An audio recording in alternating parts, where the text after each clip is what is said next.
Oh, is it,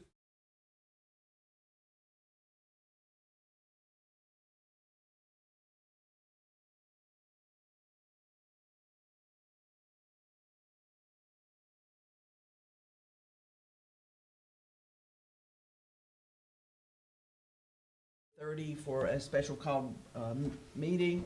However, because of delay of Ms. Thompson and Mr. Holmes, and the fact that Ms. Caldwell and Mr. Dennison could not attend today, we do not have a quorum. Therefore, we are on a delay until another board member arrives. So if you can put us up as delayed, then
Okay. I'd like to call our meeting to order this morning, and certainly apologize for my delay. Lots going on with me. Got a new little grandbaby and sick grandbaby, so I certainly apologize. Is there a motion to approve the agenda? So moved. Is there a second? Second. All in favor? Aye. Motion carries, and at this time, Ms. Carter, please lead us in a pledge of allegiance. Please stand and join me in the pledge. I pledge Allegiance to the flag of the United States of America and to the republic for which it stands, one nation, under God, indivisible, with liberty and justice for all. And at this time, we'll have a moment of silence, please.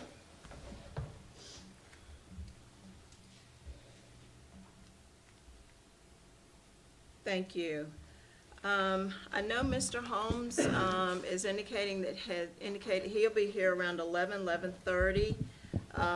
Mr. Dennison sent me a text last night that he would not make it at all, but he would be viewing. And I'm not sure about Stacy. Caldwell was not able to attend at all. Okay, all right, so Ms. Caldwell is not here as well today. We will get into our school improvement plans and presentations. Dr. Locklear. Thank you, Madam Chair. Appreciate the board's engagement this morning. I want to start off first by thanking our school teams, our principals, our school leadership, our school improvement teams and staff, our parents that are involved with that, and we do have some of our parents who are with us this morning. Want some of those parent representatives who are with us this morning to be part of the presentations. Want to thank them for their work. Dr. Metcalf and his team, the entire team in academics and student support services, all collaboratively work to support our schools and make sure that they have the skill sets and the professional development and the clear objectives of what really good school improvement is. And so I really appreciate Dr. Metcalf's team and their work to support our schools and their growth of what they're doing, planning the work and working the plan, as I like to say. And so also want to thank the board. I know this is a significant investment, but I really appreciate the board's investment in listening to our schools' plans for improvement. Today, what you're going to hear from our 12 schools that are presenting today. First, we have a group of schools presenting. These are our schools who are not our low-performing schools. We have a total of 12, but first you'll hear from those schools. And again, the purpose of the day is for you to hear an overview, a big picture of what our school's focus is, what their areas of greatest need are that they're targeting in their school improvement plans. That doesn't mean that they're not working on many other things at the school. It just means that these are their areas that they're targeting. They feel their areas of greatest need. So you're going to hear from those schools with an overview, and then we've worked a little more time in the agenda as we work through our day, and I know we're starting a little behind, but we've worked a little more time in our agenda to give a little more depth to our plans from our low-performing schools and our restart schools, to have a little more time to go into more depth there and to talk about those strategic plans that they are building and continue to work, and then also how the district's going to support those plans and support that work. So with that, I'll turn it over to Dr. Metcalf, let him run through some overview information, and then I believe we have Pinecrest up first. We will kick off with Pinecrest in a moment. Yes, thank you. We appreciate the opportunity and the time that you've given up as a board to allow us to share the work that we're doing at each of our schools and the district level support. I do want to thank the team. Just some incredible work over the last month and a half as we work to provide support and prepare these presentations for you. So thank you very much. I did want to mention, you've seen this multiple times, and I keep bringing it up every time I speak before the board. I'm just pleased with your Moore County School Strategic Plan for 22-24. And you'll notice throughout the day, there'll be reference to this, and much of the work, if not all the work that they're doing, corresponds and connects to the strategic plan. So, of course, you're going to hear about increasing growth at the schools, and that's your goal number one, from 14 schools to 23. They'll have conversation about growth. They'll have conversation about grade level proficiency and increasing that. They'll have conversation about how they're going about reducing the gaps between different subgroups. And of course, that's one of your main goals as well. And ultimately, goal number 7, decrease the number of school districts with a school performance grade of an F to 0. And so we'll be open about the work that we're doing at the schools and how we're approaching that and their school improvement plans and how they're connecting to the district's strategic plan alignment. So I have a question about that, Dr. Metcalf. And I'm sorry to ask a question so early, but that's very important. You know, in any organization, the board or the leadership sets the mission, and then all subordinate units, if you will, derive their mission and vision from the, you know, the overall organization strategic plan. As I was thumbing through these this morning, they don't appear to be quite in sync yet, as far as the school's vision and mission. And I think that's a conversation we can have with each of the schools. I will remind you that the strategic plan is very new, changed Correct. somewhat dramatically, Right. and that these are living documents. And so what we're sharing with you today may look very different in December or January or February as the work continues, as the data changes, as they identify areas that they need to focus on, and with the changes to the strategic plan that the board has put forth.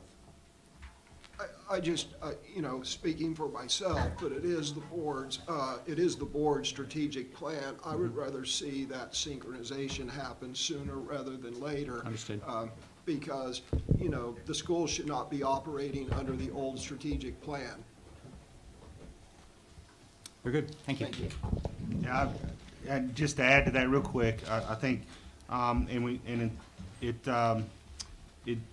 it is the school, it can be a little different, but it certainly Sure. needs to sync up and support. Well, it So, needs to be derived, you know. correct. The commanders and leaders give intent, and to Mr. Metcalf's point, it has been a short amount of time. Right. You know, between the time we've adopted our strategic plan and now, but these strategic plans need to reflect the vision and mission of the current board. Thank you. So just quickly, Moore County Schools Board Policy 5910. Per our policy, each school has a school improvement team. That school improvement team is elected by the staff, and they work to develop the school improvement plan. They design the targets, and they work to positively improve the school's assets and areas of academic and cultural needs. As noted, the school improvement plan is one tool, just one of the tools that the school administrators use to draw upon the creativity and the innovation of the staff and the community. The school improvement plan should identify the school's efforts to improve student performance and reach the educational goals of the board. We have a school improvement process, and we'll be talking about that a little bit later, but principals do have a school improvement planning framework utilizing a comprehensive needs assessment. We'll be talking about that as well. Today, about half of our schools will be presenting to you. This is on a 2-year renewal. So the other half met with the board last year, and then they will come up again next year. The district provides ongoing support, including a twice-a-year process check with the school team, and we'll share a little bit about that information a little later. I did want to talk a little bit before we bring in Pinecrest about our non-negotiables, and I've asked Donna to do that. When you look, and as we talk about the district's support for these schools, you'll hear a lot about our professional learning teams, and you'll hear a lot about lesson planning, and you'll hear a lot about our instructional frameworks. You know, the research is pretty clear on what drives school improvement. We'd all love to have that magic program or that magic bullet that's going to impact where all the students will learn. It doesn't work that way. The research doesn't indicate that it works that way. There is no magic bullet. It's hard work. It's about quality, well-trained teachers in the classroom, quality resources that they're using in lesson plans, and quality principals working with them and making sure everybody's on that same path. The non-negotiables, you've seen many times before. This has been put into place over a number of years. We've been doing it for a while, but we're really gaining some traction with it. We're gaining some cohesiveness with it, and gaining that fidelity with that. And I think, so you'll hear about the non-negotiables throughout our presentations today. Donna, can you go into them a little bit, please, though? Good morning. I'm pleased to share with you some of the best things that you're going to see in school improvement today. The Moore County non-negotiables are effective practices that we've been working to put in place and really developed, as Dr. Metcalf said, that fidelity that will increase and support student achievement. I'm going to start with professional learning teams. That is what I call the critical work that our teachers do. As Dr. Metcalf said, our teachers collaborating and getting together to talk about the North Carolina Standard Course of Study, the alignment to the standards that we're teaching, to resources that we're providing, to ensure that we're getting to the depth and rigor that that standard demands for our learners to be able to move forward. Having the conversations in PLTs down to the learner level.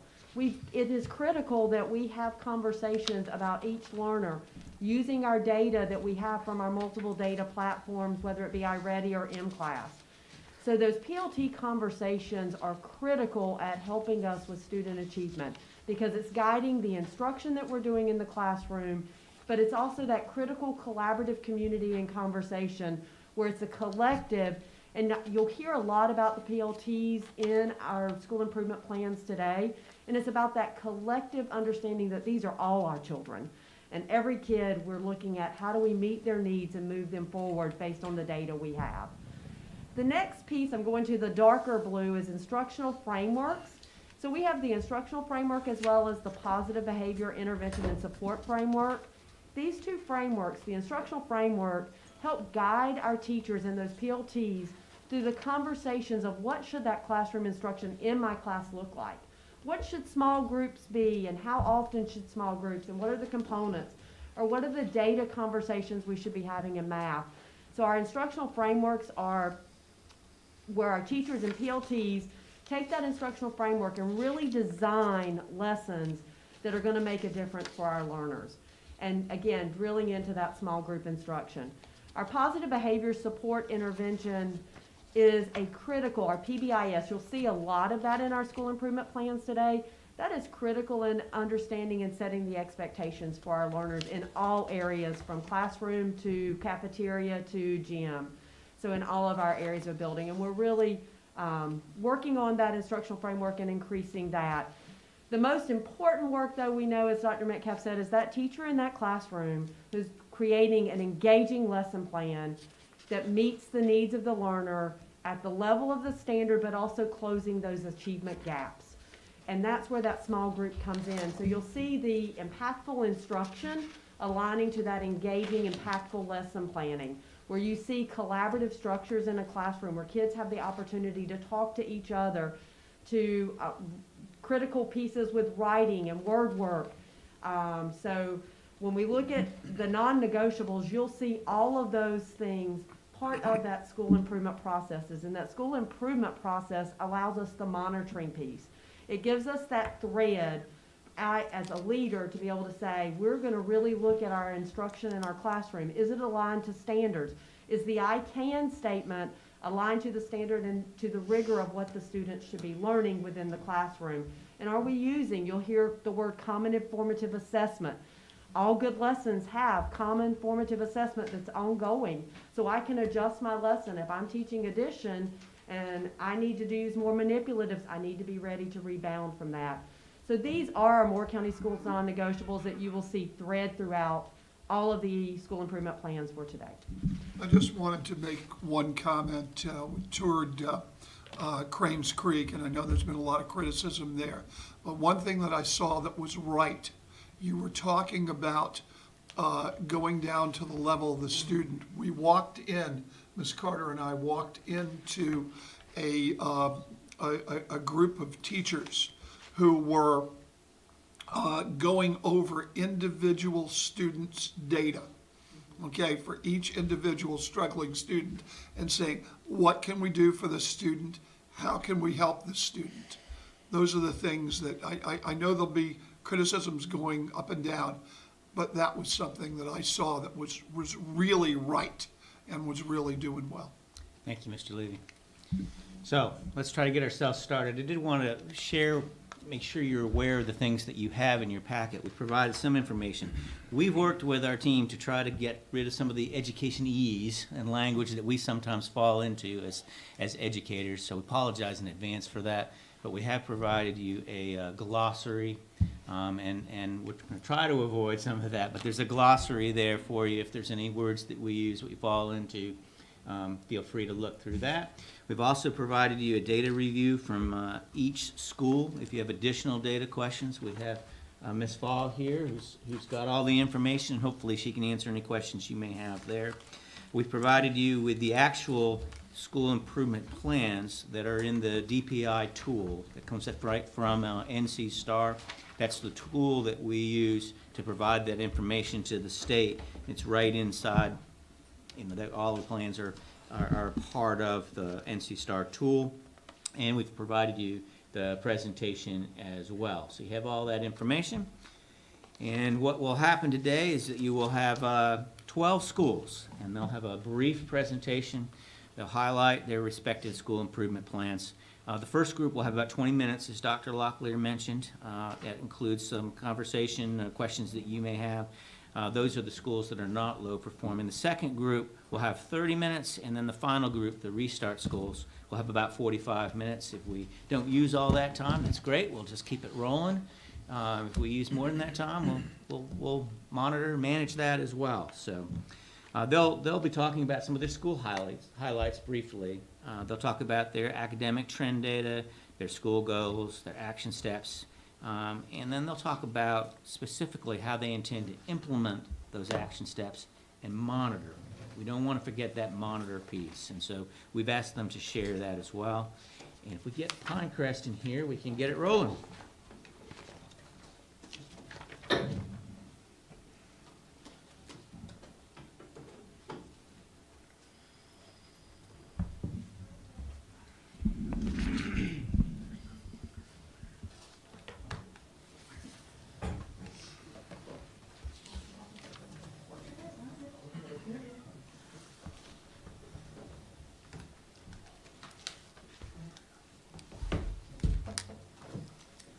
We will start with Ms. Phelps. You can introduce her team and get things going.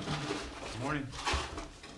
Good morning, board members, central office staff. Thank you for giving us the opportunity to present our school improvement work to you today. I have with me Ms. Katrina Norgren. She's the assistant principal for the school improvement team. I have Ms. Wall with us today, one of our school improvement parents and a senior parent as well.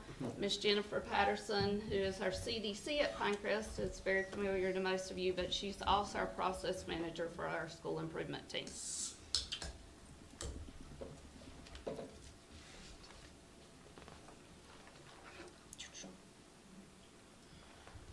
I might have been a little overzealous in listing off our school highlights because our school is so great, but I'm going to get through this list, or at least that's my goal, in a timely manner. So our grade level proficiency has increased for our Hispanic students in the past 2 years at a total of 6.1%. Our students with disabilities increased by a total of 6% in the past 2 years, and there's been an increase by 0.4% for our white students. With our English 2 composite scores, there was an increase by 3.7 for Hispanic students and had a significant increase by 10.8%. The GLP for Math 3 scores was increased across the board with 16.2 increase for all students. Last year, we had 3 students graduate with an associate's degree at the same time of graduating at Pinecrest. We had 317 graduating seniors take a total of 1,444 classes at Sand Hills while attending Pinecrest. We won the annual Fun Fest competition between all 3 high schools. That was hosted at the Sand Hills Community College, and students that competed were in all of our CTE classes. We had a total of 74 internships, including our vet tech interns, our nursing fundamental interns, our culinary interns, and our sports marketing with our Sand Hills Bogies. We have 25 AP teachers at Pinecrest, and 22 teachers had AP scores above global average. We had 60 students graduate at the AP Scholar, and out of those 60, 25 were AP Scholars with distinction. 573 graduates last year earned a total of $12,022,276 in scholarships. 11 students graduated already, signed to join a branch in our military armed services, and 2 students were accepted into military academies. With the AP scores, we had 100% of our AP Art students pass the AP test. And with that, the students that won Judges Awards in the Moore County Young People's Fine Arts Festivals. We had our spring musical, The Lightning Thief, Percy Jackson musical, perform 5 live audiences for the first time since 2019. For our Regional Play Festival Awards, we earned a superior rating, a distinguished play excellence of an ensemble acting, excellence in directing, multiple awards for acting and production design, invitation to perform at the State Play Festival. Our veterinary science team placed first in the South Central region, and we had 219 work key certificates, and 43 of them were platinum. On to sports. Baseball won the East Regional Championship and played in the state championship for the first time since 1979. Girls golf team conference champions and finished 3rd in the state finals. Our boys golf team were conference champions, and we won the Middle East Regional Tournament, and we finished 3rd in the state finals. Women's basketball conference tournament champions, men lacrosse conference champions, and 3rd round state playoffs. Men's basketball were regional regular season co-champs, and for bowling, our boys were the conference champions for 2022. Our men's tennis conference champions were the conference for the champion regional individual singles. We have conference champions in women's soccer, and our wrestling went to the Final Four in the regional champs, conference champs, 3rd in the state, and so on. Our men's indoor track was 15 state champion qualifiers and individual state champion runner-up in the high jump. Volleyball was undefeated conference champions. Our speech and debate had top 10 finishes in the George Mason University Patriot Games and Villager Invitational. Multiple elimination rounds appearance in national tournaments. A student was the champion in the declamation. 4 qualifiers of the National Speech and Debate Association National Tournament, and 2 qualifiers in the National Catholic Forensic League Grand National Tournament. I'm going to cut you off right there. The message is that there are great things happening at Pinecrest. Let's move on to the school improvement, because you've got a limited amount of time. All right, so now Miss Linda Wall, like I said, she's the parent of a Pinecrest senior. Thank you. Hi, I am Linda. Good morning. My daughter Zoe is a senior at Pinecrest. She also attends the North Carolina School of Science and Mathematics as an online student, and this semester has an online class at Sandhills. I've always been involved in her schools in various capacities. I'm actually still actively engaged in her preschool and her elementary school as well. So I'm really excited to be part of this team and to be able to represent parents and be part of the conversations. I started attending meetings this year, and it's been very educational to understand more about the programs, the activities, and the challenges. I ask a lot of questions. I believe in most organizations, whether it's education, could be government or business, you have insider knowledge and you have outsider knowledge. And I bring what I believe is a reasonable level of outsider knowledge, but to be able to share my perspective and to offer suggestions or just be part of the process, I really have to understand a lot more about it. And the team members have been really wonderful about that, both in the meetings and out of the meetings as well when I've contacted them, which I really appreciate. I also talk a lot to parents, which is a lot harder when students get older, which is too bad. I think a lot of that stems from, we're all busy and parents are ready for their children to take over some of these aspects of their education. Some of the kids feel really independent. And I do think we need to support them in that process. But unfortunately, I think when parents start being disengaged, I'll talk to them and I'll hear things like, well, we didn't get that email, or my student didn't let me know about that, or the teacher didn't tell us. And I'll say things like, well, actually, those emails come to the parents, or that was part of the Sunday communication, and people start to go, oh, okay, can you remind me the next time that comes out? So I hope that does get people a little more aware of what's going on with their students. The people I've talked to about this committee have really loved learning about it if they didn't know. They're very appreciative, there's parent representation, and they really want to know that these things are going on and hear more about them. One of the things that I love is that as a member of this team, as a newer member of this team, I can tell you that this is not just a presentation that someone made a PowerPoint for a meeting today or a document for you all to read that will then go into a file, pull out at the end of the year, blow the dust off, and what do we have to update for them to look at next year? I actually perceive that everyone on the team, the teachers, the administration, me, we all consider it a living document. That when they come in to talk about these things, it's an active discussion. And it's really great because when I'm involved in something, my goal is to look at the things that we're doing well and to continue to do them, but then going forward, how can we make things even better? And that's why me stepping as an outsider perspective, sometimes I do have that outsider knowledge, or I might be able to bring things to it. And it really has been a very dynamic process, and it's exciting because we'll be talking about things and someone will say, this is where we are, this is where we hope to be moving. Sometimes there are red flags, but if things are working well, we can actively just decide at the time, let's keep doing this. This is something really great. And that's been really wonderful.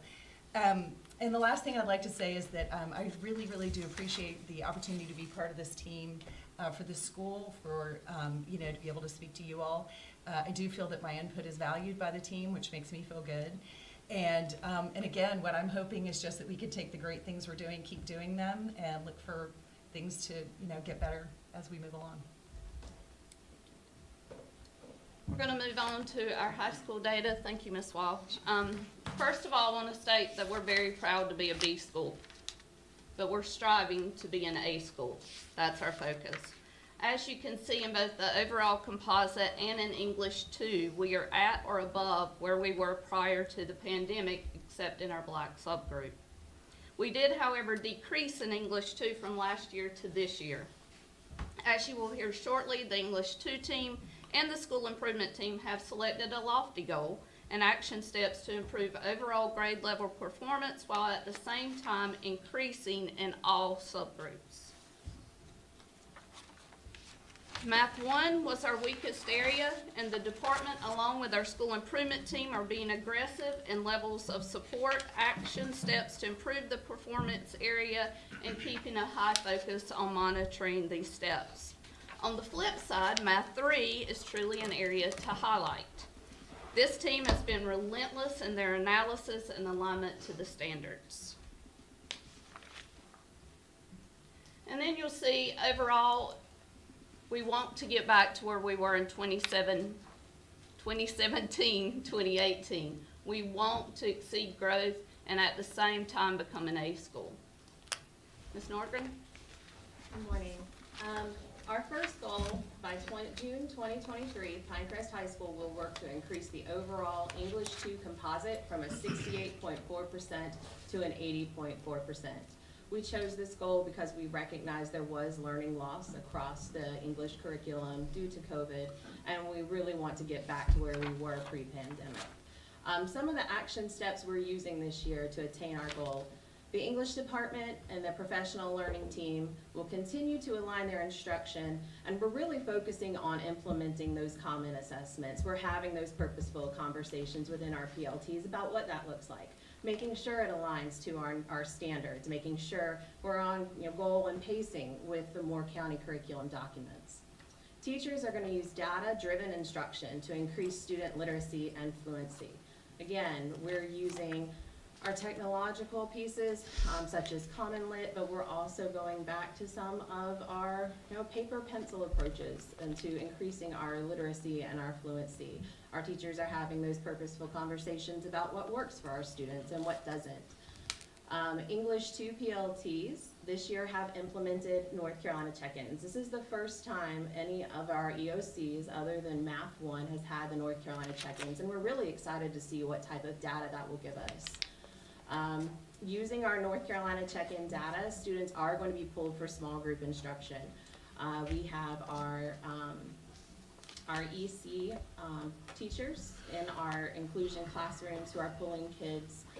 We have our volunteers from National Honor Society, our TAs who are assigned to teachers, and we're purposefully going about looking at what students need those extra supports and interventions and how we're able to provide that within the confines of our school day. English PLTs will also focus on effective differentiated instruction within the classroom. Differentiation has been something that as high schools it can be a struggle, but again, we're providing PED to our teachers about what a differentiated classroom looks like, and we're really focusing on our three things: content, procedure, and product. What does that look like? What content are we trying to teach them? Obviously, that's coming from our North Carolina standards. What is the process we're going about? What do these individual students need that differentiates within the classroom? And then what products do we expect our learners to come out with? Ms. Norgren? Yes, ma'am. Can you just elaborate just a bit on the using North Carolina check-in data students and the small group instruction for a school such as Pinecrest with lots of students? What does small group instruction look like with regard to how do you know the students to pull, and are they for what grade? Just elaborate on that a little bit. Yes, ma'am. So our NC check-ins were just given last week. As soon as we get that data back, the PLTs and I will sit down and we'll look at individual classrooms. Let's say a certain teacher has 5 students that we notice is significantly underperforming compared to their peers. We have, luckily, we have TAs who are assigned to teachers. We have, again, our National Honor Society students, and we have teachers who are willing to go in during their planning, maybe pull those students for 20, 30 minutes and focus on those skills identified in the NC check-in so that we can, see that improvement within our next check-in. Okay, so it could be going on simultaneously with the students being in a regular classroom. Yes, ma'am. You pull them out for specific small group instruction. Or send them into the classroom and collaboratively work with the teacher. Again, we're really looking at ways to differentiate within the classroom. So Okay. perhaps pulling those students to the side and delivering that instruction. Thank you. Yes, ma'am. All right. Our next goal by June 2023, Pinecrest High School will work to increase the overall Math 1 composite from 32.4% to 52.4% or better. Math 1 was where we did see a significant slip between our pre-pandemic data and where we are today. We have implemented a master teacher program. This is something we have had previously, but Miss Linda Harville is our master teacher, and she is going in not only to our Math 1 classrooms, but also our new teachers, really working with them to deliver quality, engaging instruction, what that looks like. Math 1 PLTs are planning and implementing aligned instruction with common assessments. This is something they have been working on through the years. However, this year we're really giving a focus again to those common assessments. That's really where we're able to pull that data about what students truly need, that full-out instruction and those extra supports. Math PLTs will show student achievement and growth through NC check-ins. We just gave those 2 weeks ago, so we are currently going through that data piece. We are going to identify students to be given small group instruction, much like we are with our ELA classes. And finally, this year, we actually paired an EC teacher within our Math Foundations course. She is a bilingual teacher, so she is not only able to provide instruction to our EC students, but she's also able to provide supports and instructions for our EL students as well. So we've made a decision to purposefully put students with those 2 teachers. They will remain with them throughout the year. And the reports back and the data back have been pretty amazing. Both teachers, Mrs. Register and Ms. Medlin, have reported that both groups, our EL and our EC students, are understanding math at a different level than we have seen. So those are some really positive things we're pulling.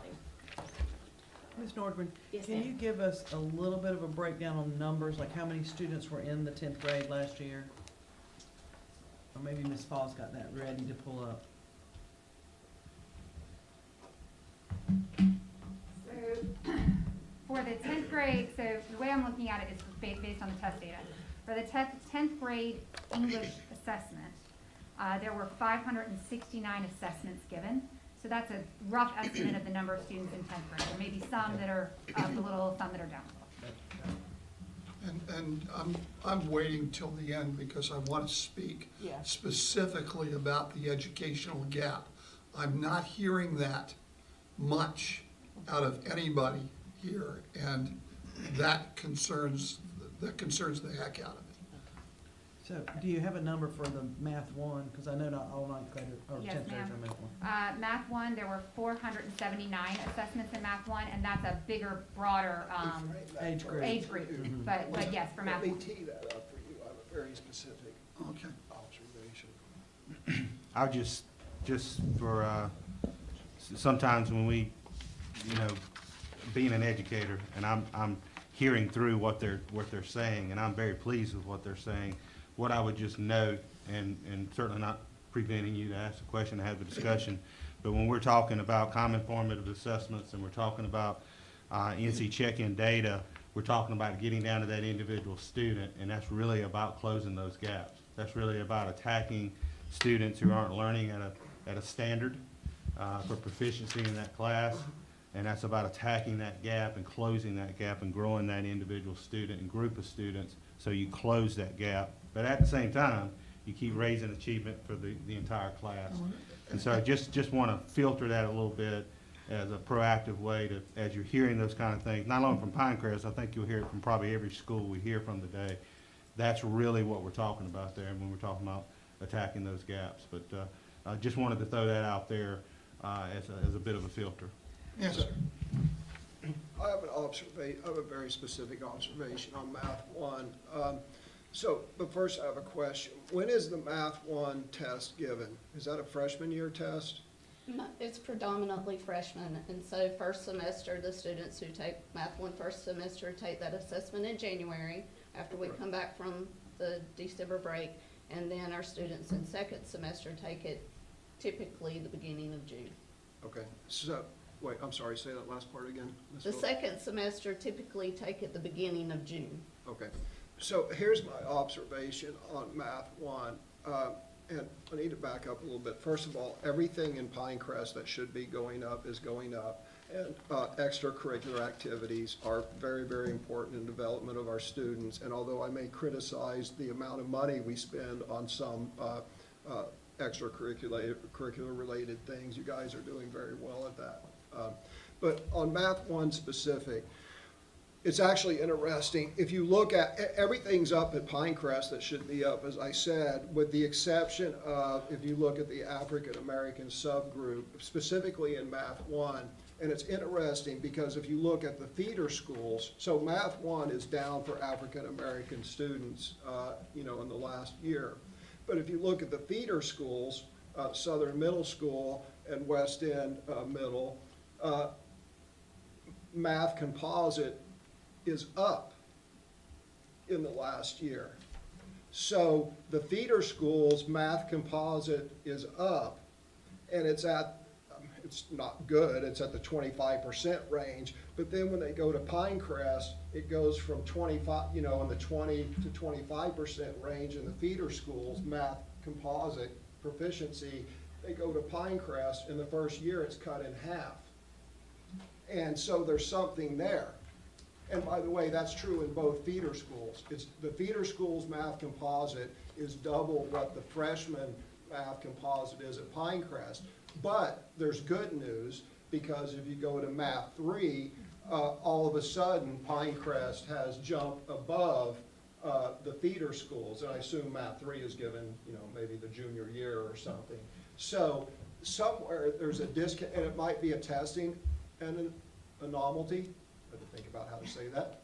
It may be a testing anomaly between the differences in the tests, But so there's something there to look at, but the good news is after they're there for a couple of years at Pinecrest, then all of a sudden their proficiency triples, which is, what we want, and it's trending up over the previous 2 years. Could I actually lend some insight into that as a parent?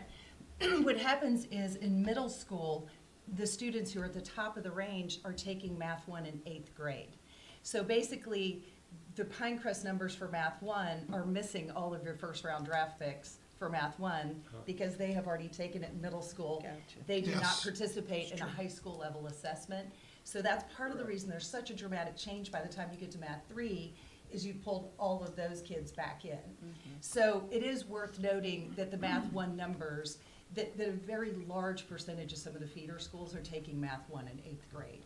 So when you look at the percentage, and to your point about some of them were taking it in this grade, some of that assessment's in another grade. A lot of our students were taking that Math 3 test as sophomores, some as juniors. And so I do think it's worth noting that you're missing a lot of your top performers in there, and then you factor them back in. So that might be why it's so dramatic. And I was really pleased to hear in part of our meeting, I know it's not shared on the slide today, they did actually discuss all of those individual things, racial groups, student who started out at things, looking at it from the feeder school perspective. So I appreciate you all bringing those things up, but just as an independent observer, I just thought that might be helpful to know. Well, let me chime in here, because I guess we're talking about this. We have, there's a rule of thumb that I hate to say it, but it exists. And that is in schools, unfortunately, we've got African-American students performing at roughly half of what the overall performance is. And what concerns me about the presentation overall is that in your presentation, you're sort of skipping over that. I noticed all the things that you're telling us that's happening at Pinecrest. I'm a graduate of Pinecrest. I love the school to death. And we're even talking about $2 million for lockers, at Pinecrest. But I want to hear, when you come back 2 years from now, I want to know what your African-American numbers are going to be. Okay, I want to know what that goal is, so that if I'm still here on the board or someone is here on the board, they will say you either met or exceeded those goals. Okay? Right now you've got, for instance, in English 2, 28.6% for African-American students versus 68.4% overall. That's the roughly half number. I want to know what that, I want to see a goal set in each one of our schools. I'm not just taking Pinecrest, okay? Because I've told this to Dr. Locklear, and I've said this to a lot of other people. I want to see a goal set for closing the educational gap and what that is going to look like, all right? And the other thing that I want to see, this is just me, okay? I want to know, if you're going to do a school improvement, I want to know, what are you going to do different this year or this coming 2 years that you didn't do last time? And lastly, and this goes to data, I want to know, when you're doing something different, has it been proven at other schools that it has made a difference? Okay? Because there's all sorts of research, and it sometimes seems to me that what we do is we say, well, we'll do this intervention here and we'll do this intervention there, but we don't know whether that actually makes a difference. And the only way to know whether it makes a difference is to say, at 15% of the schools that it was tried, it raised the gap, or it closed the gap this percentage, okay? And that's the kind of scientific stuff I want to see. And the other thing that I want to see, and boy, you can I got in trouble last year when I said this. I guess I'll get in trouble again, okay? I want to see, and by the way, I differ with many of my conservative friends on this. I want to see on the next school improvement team at Pinecrest and at each one of our school improvement teams, African-American input. I want to see African-American face, Hispanic faces in that team in front of me. And that's not to say that you're all not good and great, and that you can talk for everybody. And I'm not a big affirmative action person. But I do believe that we have to seek out, and it's hard, but we have to seek out different perspectives. Okay, and you guys serve one of our great African-American communities. And I grew up in Southern Pines, so I love this place to death. And by the way, I was a product of both Southern Pines schools and Pinecrest when we made that transition, okay? And I know how important it is for everyone to come together. So that's hopefully I haven't stepped too far out of character for my critics, and I know you guys have heard those sorts of things. Thank But I think it's important. Okay. I think it's important. Okay, okay. Go ahead. So you mentioned, well, first of all, you said you like to ask lots of questions. Bob C. is opening up on the school board in, a couple of years. Maybe, they're such friendly and cordial races, maybe you'll throw your hat in the ring. But my question is, you mentioned that rising ninth graders take the Math 1 in the 8th grade. And so that brings up a question I have that is probably, well, anyone can answer this. So these tests, the end of grade test, I guess, or what's it called, the Math 1 composite, that is this is my question, is that only given to students who take that course in Yes. that year? Yes, the Math 1 assessment is given to only the students who are enrolled in Math 1 during that school year. And so what she was referencing was that Right. when you take Math 1 at the middle school, that score is calculated into the middle school's math composite. Whereas at the high school, they have to have Right. taken it at the high school to include in that composite. Okay. Okay, that's an important footnote to the statistics, and I appreciate Linda for pointing that out. Thank you. So, Mr. Levy, to address some of your questions, although it's, I'm supposed to be moving on, but Yes, ma'am. we have quite the representation on our parent-teacher student advisory team. We make sure that our African-American rep comes and reports to that team and is part of that conversation. Our Hispanic parent rep is on that team as well, and it is quite the diverse group. We meet monthly, and we talk about the school improvement plan and all things Pinecrest. It's not specific to this, but I just wanted to make sure you No, know and that. I don't doubt that everyone's heart is in the right place. I really don't doubt that. My concern is, I want, if I could wave a magic wand, it would be that we would eliminate the education gap, and I know you would love that too, okay? And that we can really be all together. So I really want to see what your goals are in both. You've told me what your goal is to raise the overall grade level performance. I get that. What was that, from 80% to 90% or something like that you just said? Not quite there. Okay, we're not quite there. But in other words, it's very Yes, sir. lofty Yes, and sir. very good. I want to know what your goal is to close that education gap. I want to know what your target numbers are, and I would like to know what specifically you're going to implement to do it, and how that has been implemented at other places to show that it's, as they say, safe and effective, okay? That it's efficacious, that it's worked before. So one of the things I asked Ms. Fall to do is I asked her to pull all the A high schools in the state of North Carolina.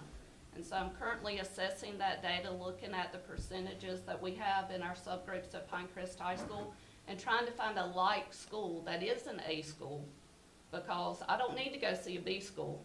I need to Right. go see an A school.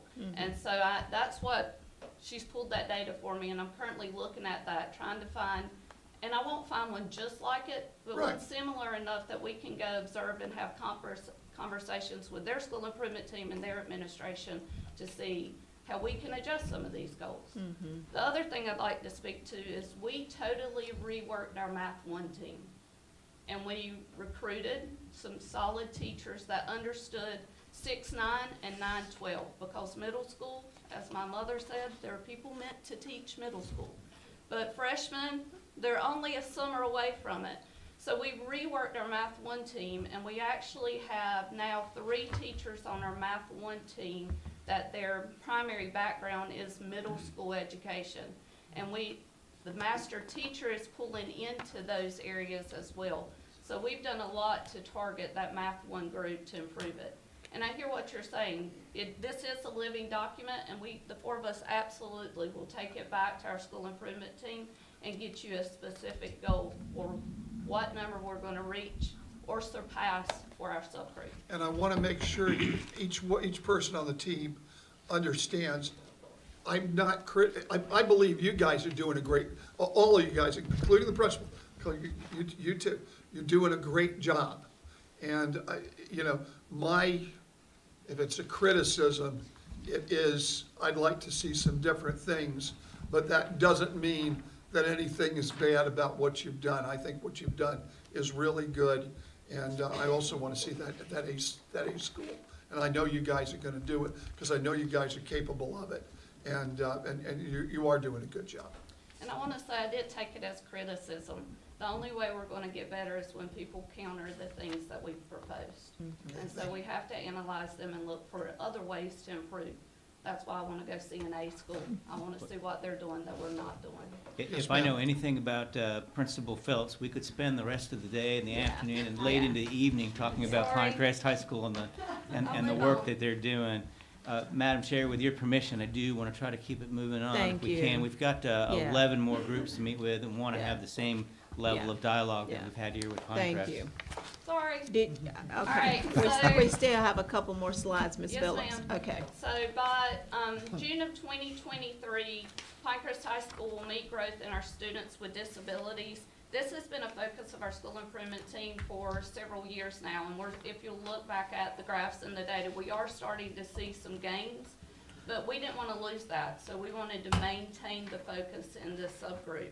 And some of the ways we're going to do that, we have exceptional children teacher assistants, and instead of putting them in those classrooms, we're actually pushing them in to our career and technical education classrooms, because we know CTE is rich in mathematics and reading as well. And so if we can get them engaged in areas in which they like a little better, let's be honest, then it will impact both Math 1 and English 2. Consistent EC support and foundations in Math 1 and English 2. Ms. Nordgren mentioned this, but it ties into both. Of course, there's overlaps. This year we have 2 inclusion foundations of mathematics courses. This year, those students will stay with the same teacher and the same inclusion teacher for the entire year. And we have not done that before. It takes a lot of planning out of school our size, but that is one thing we're going to be doing differently. And subgroups all exist in those foundation courses. Teacher and EC inclusion teacher, we're observing them together because both need to be held as responsible for the instruction in that inclusion classroom. So they're planning together, we're observing them, and then we're debriefing with both of them together to talk about the growth opportunities within that observational period. We're increasing communication between EC teachers and parents. There are guidelines set for EC staff for communication, but we're asking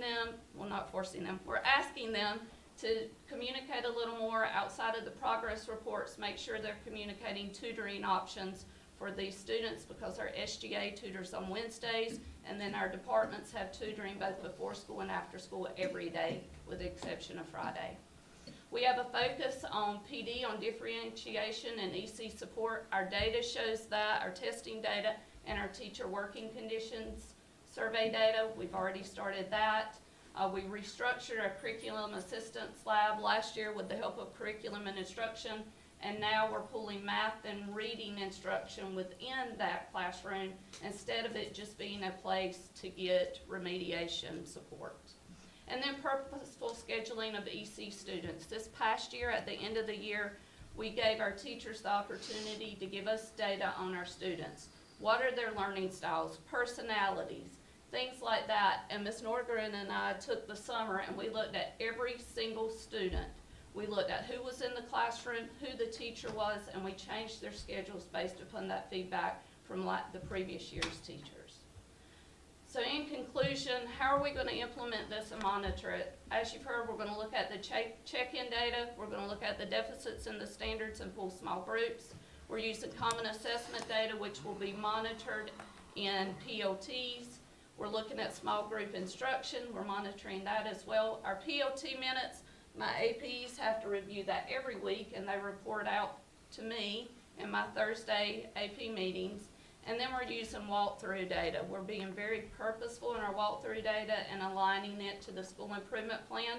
So when we meet as an admin team, we can look at what we saw in the classroom. We've collected that data, and we talk about what we need to hit moving into the next week. And then finally, we're doing mentor opportunities. On Fridays, we meet and look at the data from MTSS, PBIS, and discipline. And then we are pairing students that have repetitive issues with a mentor on campus. And this is not just a teacher. It includes our cafeteria staff, our custodians, our TAs, everybody. And we pair the student with somebody, and we involve the counselor, and we look at personalities, and we pair them with somebody that's not us, that can say, how's your day? I noticed this is happening in your English grade, and we're seeing great results with that. Thank you, Ms. Phillips, and the team for coming. We certainly appreciate your presentation. Dr. Metcalf, did you have anything additionally? No, appreciate the team, Okay. appreciate Pinecrest, and we're ready to move to Elise. Just a suggestion that may be helpful as we go forward. With your last slide of summary, implementation, and monitoring, you may want to add what you're doing with your assessment of other schools throughout the state that's in an A and trying to determine what they're doing.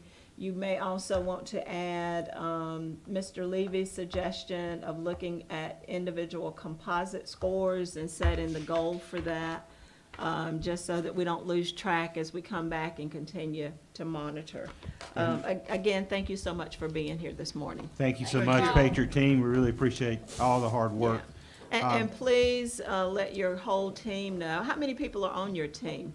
Do you know by chance? About 15. 15. And let them know how much we appreciate the work they're doing. Yes, ma'am. Thank you. I would just note real quickly, I'll get with Mike and he'll get with his team on how to best follow up. I think that feedback from Mr. Levy Yeah, is great feedback. absolutely. When we have a goal, that's a big picture goal of overall performance. What does that mean for our subgroups?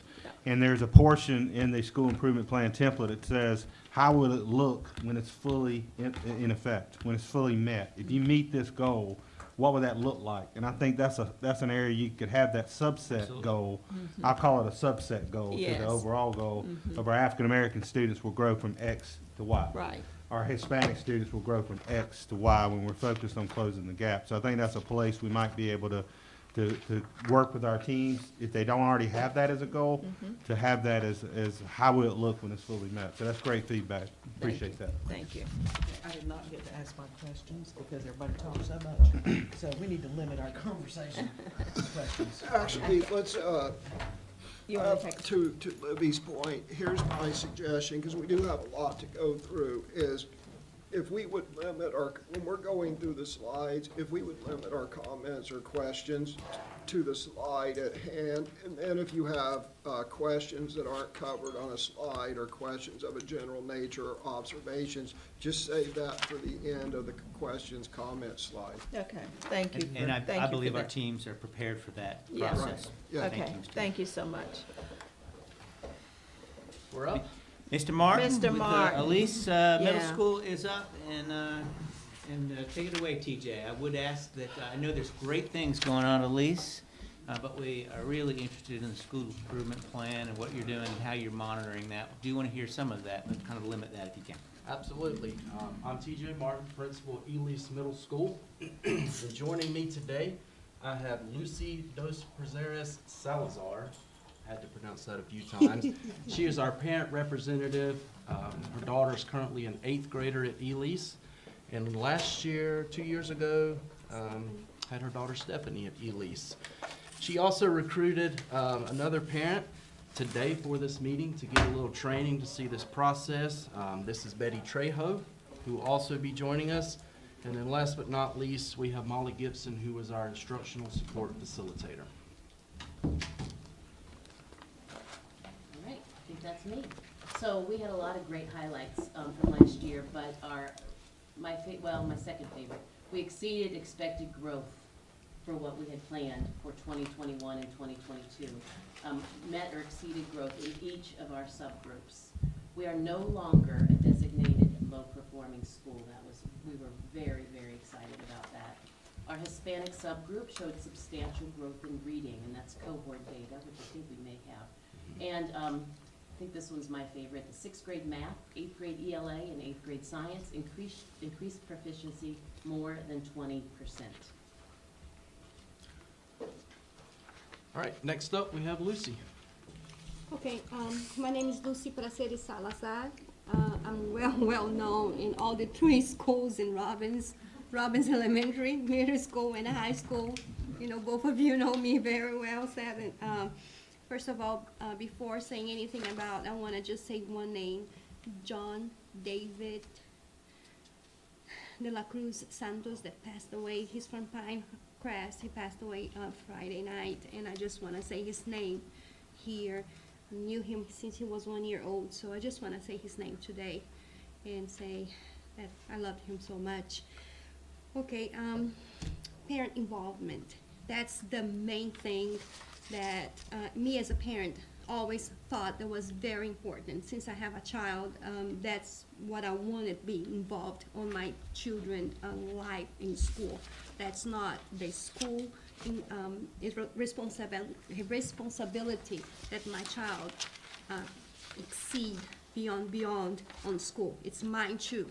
So when it says this, I have to learn, I have to know the process, I have to know everything that's going on. How do I do that being in school? So when I was in Robbins Elementary School, I even was a volunteer cleaning up the tables. I would go eat with my children, and I would clean up the tables after they would eat. That's, every teacher knew it. Not only my children, I was their mom, but they were my children. They knew my face, they knew my name, they knew where to find me. So, in knowing that, I could talk, especially with the Hispanic parents, that they could be not the English, the language barrier was nothing.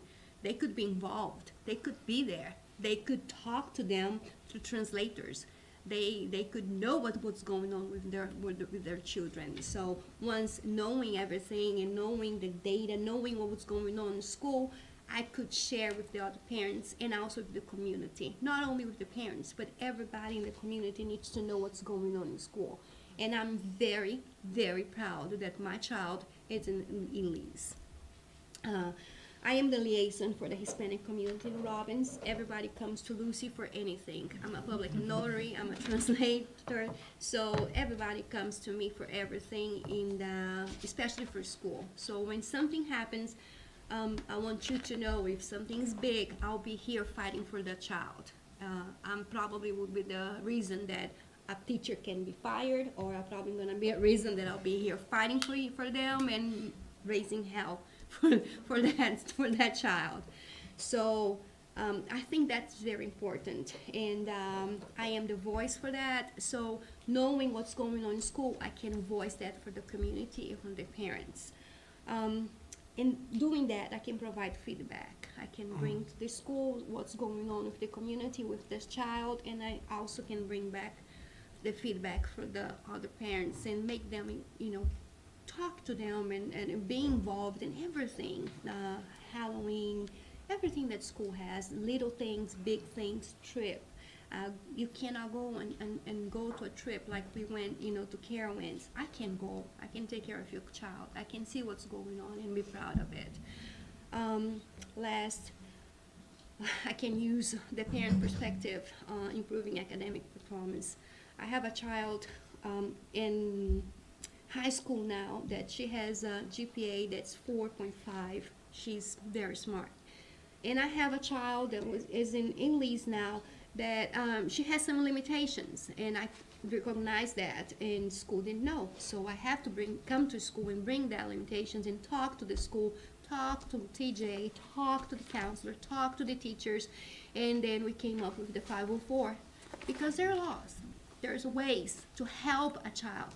My child was failing in school. Today my child has A and B's.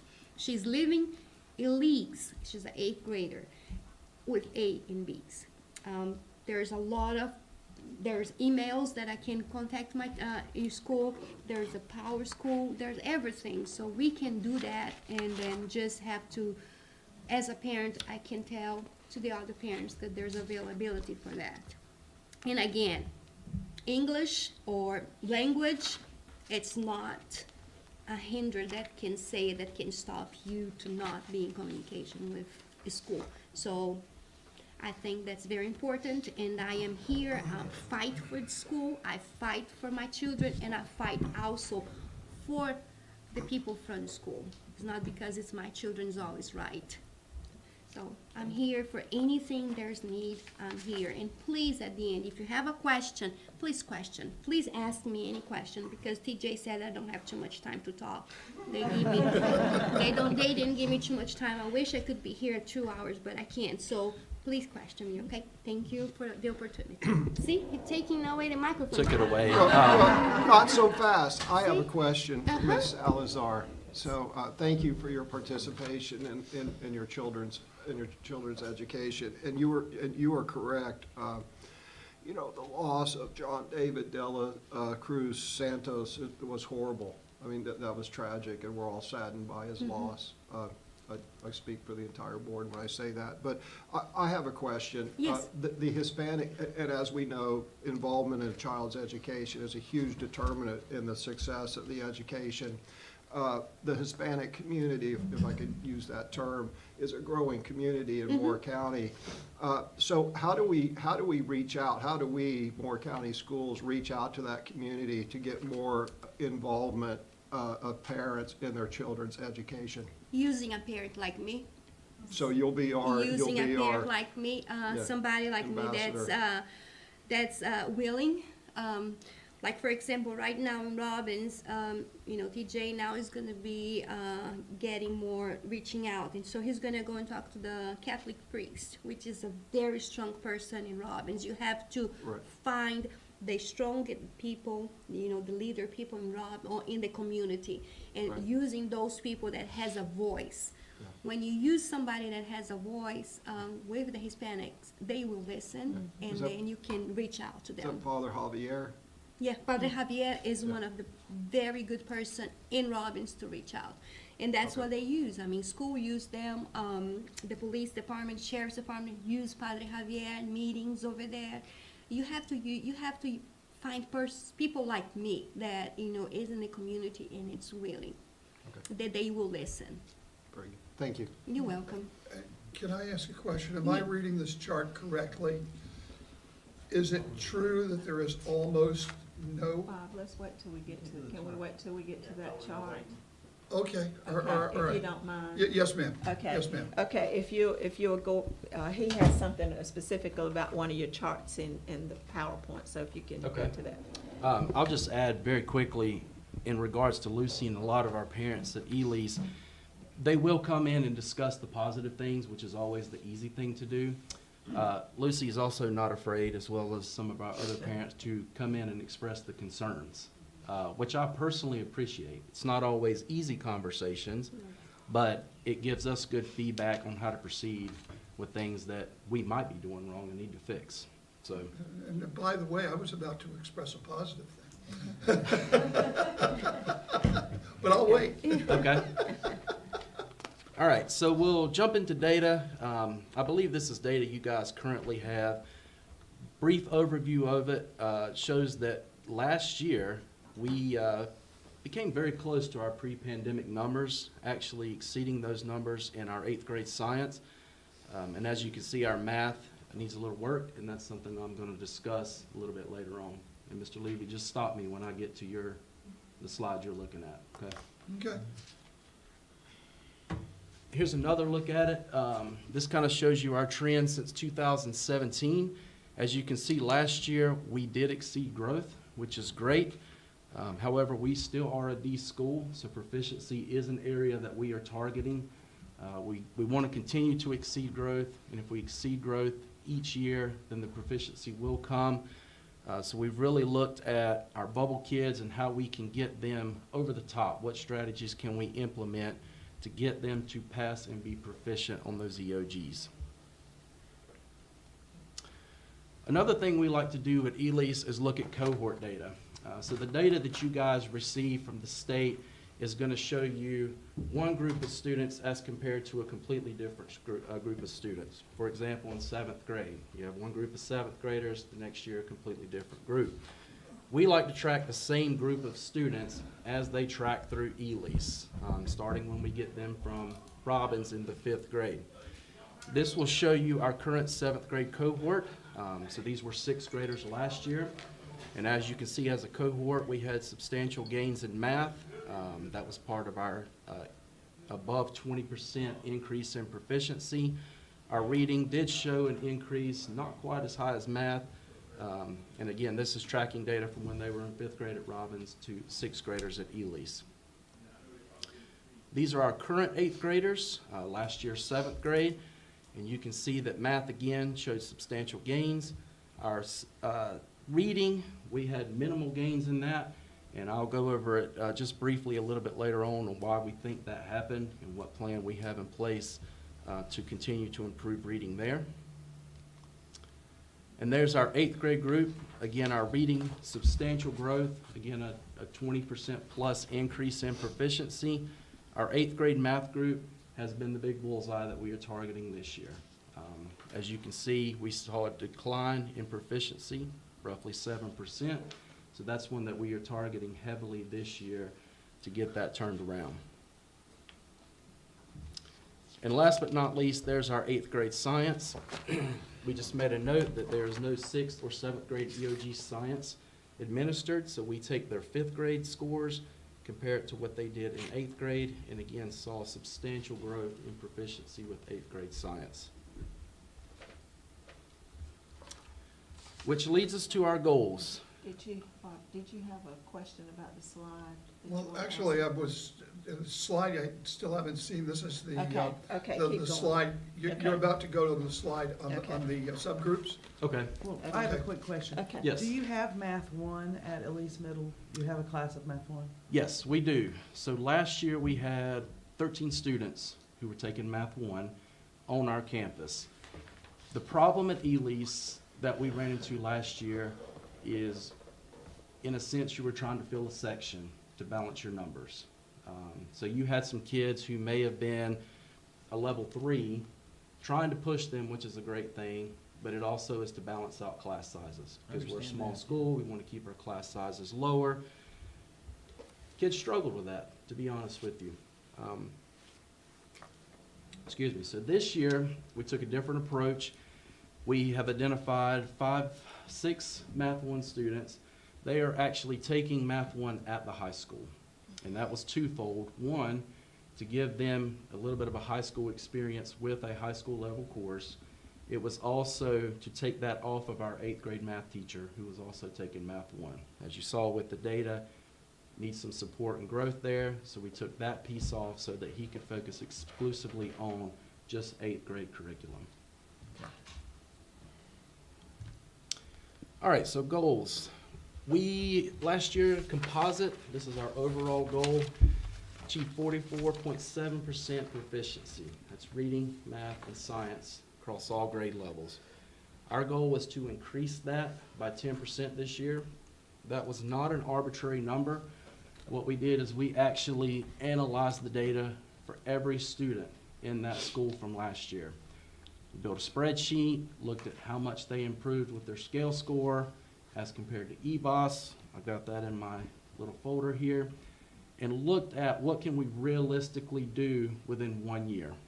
And so we came up with about 10%, identifying chunks of kids in 6th, 7th, and 8th grade that we feel like we can implement strategies to push them into the proficiency range. Additionally, we also want to exceed expected growth, because we know that if we continue to exceed expected growth multiple years within the same year, the proficiency will come. And here's what we're going to target. So first and foremost, we're going to target our Tier 1 instruction. That is your solid core instruction of what the teachers are doing on a daily basis in the classroom. That was a focus area last year. We saw substantial improvement with most of our data with that, and it's something that we want to continue to focus on this year and ensure that the solid core Tier 1 instruction is there, which will then give us more accurate data to look at those kids who need more intense intervention. If you looked at our pandemic numbers, our proficiencies were in the 20s. So it was hard to differentiate who had learning loss from COVID versus who needs more intense intervention. We basically said at that time, every single one of our kids needs some intensive support. So we started with the Tier 1 instruction. We're also doing a lot of data analysis during our PLTs, and we do that in 2 ways. Our grade level teams get together, so 6th, 7th, and 8th, analyze data, identify students, identify standards that we need to focus on, develop strategies for improvement. We also do it vertically. All of our math teachers get together, ELA, science, etc., to discuss strategies on how we can support each other in a vertical progression through that content area.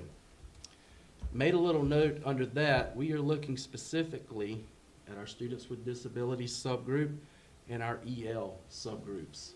Those are 2 areas that we feel like we need some more intense support on.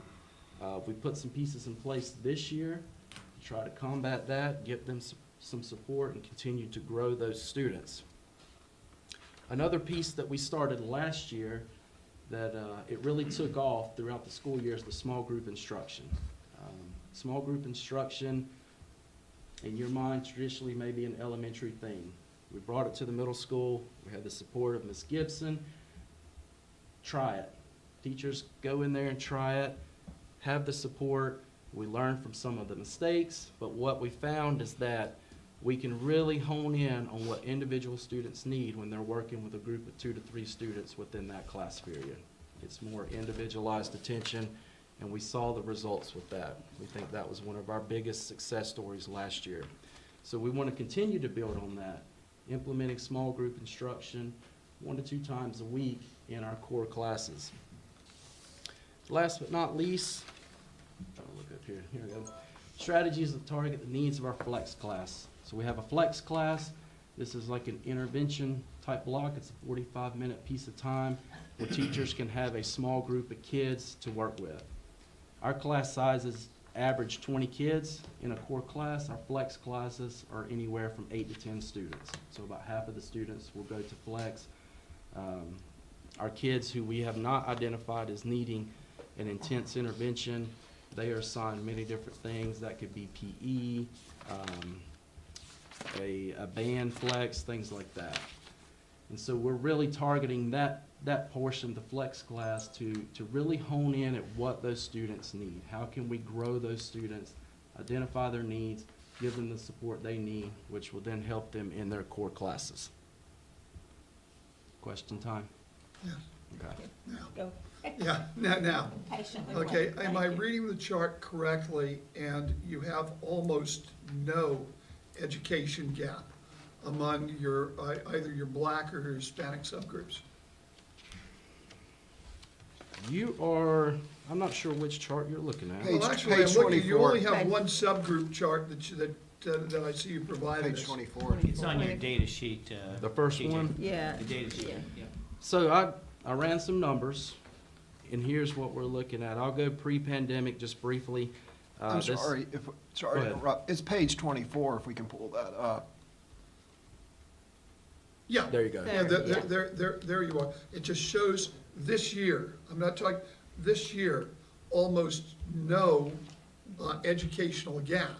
So you guys are apparently doing something right, or am I hope I'm reading this chart No, correctly. you're spot on. And that's okay, one of my um, questions, as to what do you owe that success? That's Yes, my yes, that's, question. and what can you teach our other schools? And let me also broaden that.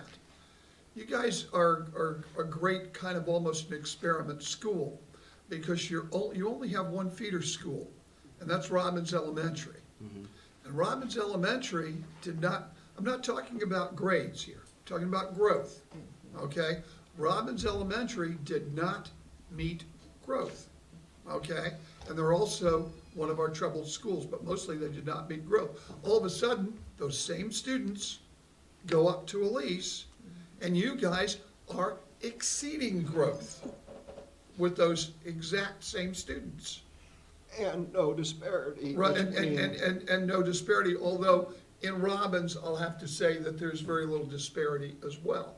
I want to know what you guys are doing right, okay? Because you're exceeding growth with these kids, same kids, you know, so. That was my question. That was my question too. And we need to look into this, unless you want to give us the magic answer. I can give you a quick overview of what I think. So at Elise, we have a very complex schedule. When it comes to, we're a small school, we have to get very creative on where we place students. One thing that I would say is we've really broken out different pieces of where students receive additional support. For example, we have our ESL teacher who targets our EL kids. One thing that we tried to do there is bridge the gap between an ESL class where they're trying to master the English language and how that can be supported in an ELA classroom and vice versa. So that's been part of our vertical meeting piece, is we get our ESL, our ELA teachers together. We bring in Sylvia McDonald, the specialist, to give us strategies on how we can support those kids. One other piece to that is we have our EC kids who receive additional services during that flex time. So that's a separate body of students who fit within this subgroup. We do have a significant number of Hispanic students. I don't want to say significant, but a larger number of Hispanic students who also would fit into that category. On top of that, we have a reading intervention class. So that is a completely separate group of students. So think of it as like 3 different groups of students who are getting 3 different types of services. One thing that we're doing this year, we did a little bit last year, is digging into the data and seeing what changes we need to make based on the current data. So if a kid is showing growth and success in, let's say, a reading intervention class, doesn't necessarily mean they need to stay in that class for an entire year. If we can pull them out, remove that service, put them back, which they're going to be in the core class anyways, and they continue to flourish, that's one piece. That's kind of the academic side of it. Another piece that we've done is we really tried to build confidence with these kids. The kids will come in, they haven't passed an EOG for X number of years, and we focus heavily on growth. You take that EOG, do the very best you can, use the strategies we give you, build off of the growth. One more piece that I think has really helped with us has been the iReady program. So if you go an entire year, you wait until June to get some data from an EOG, these kids who are on iReady can have gaps filled so the teacher does not have to take their classroom time to fill those gaps from previous grade levels. Those can be filled, which opens up the time in the class. It also gives our students confidence because it's quick assessments, they get some feedback, and they continue to build off that. So that's kind of a brief overview of Can I what I add just think. a little bit Yeah. to that? So, from my perspective, the teachers are my students. And I think last year there was a huge willingness from my students to try new things. Me, I'm an elementary certified teacher, so my background is elementary. In a middle school, you know, it's very different, the scheduling, the way the kids switch classes. So teachers teach differently, but just their willingness to think outside of their box that they've been in for many years and to try things. And to know that it's okay that if we try something and it doesn't work, we just rearrange it and try it again. So they were very willing and they were very open-minded to learn new things and to try new things. And once you get one teacher that can do it and it works, you know, other teachers would go in and watch, see how she's doing it and see if that helps you. Let's try, you know, 8th grade ELA teacher, try again, try again. This wasn't my favorite thing, she would say, but I can see how it works. So she kept on with it. And I think it was just, we just kept hitting it, small group instruction, small group instruction. Strategies, you know, they're a small school, so a team is one teacher for each subject. So it's not an ELA teacher talking to another ELA teacher. We talked about strategies that could be used in all 4 content areas. So when the kids would go from class to class to class to class, it was very smooth. They were getting the same vocabulary structures. They were hearing the same message from all 4 of their teachers. And I think that really made a very strong school last year. And we're trying to, you know, we know that we were here, and now we're here, and now we have to get here. So it's taking what we know. We have stronger, you know, our students are coming in this year with more. They have more abilities than they did last year because, you know, the pandemic put us back a little bit. So now we know we have to start from a higher level. We can use our same strategies, but we need to hone those because, you know, it's a little different and we want to improve. Have you guys collaborated, you specifically, collaborated with Robbins Elementary? Not in my time there, no, we have not. Okay, then maybe that's a suggestion, because as I say, you guys are doing something right. Your kids exceed growth, and at Robbins Elementary, we don't meet growth. So maybe a little bit of what you do can rub off, even if it's only on the 5th grade or whatever it is. And you seem to be uniquely qualified because you're an elementary school teacher. Okay, so just a suggestion. I've done that before with other schools. When I was at Southern Pines Elementary, we would have 2nd and 3rd grade collaboration, and it was effective. May And I ask- as a parent too, I could see my child, that has 0% of confidence. She had no confidence, timid, saying nothing. And yesterday she stepped out and she went and auditioned for the All County band. Awesome. You know, crying, shaking, Mom, I can do it, and you can do it. And she went there and she did audition. So the confidence on a child, it helps a lot too. So we can see that on the children in Leeds. And also, when we went to Carowinds to see those faces when the teachers came and saw and told them that they won, you know, that's confidence, and that helps too a lot. So as a parent, that's, you know, I love it. One of the things that we had been told at Robbins Elementary was that the ELL student, the English language learner, needs 5 to 6 years to finally gain some real mastery from the time they start kindergarten and then move on. And that's one of the challenges they have at Robbins Elementary, is that they are starting from ground level with some children. How do you see that affecting the children as they're finally reaching middle school and they've had 5 or 6 years of solid English instruction? That is a great question, and one that we have talked about on a weekly basis. By the time those students get to ELIS, you can go into any classroom and listen to them read. The fluency is there. One of our big focuses last year and this year has been on improving vocabulary in every single class, really targeting that. The piece that we struggle with our EL kids is the access test that they will take. By that point, they've taken that test so many times, they're burned out on it. They don't necessarily see the value in it. So that's another piece that we've been trying to get going. We got it going last year, and we're really going to target it this year. If you look at that data, one of the areas they really struggle with is the oral piece, where they have to sit in front of a computer, speak orally in the English language based on whatever question is asked. If you ask them in person, they're much more confident. They get behind the computer on that, they're struggling. They don't know who that person is. It's nerves, it's a confidence issue. So that's a piece that we're also tackling this year. And that's not an accommodation that can be made, I'm guessing. The tests have to be on the computer. Correct. But it's strategies. I mean, we've talked about doing a speech to text on the Chromebook, having them speak in the English language, let it convert it to a text and see what it does. Setting up Google Meets and asking them just generic questions. Please tell me your name, what's your favorite hobby, having them respond in English just to get some confidence. Because again, face to face, it's there. Or if you sit in an ELA classroom, for most of them, the reading fluency's there.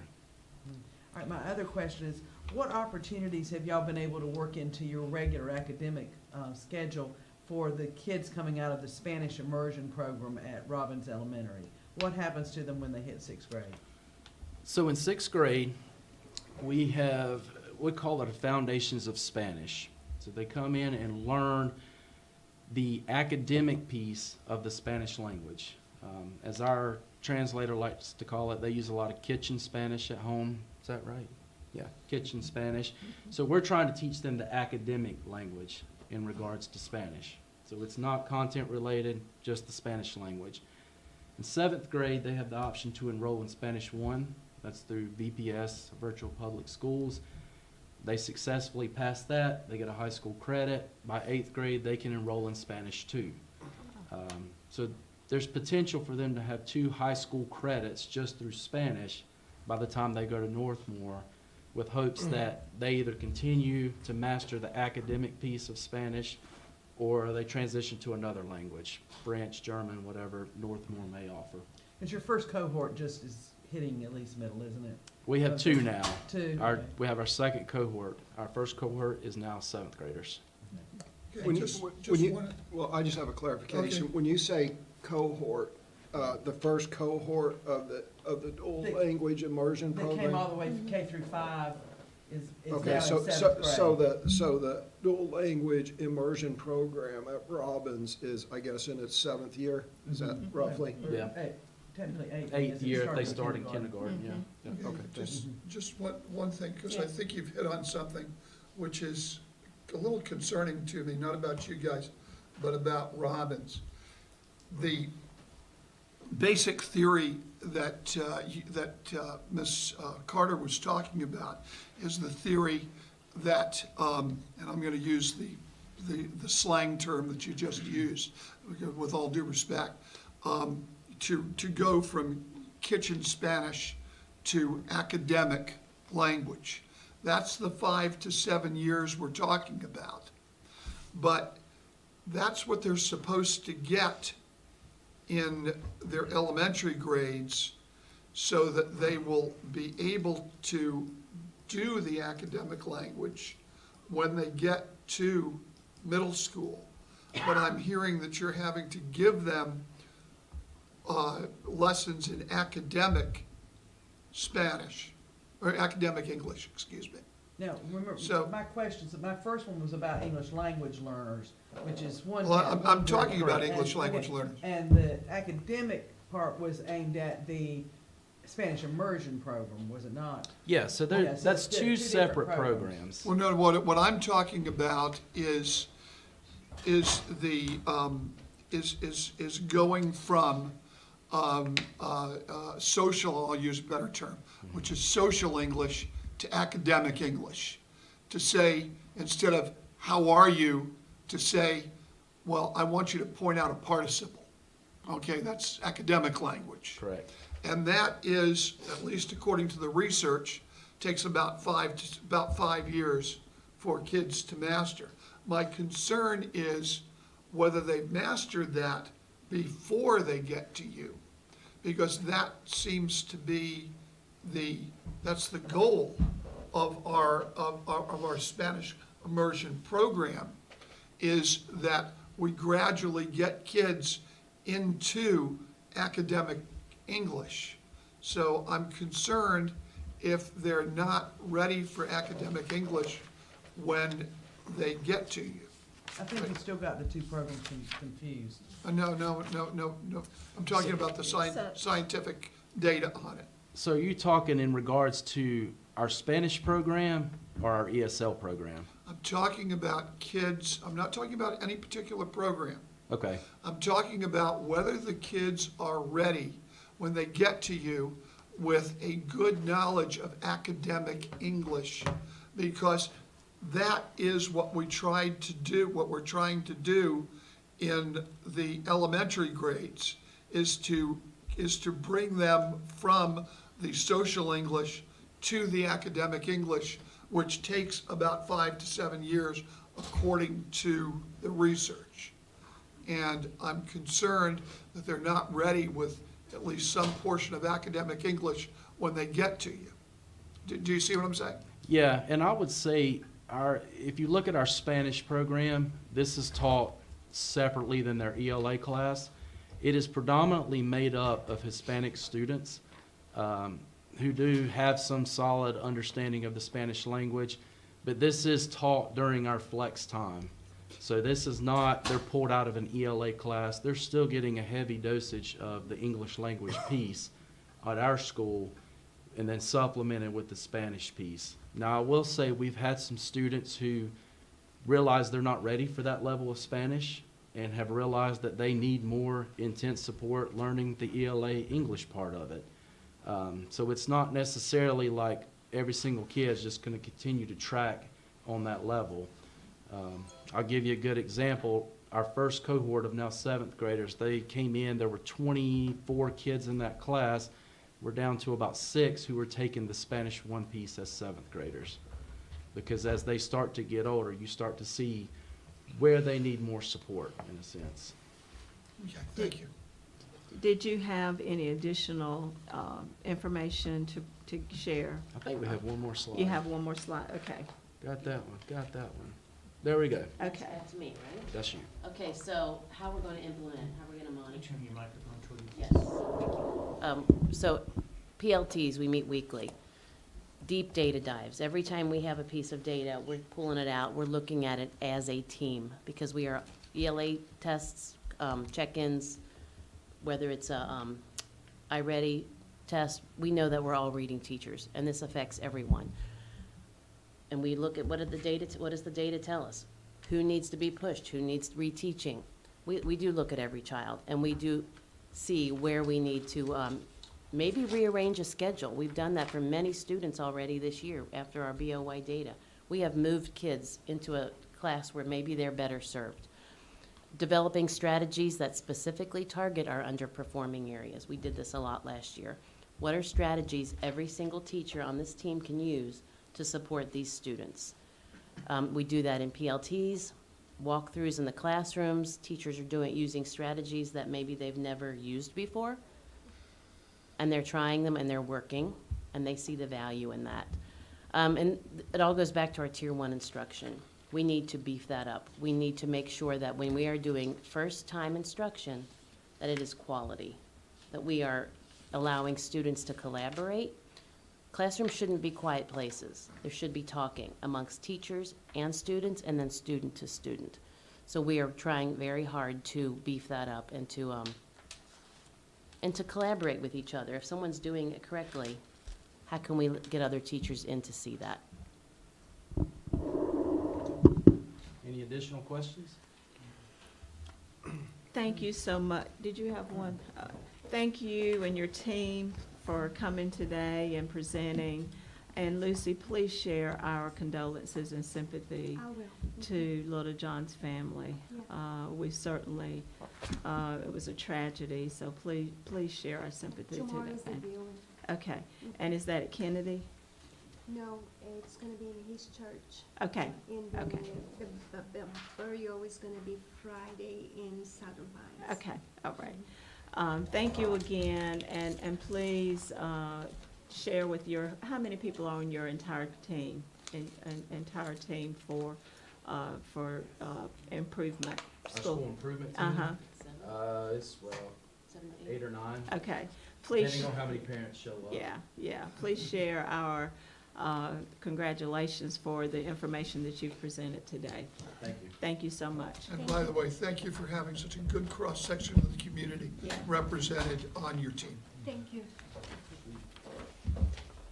I'll go back to that new baby you've got, TJ Martin, keeping you up late at night. Congratulations. Thank you. Next, we have Liz Pines.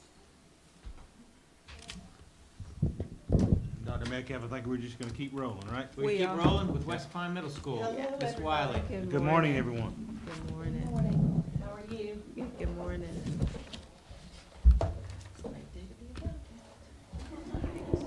Thank you, Ms. Wiley and your team for coming this morning. We're just going to jump right in and have you introduce your members and then get started. Madam Chair, Board, is this move? Yep. Madam Chair, Board, Central Office Staff, Dr. Locklear, proud principal of West Pine Middle School, Jenny Wiley, parent rep, Allison McCluskey, and our sit chair, Tegan Cyril. And it's a pleasure to be here with you, and thank you for letting us talk to you today. Briefly, we have so many things that we could share with you regarding our highlights.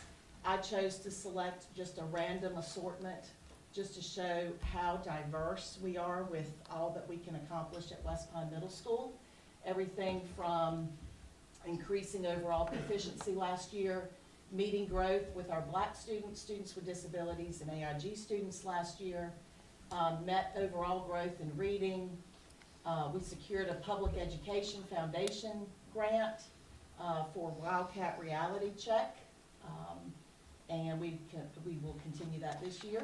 We placed second in the state at the North Carolina Department of Transportation Balsa Wood Bridge Building Competition, and we had 2 students last year who earned All-State Honors Band recognition.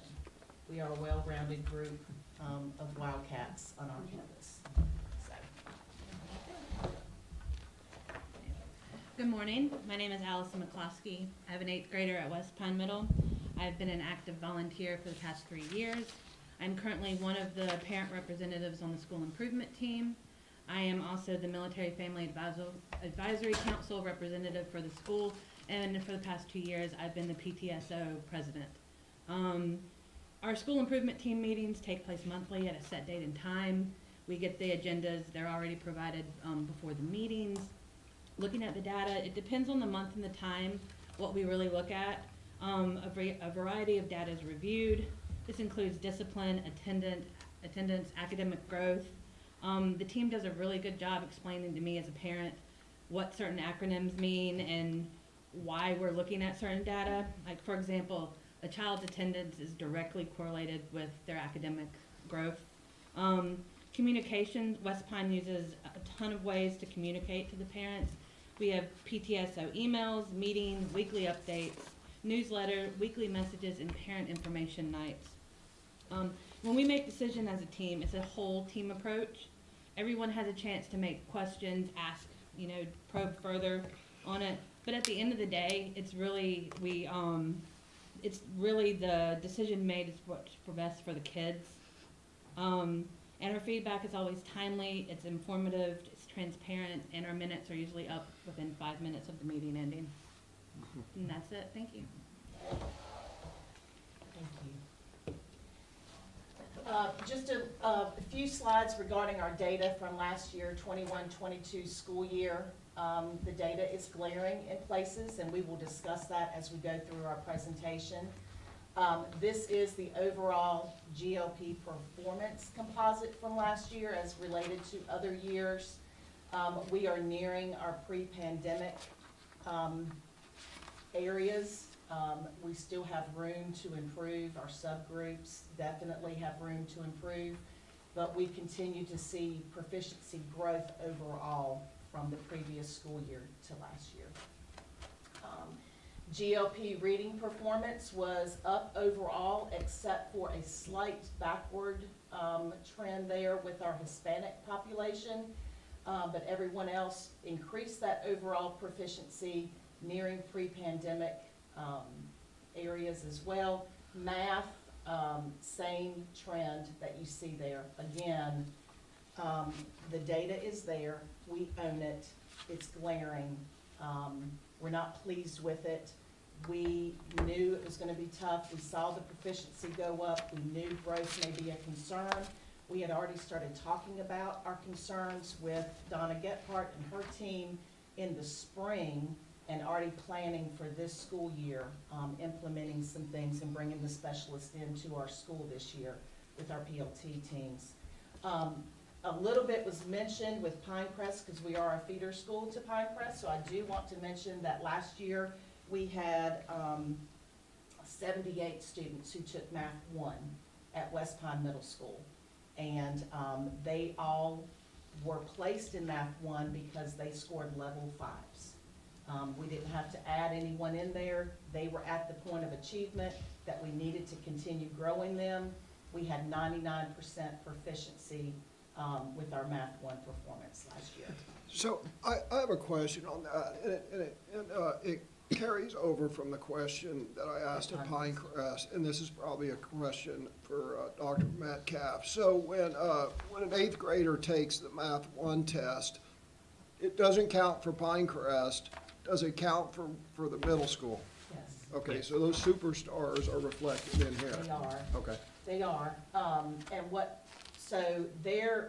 Where their accountability comes in for Pinecrest is it's with the Math 3 test. Right, understand that. I just wanted to make sure their scores didn't just disappear and weren't counted, with No. you or with. No, we want Fair those. enough. So, yes, they are rock stars. And again, we have 3 classes this year of Math 1 students who specifically are in there due to a level 5 and nothing else.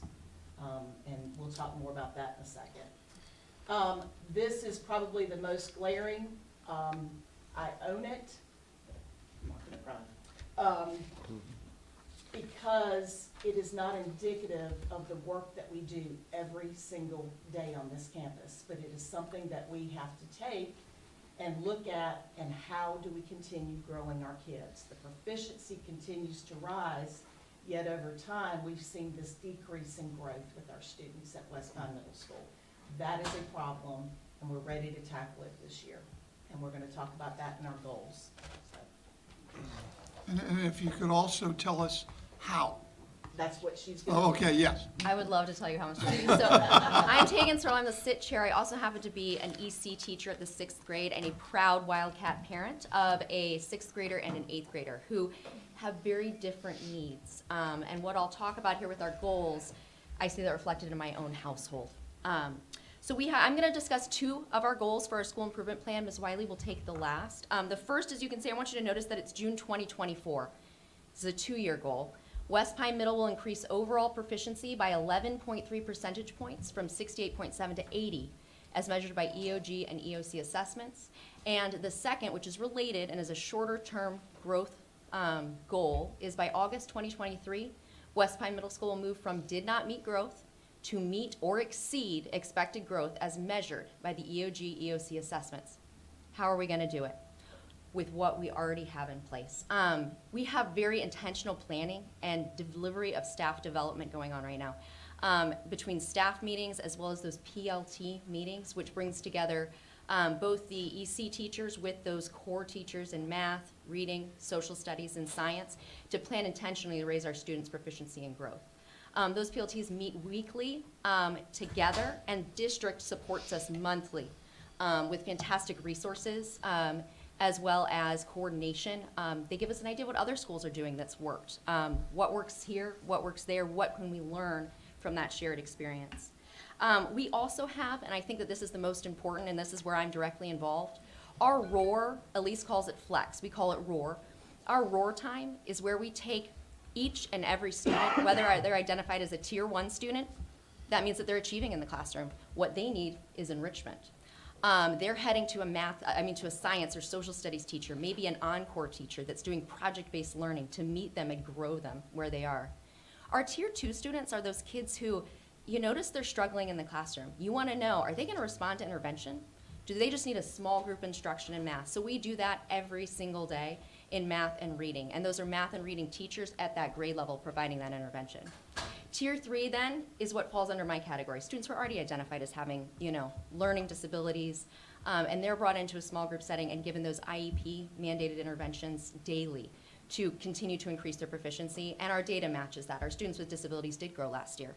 What we're doing is still working. That's during flex time? Yes, sir. Okay. Yep, and that's a 45-minute block. All students, no matter where they are, Tier 1, Tier 2, Tier 3, are all actually charting their growth on each of the assessments we take throughout the year. We've done that in my reading and math classes already. It's a sheet that we're using throughout the school year so the students can set goals. Not only are they seeing where they're starting and watching as their proficiency rises, but they're also telling themselves, how am I going to get there? Is it, a student with ADHD who says, I need to take a brain break and sit back from the computer and sit forward again? Is it a student who rushes because they're used to getting every question right? So we're teaching them to take their time. How are we going to get each and every one of our students demonstrating the growth that we know is possible and the growth that we quite honestly see in the classroom every day? Finally, new staff are receiving, not finally, but additionally, new staff are receiving training with our school's MTSS processes, including Wildcat Talks. If we could talk about one of the more important things we do, it is these Wildcat Talks. You'll hear echoes of what some of our partner schools are doing, but these are our intervention meetings. The teams at each grade level come together and say, I've got a kid who's been absent 8 days in 9 weeks. How are we going to get that kid to school? The district is supporting that. More attendance matters. How are we going to get that student to school? Is it a student with a disciplinary problem that really needs a mentor so that when they're in class, they're learning? Is it a student that maybe we suspect of having a difficulty in reading or math that needs to be addressed with more intensive interventions? And those have just taken place actually this week, and we're taking the data that we have from all of our indicators to make best decisions for those students.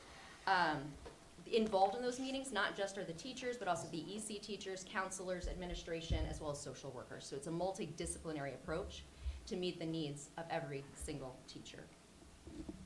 With that, I can hand you back for our third school improvement goal. Before we move on, I want to say a couple of things. We data track those students. We track their data. Sorry, I do have a loud mouth, but we do track their data over a course of 5 to 6 weeks, and then meet again monthly with those Wildcat Talks to figure out, is the intervention working? Do we need a more intensive intervention? And where are we moving from that point? So it is a consistent conversation that's going on with those children. And they can move in and out of intervention like you've heard other schools talk about. We also made an assumption last year that every child had a COVID gap, and they didn't. They didn't, and we messed that up. And so what we're doing is looking specifically at enrichment opportunities, because some of these kids need to be pushed to think critically, to apply their learning, and we're doing that during that flex time. I also intentionally started looking at small group instruction throughout the whole school, and middle school is that middle ground, 6, 8. It's nice when you can hire middle grades education majors like myself who have 2 areas of academic support, like I was a language arts social studies teacher. However, I find it an equally, if not more important right now, to hire K-6 teachers in 6th grade for the transition year. We do see that backward slide at times with from 5th to 6th grade. 6th grade teachers that have that K-6 background bring that knowledge of small group instruction within the classroom. And that's what I need, and then I'm gonna need them to support the other teachers in the building to see how that can work in their classes as they go into 7th and 8th grade. That has been a game changer for us, bringing in those teachers and seeing the small group work. I know Tegan has been a part of that in both math and language arts with those teachers, and we're seeing the fruits of that. especially targeting these subgroups that we need to target and making sure that the intervention in place, not just for the roar time, is also being implemented during that classroom time. So I just wanted to add that in there.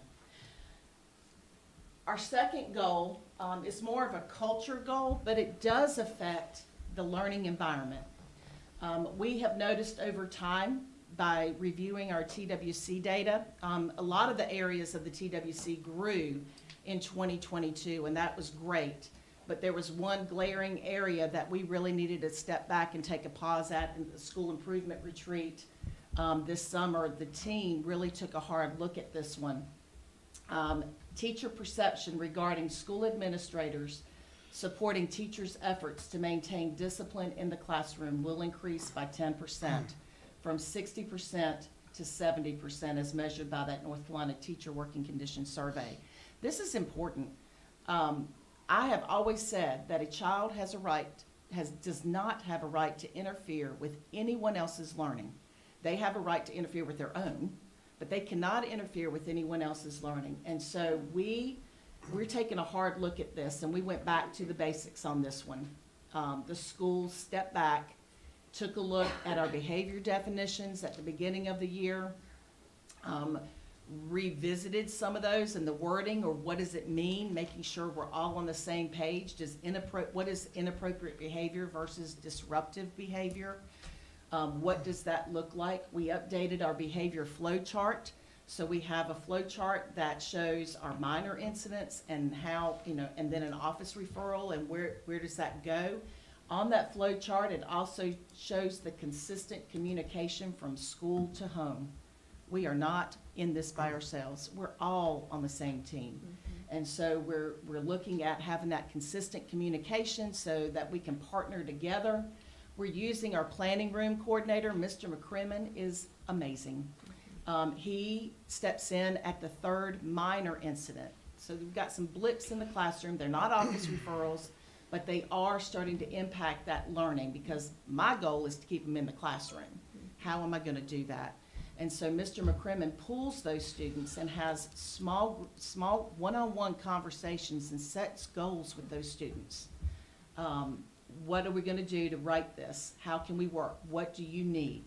Do you need to speak to a counselor? Do you need a little extra support? What's going on? And sometimes we find that they just need one little thing added that they can be supported, or check-in, check-out. And Mr. McCrimmon's there in the hallway just to make eye contact with them throughout the day. School counselors or other support staff are used as follow-up in that event if there's something that comes up from the planning room coordinator's conversation with that child. Student discipline data is reviewed quarterly with our big teams, PBIS, MTSS, and school improvement teams. We just finished Q1 yesterday, and the administration team was already taking a look at our Q1 data. And so we'll have follow-up conversations with our counselors, who will be setting up whole and small group support sessions based around what the data is telling us. And we're also getting our parents involved, more parent engagement opportunities, because we're all in this together. Those are my conversations with my parents. I want them to know that I understand. Middle school is tough. They're interesting. And I love them. I absolutely love them. I've done it 29 years, teaching and administration. You have to understand the psyche of a middle school child, and they live in the moment, and they don't fast forward. Our job is to put as many tools in their toolbox as we can before they get to high school, so that, when they can stop and process long enough. If I do this, this is going to happen. And so a lot of it comes with just that intervention and those conversations, but we also bring in our parents, holding meetings, understanding my middle school child and why the brain is the way the brain is. In November, we're bringing in the SBI agent. Again, it was very popular last year, and we're going to hold Dangerous Teens Face Online, because we feel like social media is a big piece of this. Thank goodness it wasn't around when I was in school. And then we're gonna do one follow-up after the break, winter break, on vaping, drugs, and alcohol. Vaping is really a growing trend, a negative trend that we're seeing, so. Miss Wiley, I just want to, just comment on this particular slide that, I think it's important. And we just saw discipline data, on Monday from each one of our schools. But to assure that students' behavior, to your point, does not disrupt their classmate from learning and from getting good instruction, I think is really, really important. So appreciate you incorporating that into some of your improvement priorities. Mr. Hensley? So I'm going to agree with the chair on this one. Principal Principal Wiley is I'll answer to 100. anything. It is. I'll blame that on all my vocal cords. I swear I know your name.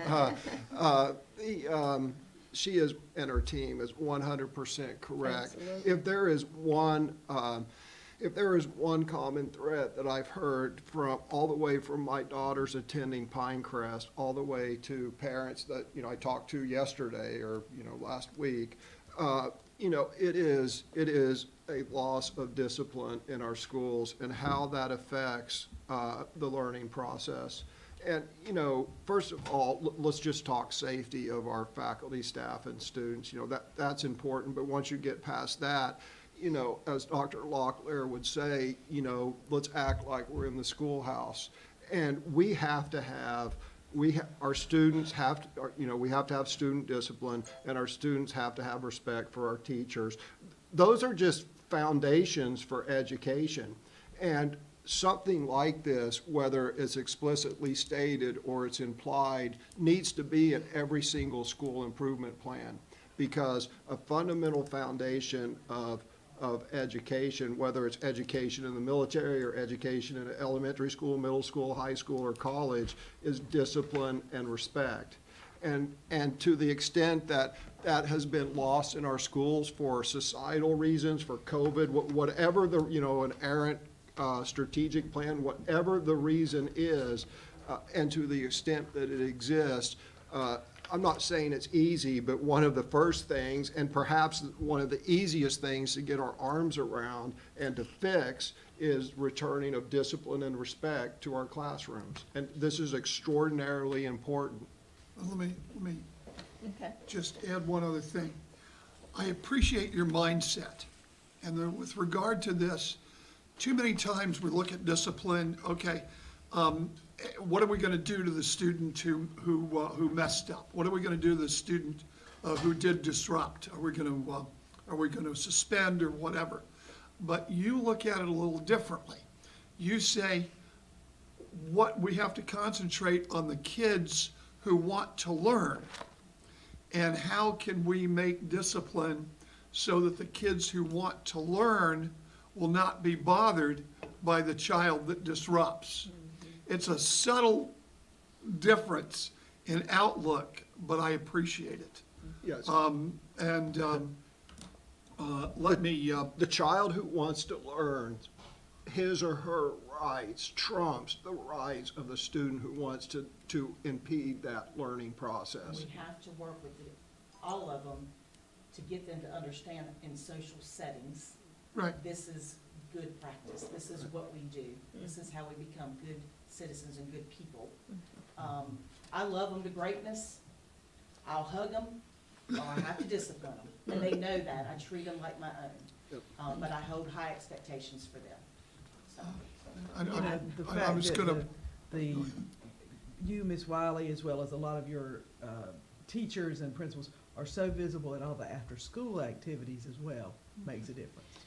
That staff they are good, and they support their kids even when we gotta fix some things, academic, whatever it is, right? Well, I think you demonstrate that it's not allowed during the school day, and it's not allowed after school either, even if you're on your own time.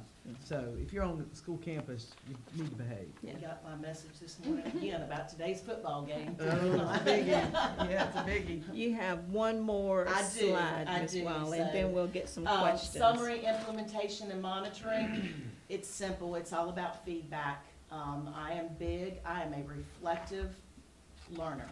I'm still learning, 29 years, and I will never stop. I need to know what the staff is thinking, how they're feeling. We will take one of those in November and again at the end of the year. There's also gonna be a PLT reflection on the work that we've done thus far. Ms. Olegaria will be leading that process. Our walkthroughs and observations are key. We're taking data, we're peeling apart the lesson plan components, and we're looking at each one specifically month by month. And so we're taking data on how that is affecting the instruction and the students in the classroom. Consistent and timely data analysis. I brought in Leanne Holmes to teach all of us how to use Performance Matters, and so that we can begin implementing that in our PLTs, so that we can pull that student data and take a look at trend data over time, and then meeting the needs of those students. Wildcat Talks is very big on our campus, and it's monthly and it's specific, and we meet with each team so that we know exactly what's going on, and they got their finger on the pulse with these kids, because we gotta grow them. Our SIT, MTSS, PBIS teams, and our teacher advisory council within the school, very instrumental in their leadership. They guide me. Their voice matters. Their voice is important. My parent voice is important. I'll be getting a student and staff, parent survey out as well this year, so that I can see how things are going, and they can, and then we can take that information and move forward. So, The game at home today. The game's at home today. It is. Yeah. It is another home game. Mr. Levy, did you have a question? I did. Okay. This is this is a question time, or? is Yes, this- yes, Okay, yeah. I just want to make sure. Yeah, done. it is.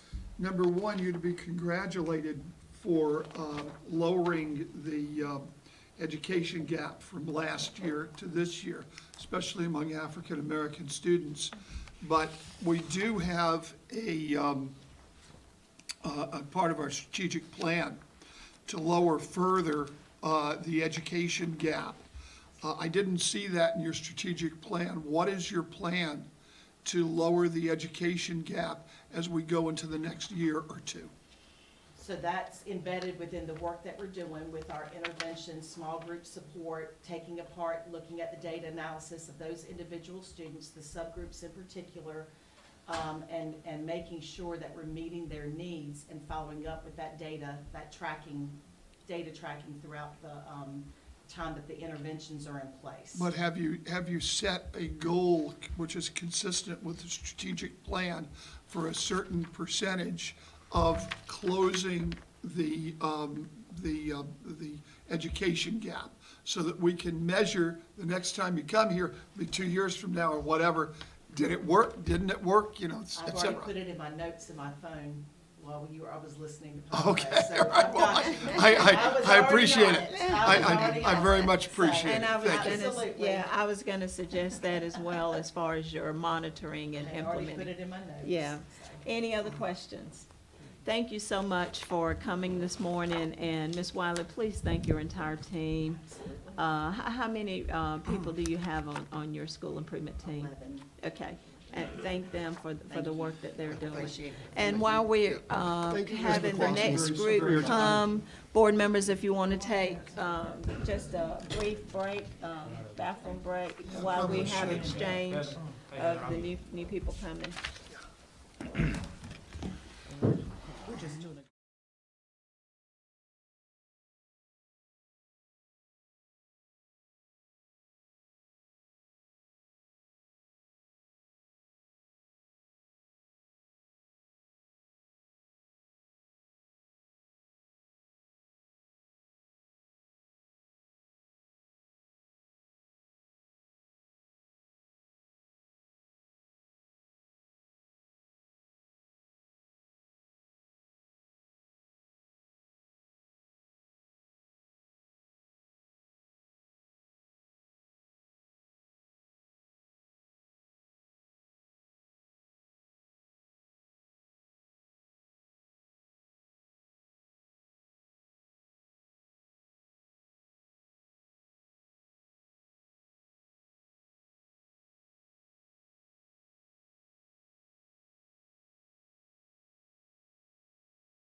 Next, we have Carthage Elementary School to present. Ms. Warren, thank you and your team for coming.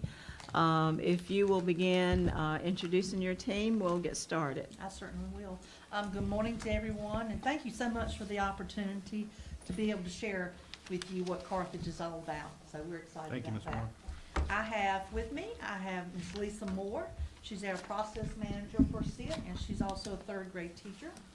And I have Courtney King. She's a parent, new to SIT this year, so we're really excited that they've moved back and they're part of our team.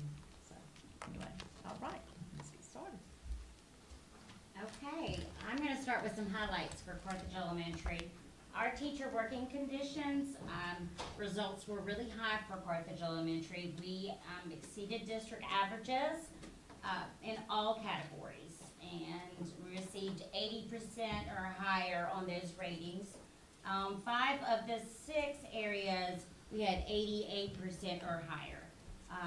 We have a problem-solving team in process for identifying students who are in need of those Tier 2 and Tier 3 interventions.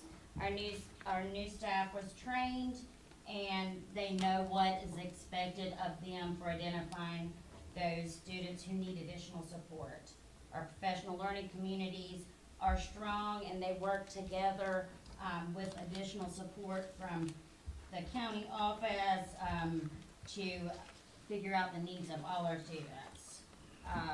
We also support our students. I've heard a lot about small group instruction.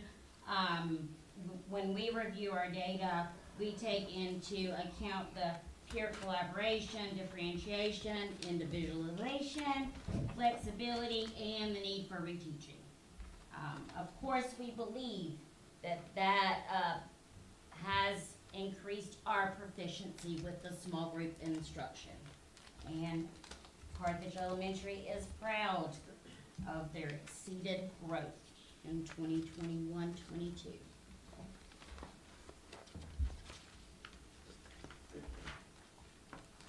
So as mentioned, I'm Courtney King. I am new to SIT. I am a military spouse. We have 3 children at the school. We have a 1st grader, a 3rd grader, and a 5th grader. But I'm not new to the area. I grew up in Carthage. I attended Carthage Elementary from kindergarten through 8th grade. So I am excited to be back, and I'm excited that my children are attending this school. I am, like I said, new to the meeting, to the team. I have attended a couple of meetings, but they have been eye-opening for me.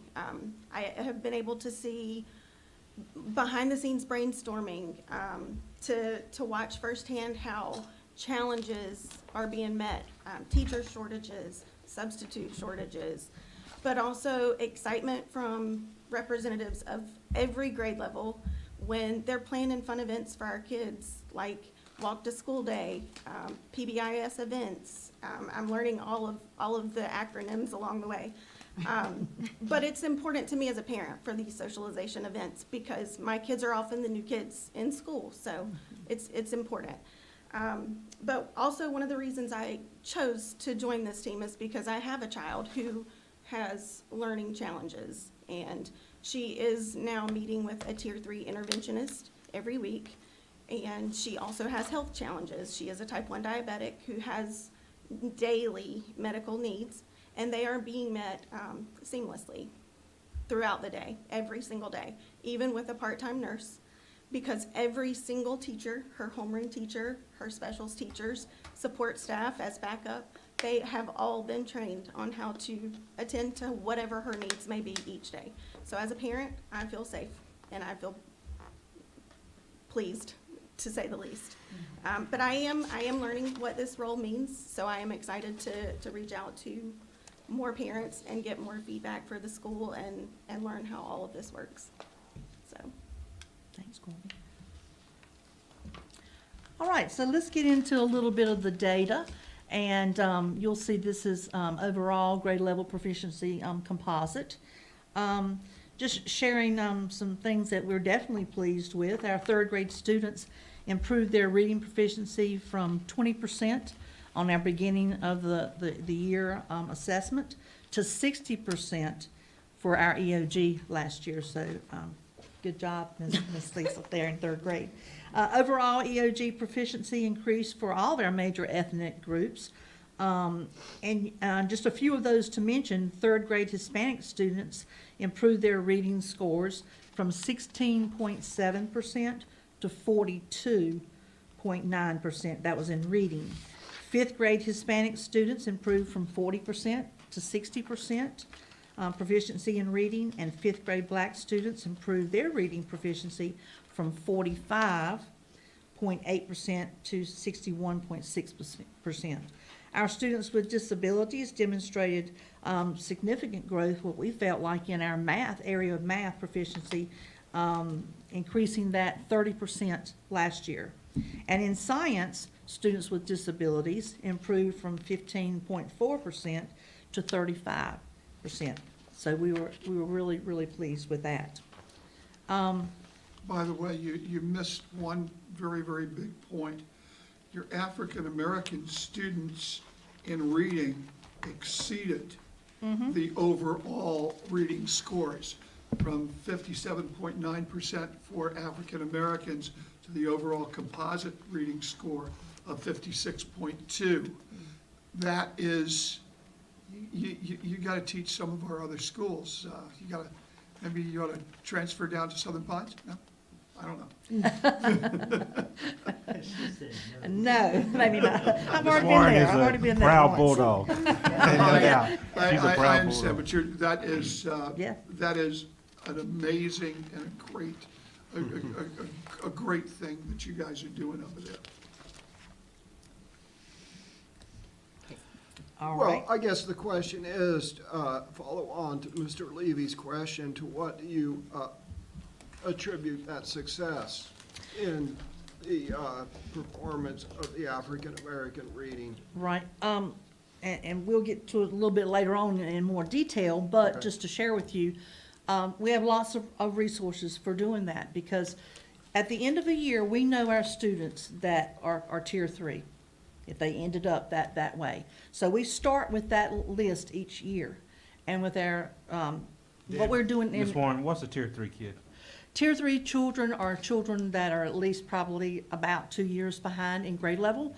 And so we've already identified those. Then we have new students coming in that we'll pull also into those groups. We have an interventionist. She used to be a coach in the county. She decided she was going to stay with us as an interventionist. She pulls those students into tier 3 interventions. She has been, yes, and she is Title I funded.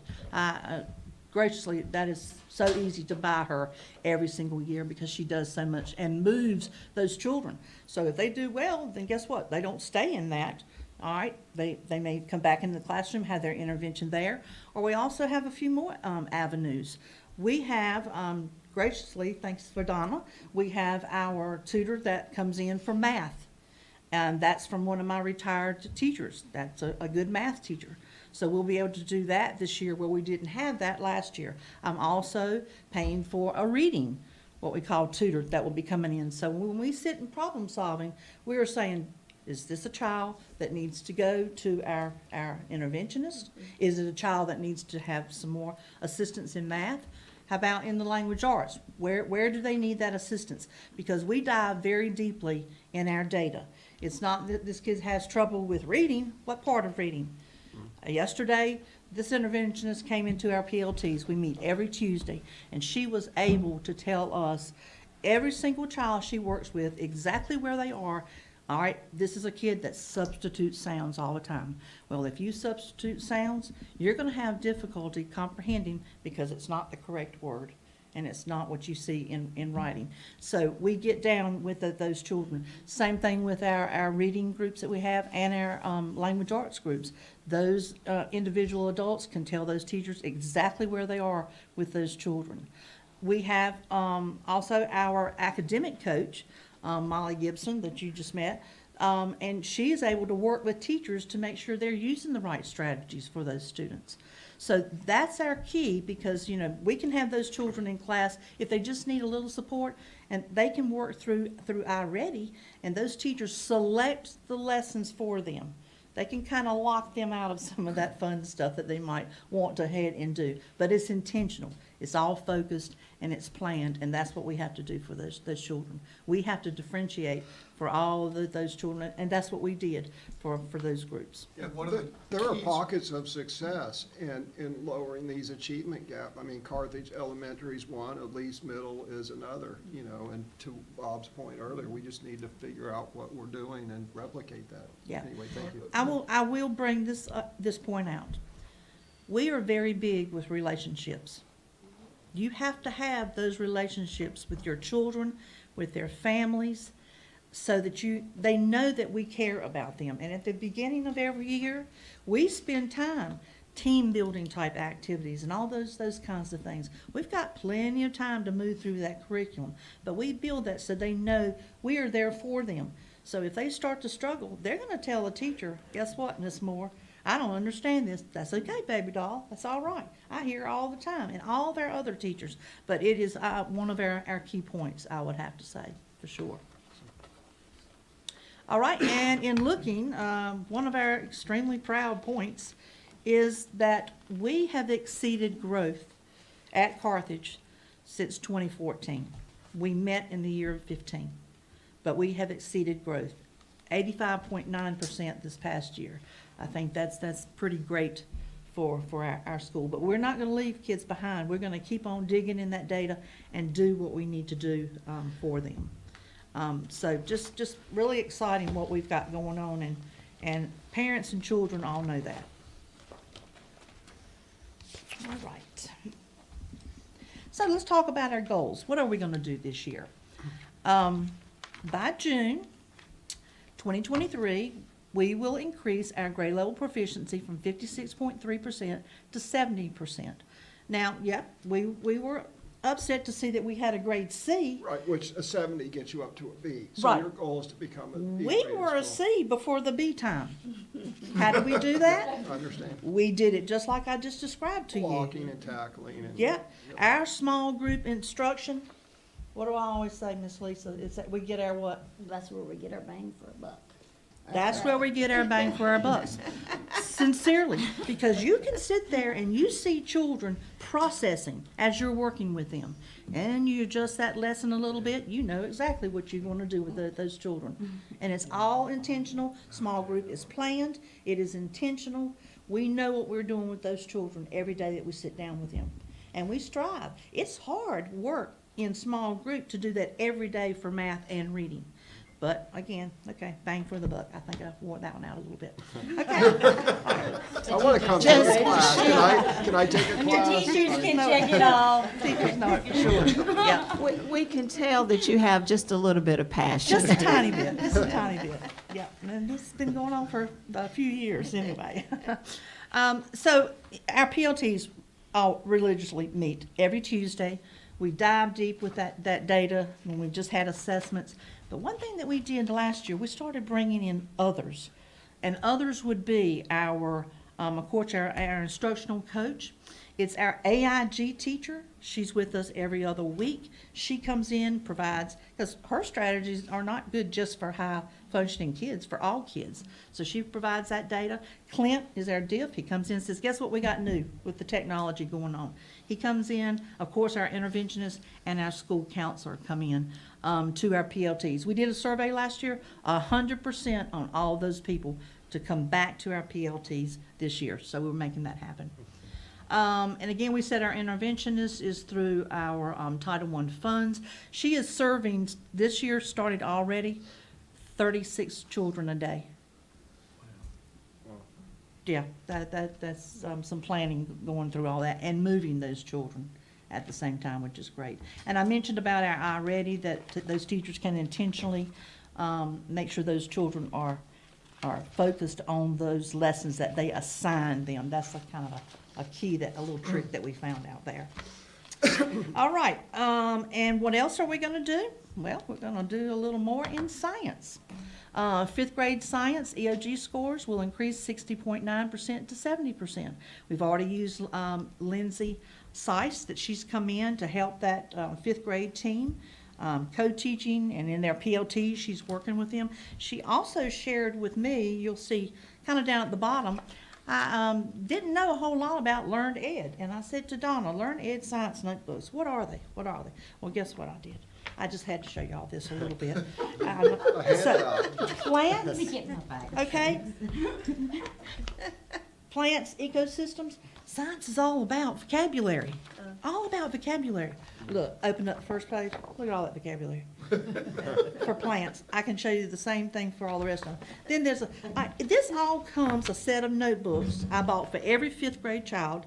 It is 9 notebooks. One of them is the comprehensive review.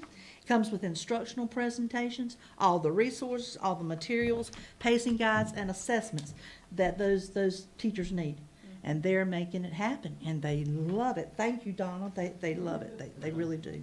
So that's just going to be new for us. I want to say thank you to you guys for recommending another teacher in the 4th or 5th grade because of high numbers. Thank you for that, because we've got something great going on with that. I brought back. We appreciate that. That took a lot of lifting, and that was certainly a goal of the board. Yeah. Well, our 5th grade was the higher of the two. And so I brought in a retired teacher that I had. He worked with me 7 years at Aberdeen, 7 years at Carthage, good science teacher. So while those teachers that have been there are teaching the reading and the math, he's teaching the science and the social studies. Now, if he needs to fine-tune math here or there or reading, he can also do that. But guess what that does for those kids? They can group those children more to their abilities. So you have just kids left in your classroom that have more of a skill set that's similar. You can teach it to him. He can do the same thing with the group that he has. So I'm very interested to see what this looks like at the end of the year. I kind of think we're on to something, to be quite honest with you. So if that's the case, we're not going to fear not having anybody in a position, because that is definitely an issue this year. Just, I've gained some positions, three positions, not one candidate. So I'm going with the best of the best that's worked for us before. And those are Carthage kids, and so. So you want to sum us up? Okay, yes. The last thing is, we have a good thing going with our school improvement process. Of course, we do use the NC STAR tool, and we rate those indicators and we decide what's best for our school. We take the last 3 months of the school year and kind of go through each indicator, figure out what's going to work for us the next year, plan ahead. That's our big thing, plan ahead. We come up with ideas, what would work for each indicator and action steps that might work for us the next year, and then go from there. So our plan is an easier plan to form because we have come together ahead of time, figured it out, we tweak it when the data comes out. So that is the best way that our team has found to do it. We also develop a calendar, and so every person on our team has a responsibility. It is a shared responsibility within the team, not just one person. You all have action steps that you are responsible for, and then you are to report back to your grade level, and you bring back the information to your grade level about what's going on in the SIT team. So I think we really have a good thing going, and it helps with our calendar to monitor and make sure that we are actually fulfilling our school improvement plan 100%. So it's really good for us. Of course, Ms. Warren talked a great deal about the PLT data talks and bringing in all those great people. So I think that you've got a good understanding of that. We love Performance Matters because it is one place that we can get all our data. And then we have a great MTS as problem solving. We feel so much better this year. As teachers, we have a handbook that we can go to, and we have everything laid out in front of us. So, and of course, that's not just academics. It's behavior, and a whole bunch of attendance and everything else. So I think that's really important when we go through that. And of course, our core instruction, you know, we value core instruction. The big thing is we do take the social, emotional learning to heart, because we cannot get through good core instruction without making sure that our students are listening, understanding, respectful, kind, following our BART matrix. So I think that without having that, like Ms. Warren had talked about in the beginning, and you'll see it's all the way through our school improvement plan, we value our core instruction, and we make sure that our students know that we want them to follow our BART matrix. And we expect that.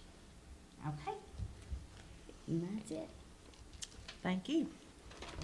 Any questions, board members? Well, thank you Mi- very much, and thank you especially for setting data goals, just measurable goals that we can look back on 2 years from now. Did we do it? Did we not do it? Whatever. That is just fantastic. Thank you. Thank you. And Watch also- for us bringing back that B. I was getting ready to say, thank your entire team that you have that's working on your school improvement plan, and obviously your educators that's drilling down to the individual child. We appreciate all the work that you guys are doing. And thanks for coming this morning. Thank you all. Thank Appreciate you. it. Y'all have a great day. Yeah. Thank you, David. Thank you. Dr. Locklear, we're at top of the hour.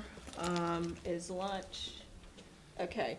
Do you want to do 30 minutes? Do you want to get down to 12? How do you want to do lunch? Come back at 12:30? I certainly wouldn't go any longer than that. We Okay. have some schools that are ready to roll. Okay. So I would say 30 minutes would be as long as I'd go, so we can just Okay. try to recover as best we can on our Okay, time. okay, all right, that sounds good. Then we'll take a lunch break at this time and. Look, they're so easy.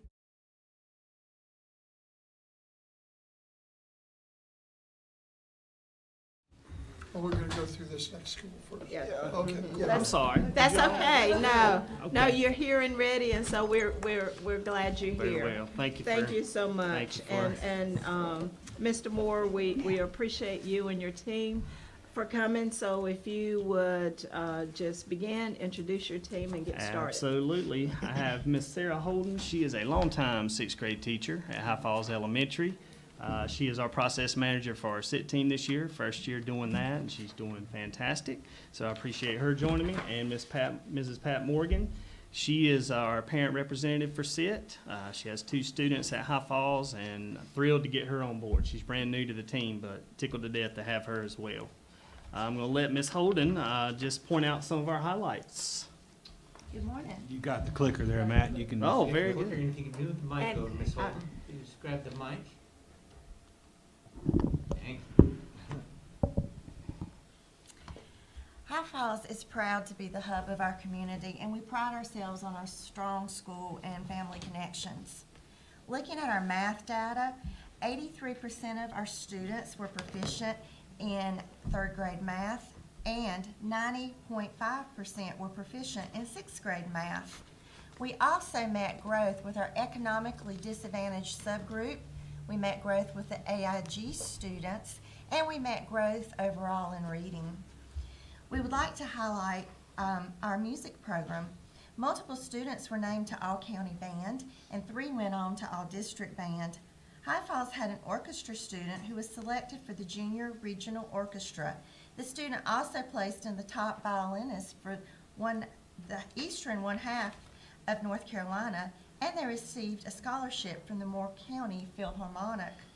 On our teaching working conditions survey, High Falls had a 90% or above that our school is a good place to work and learn, and we also had an atmosphere of mutual respect.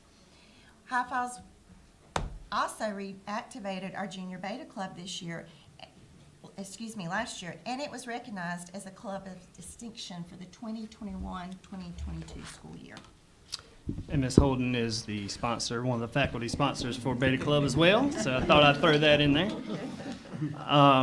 Ms. Pat Morgan is going to talk a little bit about her role. Pat Thank you. Morgan. I have 2 students at High Falls. They're in 6th grade, 8th grade. I also attended K through 8 when I was a child. I am new to the program, the team, but I've already been involved in 2 of the meetings and I learned quite a bit. So I'm just looking forward to being a parent, providing the parent perspective of feedback from other parents to the team and to the success of the goals. Pat was also our COVID nurse last year, so we're thrilled to death. She was great for us in that capacity. All right, we'll look at just a bit of data here. As you can see, we did make some rebounds from 2021. Did not have, our subgroups fluctuate from year to year quite a bit. As you can see, we had not enough students to qualify as a subgroup for our black students in 18-19, nor last year. So the only data we have there for our black students is for 2021. Hispanic students, we took a dip actually with our Hispanic subgroup, as you can see there. I will speak to that a little bit. You see a pronounced drop, obvious drop in 2021 with that subgroup. That was the year we acquired new students who had previously been at Robbins Elementary. They had joined us there. That was a tough year. All in all, we started out 2 days a week, with instruction. It was a brand new school to them. And I don't want to, of course, make excuses for that, but that was a significant year for a lot of students within that subgroup. And we definitely want to make more progress with that subgroup, and I'll speak to that more later. We did make some gains from 2021, slight gains with the white subgroup, and pleased to say our economically disadvantaged students had a significant jump from 45.8 overall to 53.8. Students with disabilities, we did have an increase there of 5 points as well in overall proficiency. And that just kind of splits it out, as you've seen before, for the reading and math subjects in general. The Hispanic subgroup obviously is one that we're working on closely, especially in reading. You see that pronounced drop in reading performance overall. And overall in reading, we did take a little dip. White students decreased from 64.9 to 62.3. Economically disadvantaged students slightly increased, as did our students with disabilities. Math performance, each of our groups did increase in performance from 2021 to 21-22 in math. Each of them made significant gains in math overall in performance. Might I ask, how many students are we talking about here with the Hispanics? We have a currently, if you look at it in total test numbers, that's kind of how I think about it. So last year, you're talking about 18 total tests in reading, 18 total in math. So you're talking about from grades 3 through 8, that's how many we're talking about. So previous year, or actually in 2021, there were 25. So you have to understand in perspective. And again, we know we have to work with this group, but just a few students, due to the small size of the subgroup, can greatly impact, the numbers. So you said 18 students out of your entire school? Yes, sir. Okay, so Yes, that's. sir. 3 per grade. Right, so that's not statistically significant, but it's. Right, but I want to little recognize. difficult. Yeah, it's a little difficult to extrapolate. It is. And like I said, 3 students can make a big impact, 2 or 3. But still, we want to own the data. And historically, that subgroup has performed on par with our white, our most dominant subgroup, the white subgroup. They've performed almost dead on par. And there's no reason for that subgroup, in our mind, to continue to perform less. So we're going to take some steps to address that. Getting into some of our priorities as far as school improvement.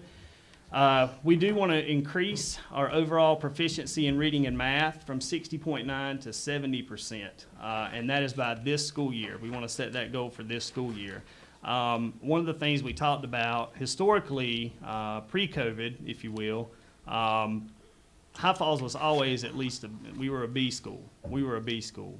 We still consider ourselves a B school, at least. We know that with strategies in place, with processes in place for learning, for looking at data, there is absolutely no reason we can't reach a B school status again this year. I don't see why it cannot happen.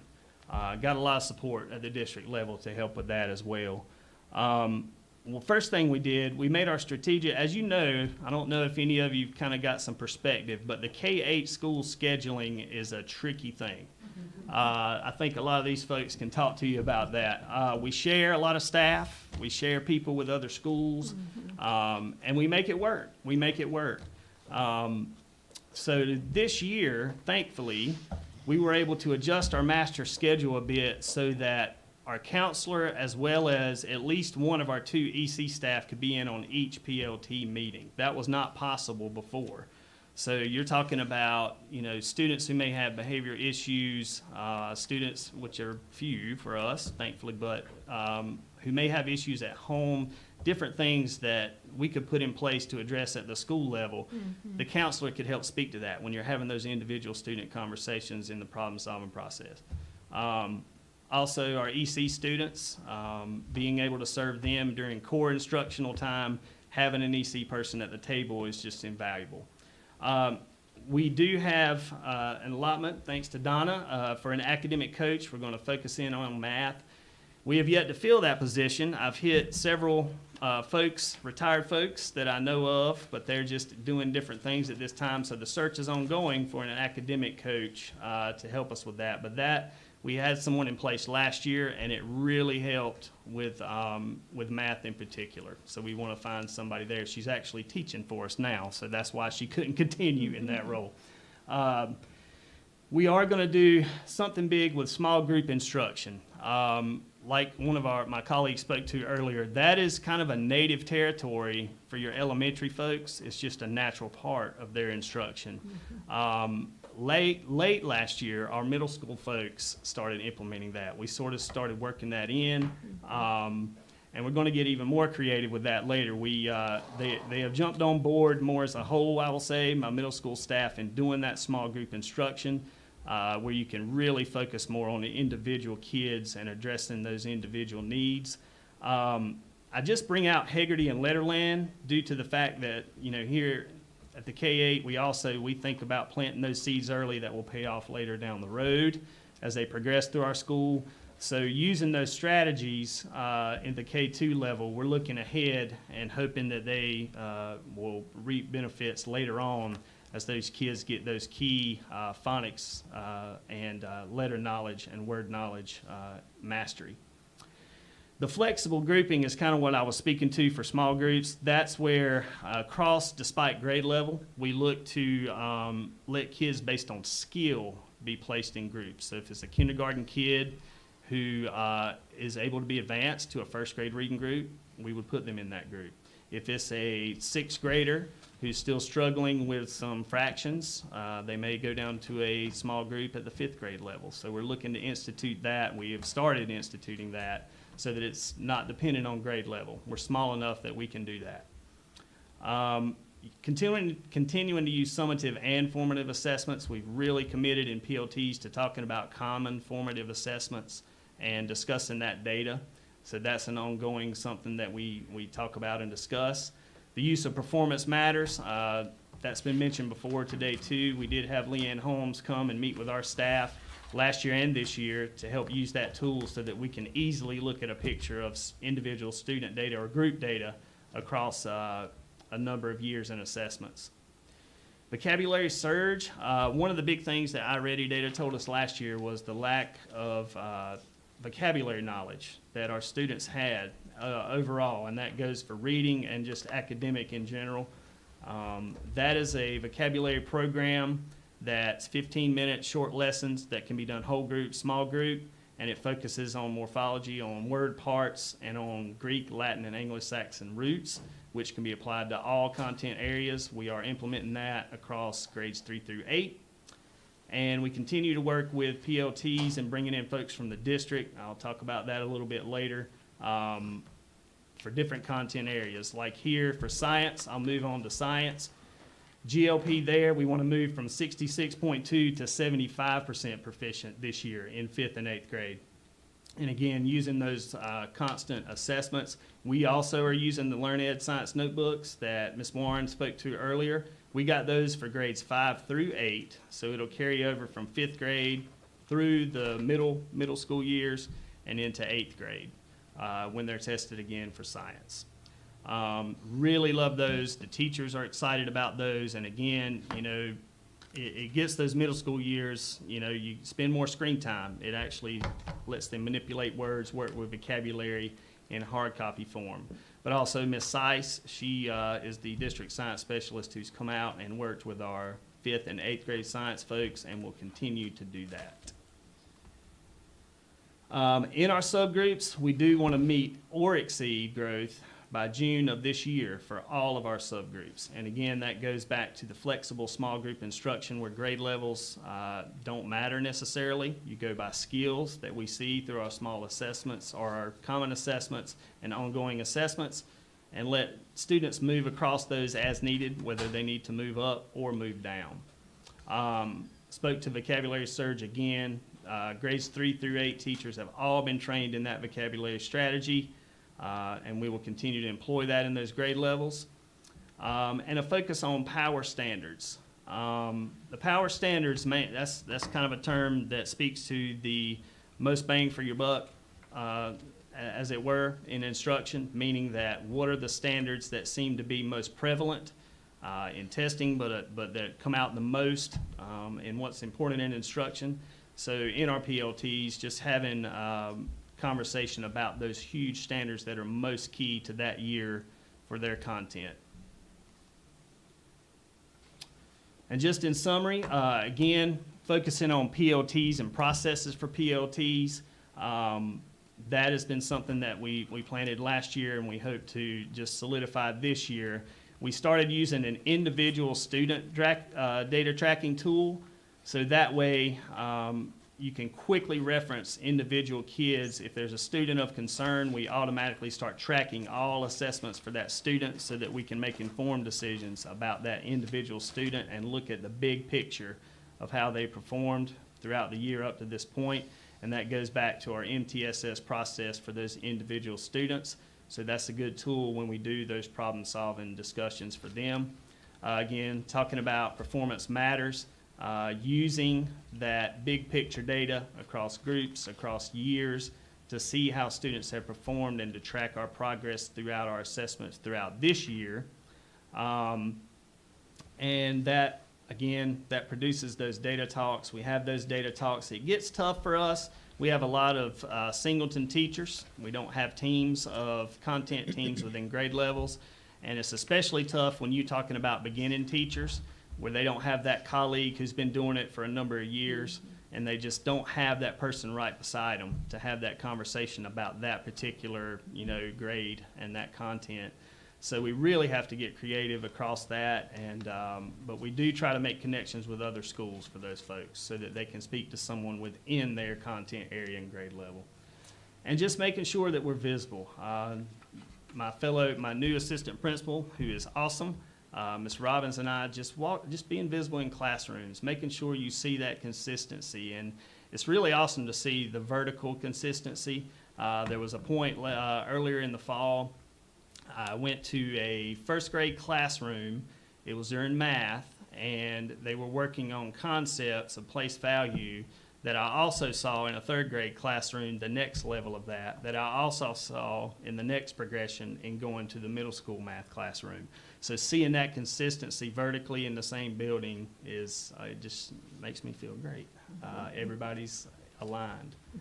But that more or less sums up what we're working on this year. And truly, we do believe that we can make some big rebounds and continue to go in a positive direction in every subgroup and across school.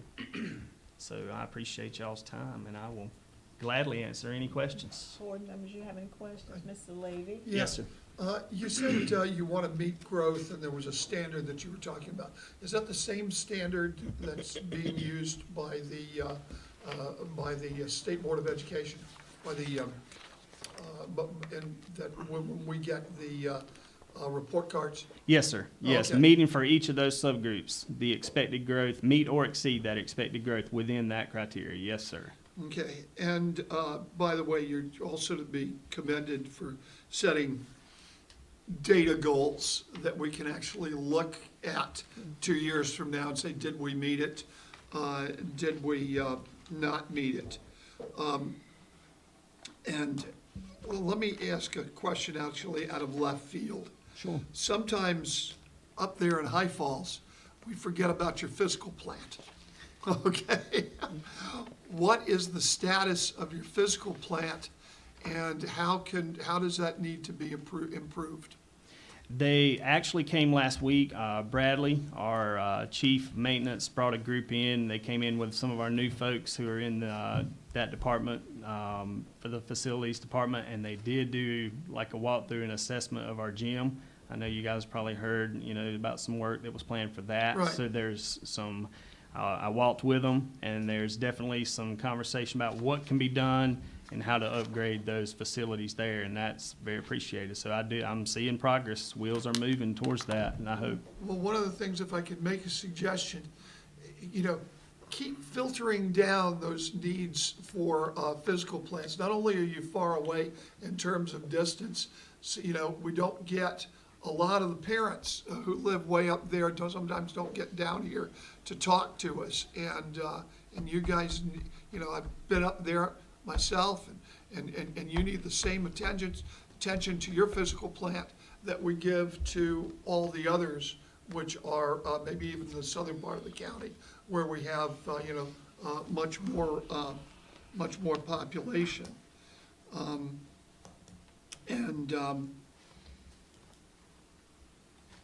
Is that your last? Yeah, that was it. Any other comments? My question was just gonna be about your singleton teachers, because I know that's one is the loneliest number, what is it?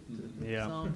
And I'm guessing, Ms. Gephardt, do you link those, especially the new teachers coming in, with a mentor at another school, such that they can have someone to brainstorm with, because that's a tough way to start out.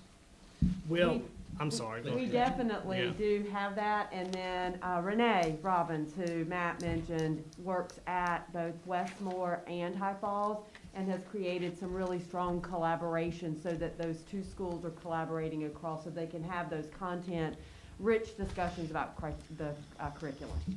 That is absolutely correct. And one of the other hats Ms. Holden wore last year, we did have he's since moved due to, he was about to get married, but we had a new math teacher last year who was with us, and she served as his mentor too. And he was at the middle school level. So there was some continuity there with content. But again, we have to reach out, and the connection with Westmore is something we're going to continue to do. We're going to try to get them together because they're in the same boat, like she said, and just have those conversations. So You share an assistant principal with Westmore, we do. correct? Correct. So there's your connection. That's it. And she was our instructional coach between both last year, so the natural connection. I mean, it just makes sense. And I talked to Ms. Robbins, and she was excited to have that promotion. Yes, she was, and we so, were glad to. yeah. We were glad to have her on board. Yeah. She's like myself. She's from that end. We have a heart for our part of the county, and it was special for her to join us in that capacity too. Yeah. Happy to have her on my leadership team. Well, thank you for coming, Mr. Moore and your team. We're so appreciative to have you here this morning and to hear your plans. How many people are on your school improvement team? Let's see. Oh gosh, I always have to think. We have a representative from the K2 level, 3-5 level, 6-8 level, and then 3 additional who are kind of at large. Counselor, Okay. Ms. Robbins. I mean, it's fairly sizable. Well-rounded, yeah. Yeah. Well, thank all of them for their work, and I echo Mr. Levy's comment regarding set goals. Thank So that you can track and see your progress over a couple of years' time. So thank you for the work that you're doing and for coming this morning. Thank you all. Appreciate you very much. Thank you, Matt. Appreciate Thank you you. all. Madam Chair, we do have, I was gonna ask you, do you have Pine? we have Pinehurst in the lobby waiting. Let's go ahead and get them in. I think they'd really appreciate that. And then if we can call or somehow get a note out We- to our team coming, then we can take a break for lunch after Pinehurst. That'd be fine. And you have to go at what time? Okay. Hello. Hi there. Hey, Mrs. Coney. How's everybody? Good. Thanks for squeezing us in before lunch. We appreciate your patience this Absolutely. morning.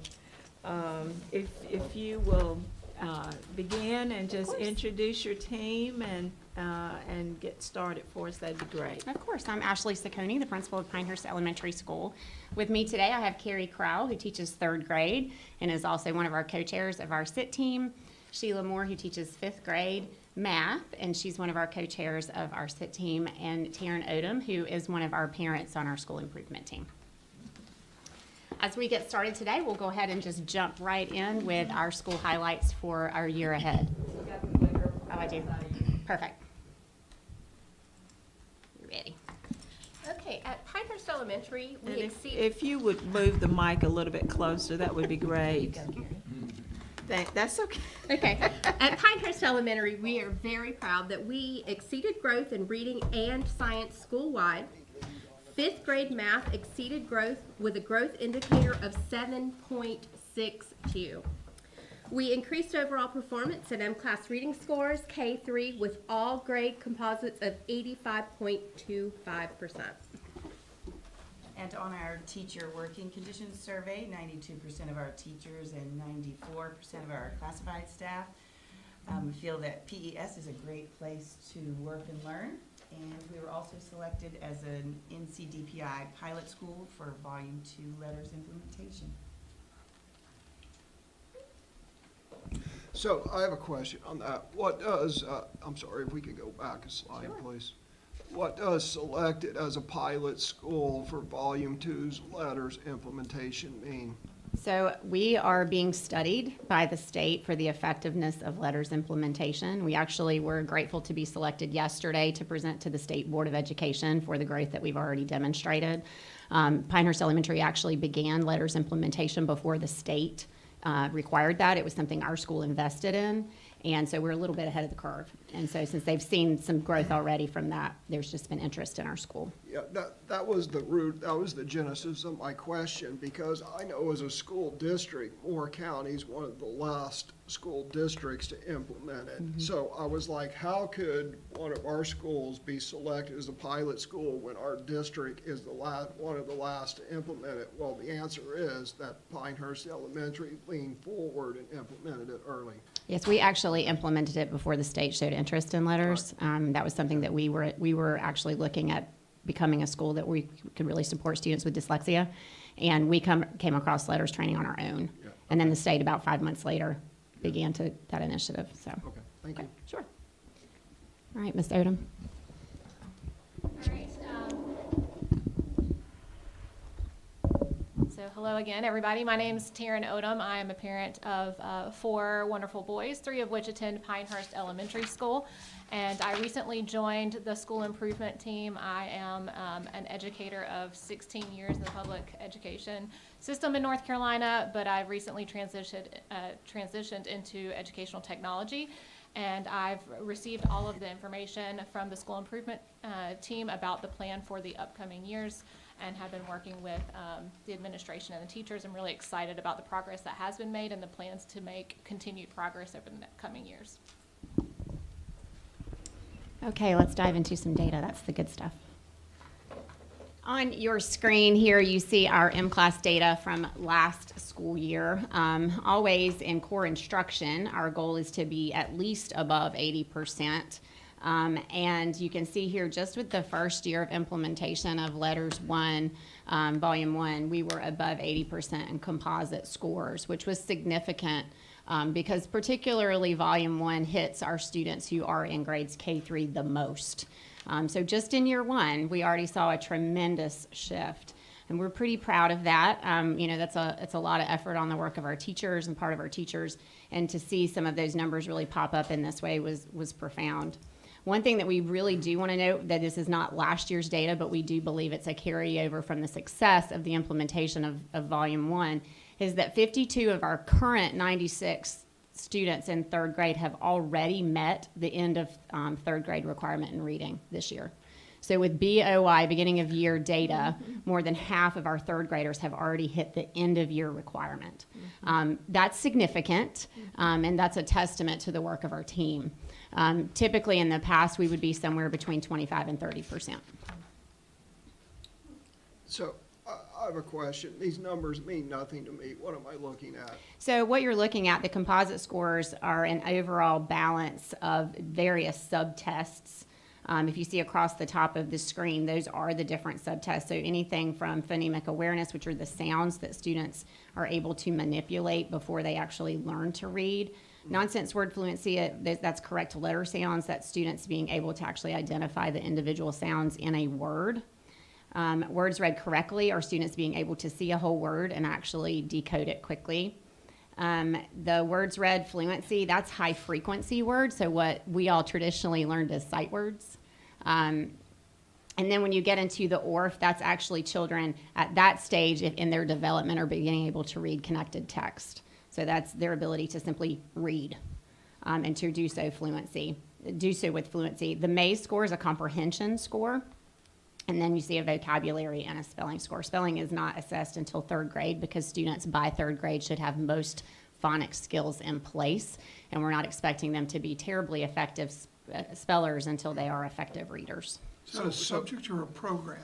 This is not a program, this is an assessment. No, I'm joking, actually. Yeah, so what baseline data would we compare this to? I mean, I haven't seen this information I would want to compare it to like last year or another school or something. I don't have anything to compare this to. Sure, so it actually is being challenging to compare it because the assessment changed last year. So this is the first year of this actual assessment. We have used M-Class previously. We did not use it the year before. The state changed it the year before.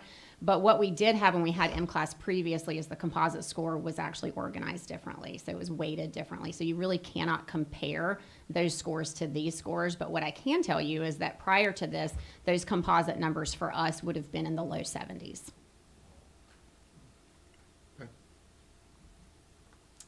Okay, here you see our grade level proficiency data from the last two or the last 2 years plus the year before.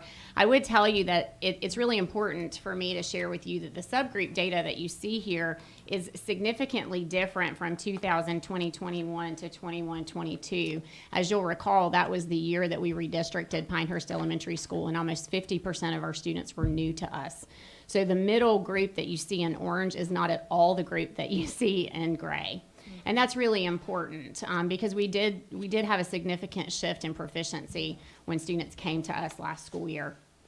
You will see, particularly of the concern for our team, we are most concerned about our African American subgroup as well as our Hispanic subgroup. That African American subgroup represents 16 students. Of the 16 students, 10 are language impaired and arrived on our doorstep last school year. That is extremely important information because they have not been with us to get the K-2 foundational skills. In fact, more than half of them were in 4th and 5th grade. So as we look to the current group this year, we have 13 African American students. Of those students, 7 of the 13 have a language impairment. And this is really important. That's extremely significant, and I appreciate you bringing that up. Yes, it is extremely significant because it's one of those things that is extremely challenging to, and I don't want to use the word fix, but to grow. A language impairment is significant. And this is something that I actually began talking about with our principal group last school year about my concern about language impairments in general. They are absolutely on the increase, but they're absolutely on the increase with this subgroup at Pinehurst Elementary School. And these were students that came to us already identified with this. So it wasn't something that we found. It was something that was already there. But that's where we are, right? And so we've got to grow those students. But it does speak volumes to what that subgroup number looks like. Maybe I'm misunderstanding. What is language impairment? So language impairment can be double. It can be a lack of understanding with receptive language. So I don't understand what you say to me. It also can be, I have difficulty expressing it to you. So there's two parts, receptive or expressive. Most of our students with language impairments in this subgroup actually have both. So not only do they have difficulty reading and making meaning of what they read. They also have difficulty with that orally, and then they have difficulty getting it back out to you. So if you can see how that would impact potentially a standardized test score. This is very different. We've never had a subgroup that looks like this. If you look back to the 2017-18 group, there's not a single child that's African American in that group that had a language impairment. So I want to dig a little deeper. That's not cultural, or is that what you're talking about? Are you talking about something which is cultural? I couldn't tell you, Mr. Levy. I can just tell you what my numbers say because these children just landed on my doorstep last school year. You know, Okay. I don't know that it's cultural. Some of them are family members.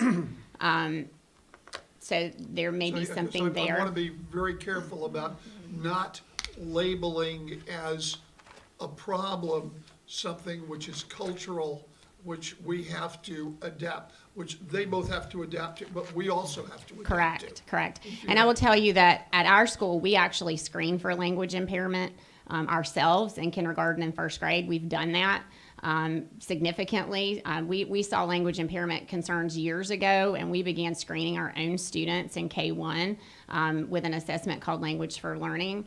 And we're catching students when they're early, but these students just came to us. So they weren't students that we would have had the opportunity to have early intervention with. So right now in our own kindergarten and first grade classrooms, we actually have intervention for language right now. But this particular group of children that you're looking at weren't with us. And so I can't speak to what they had previously. I just know where we are at this point. Okay, so, boy, this brings up a handful of questions. Doesn't all it? of them good.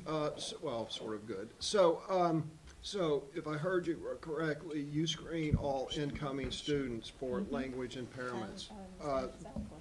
Beth Ann Pratt, who's not unknown to this board, she advocates for that. I'm surprised we don't do that throughout all of Moore County schools. I do believe there are some other schools that do it as well. But that's just individual initiative of the principal, and Yes. it's not required? And obviously you believe it's successful? I believe it's absolutely Critical. yes. I think critical would be If the children right can't word. understand what we're asking them to do, we're speaking a foreign language to them in essence.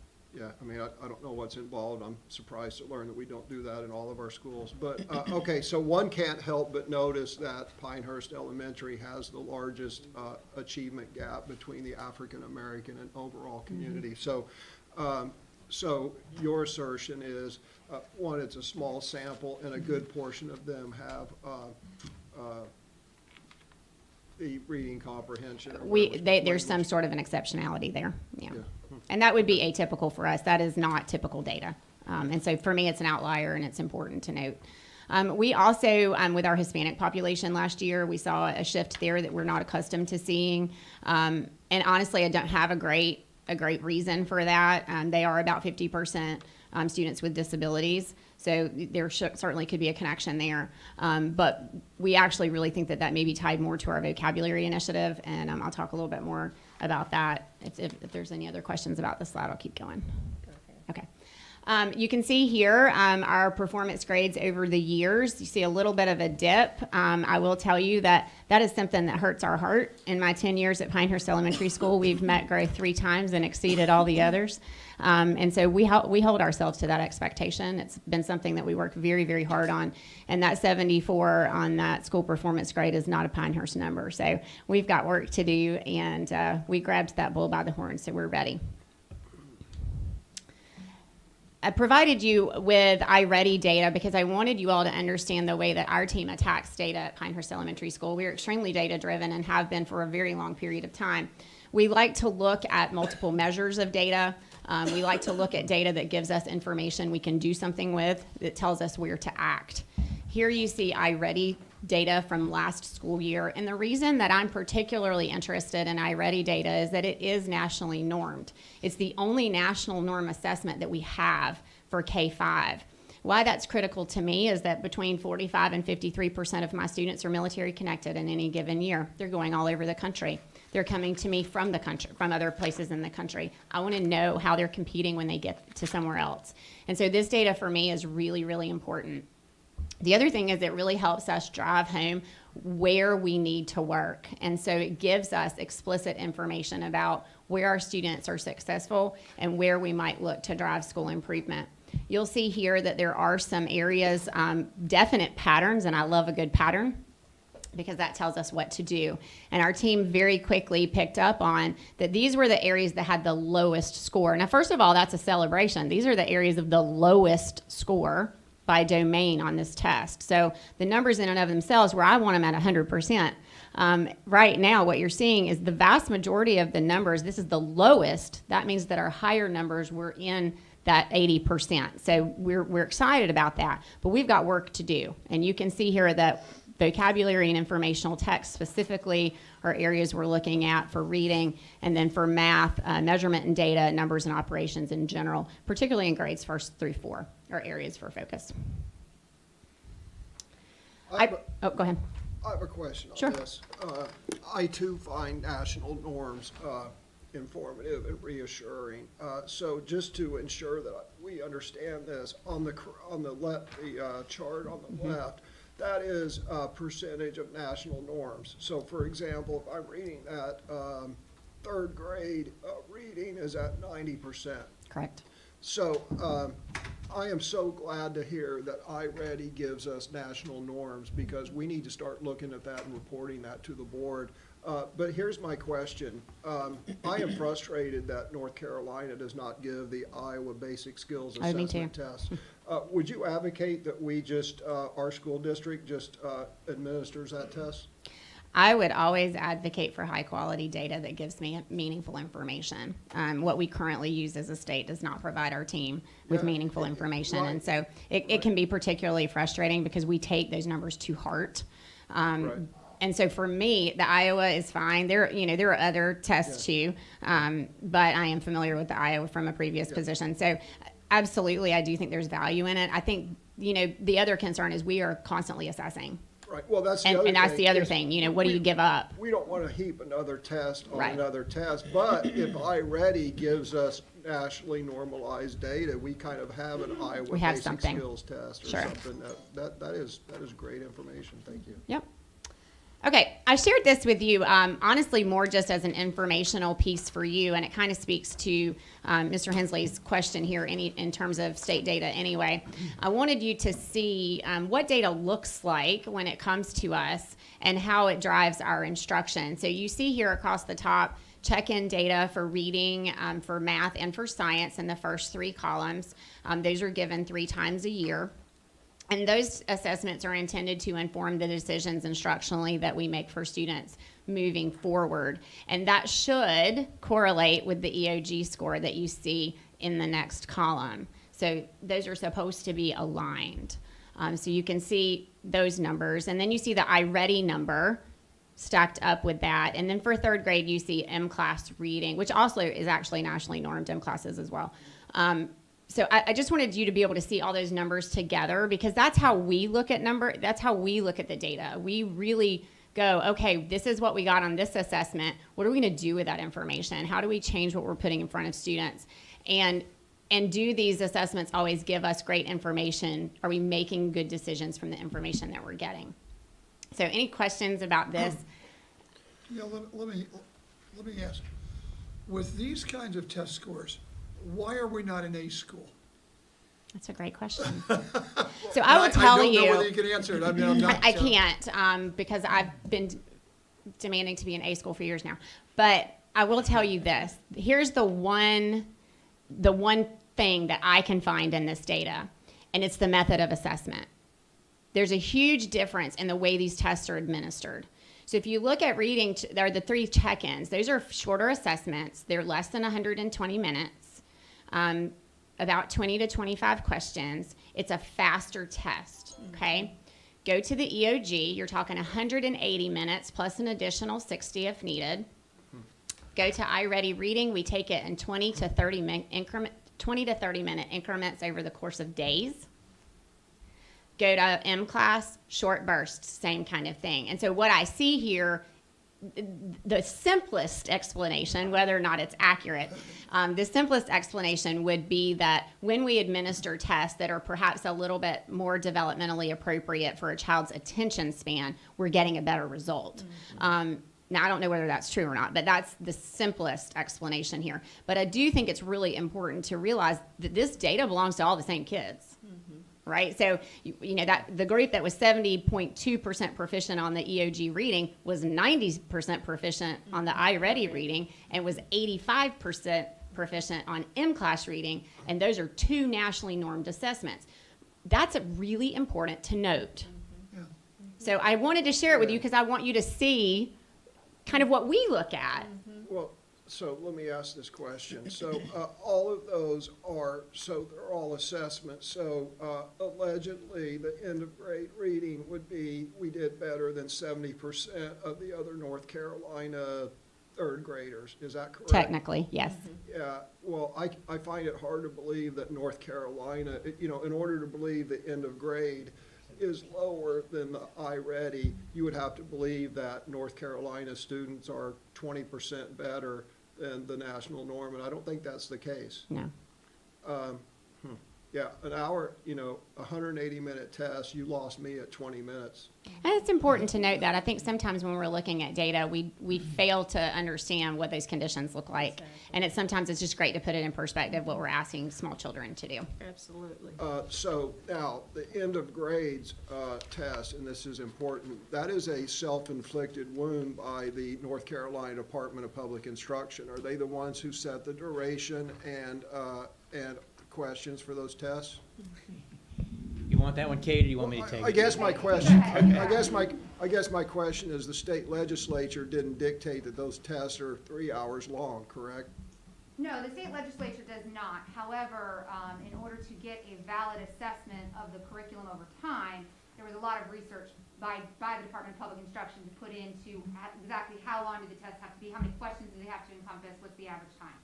So it was not dictated by the legislature in terms of length of the test, but in terms of validity of the test, there are certain criteria you have to meet when you're looking at an entire year's assessment. So the duration, so the requirement for the end of grade is set by the legislature, but the duration of the test and the method of the test is determined by the Department of Public Instruction, right? So we just need to get my friend Catherine Truitt to sit down and look at this and say, you people need to rewicker the test so that it fits the attention span of the students. Yeah, I'd want to get you some background information on that. They do have to apply to the federal government in order to get the funds to come down from the federal government. So we have to, the state has to provide the assessments that they're using to be able to apply for those funds that come into the state that ultimately come to the school districts. And so how that works and how that time is, we could have to do some research for that. I just want accurate assessments and to hell with the bureaucracy. You and me both, Mr. Hensley. So we'll But I want to make sure I provide you with accurate information so we can look on that. It's a great question. Okay, thank you. Okay. Okay, so our improvement priorities for the school year ahead, we have written this as one school year, not for two, that we intend to be at least 80% proficient in both reading and math by June, from 68.8% in reading and 72.5% this past school year.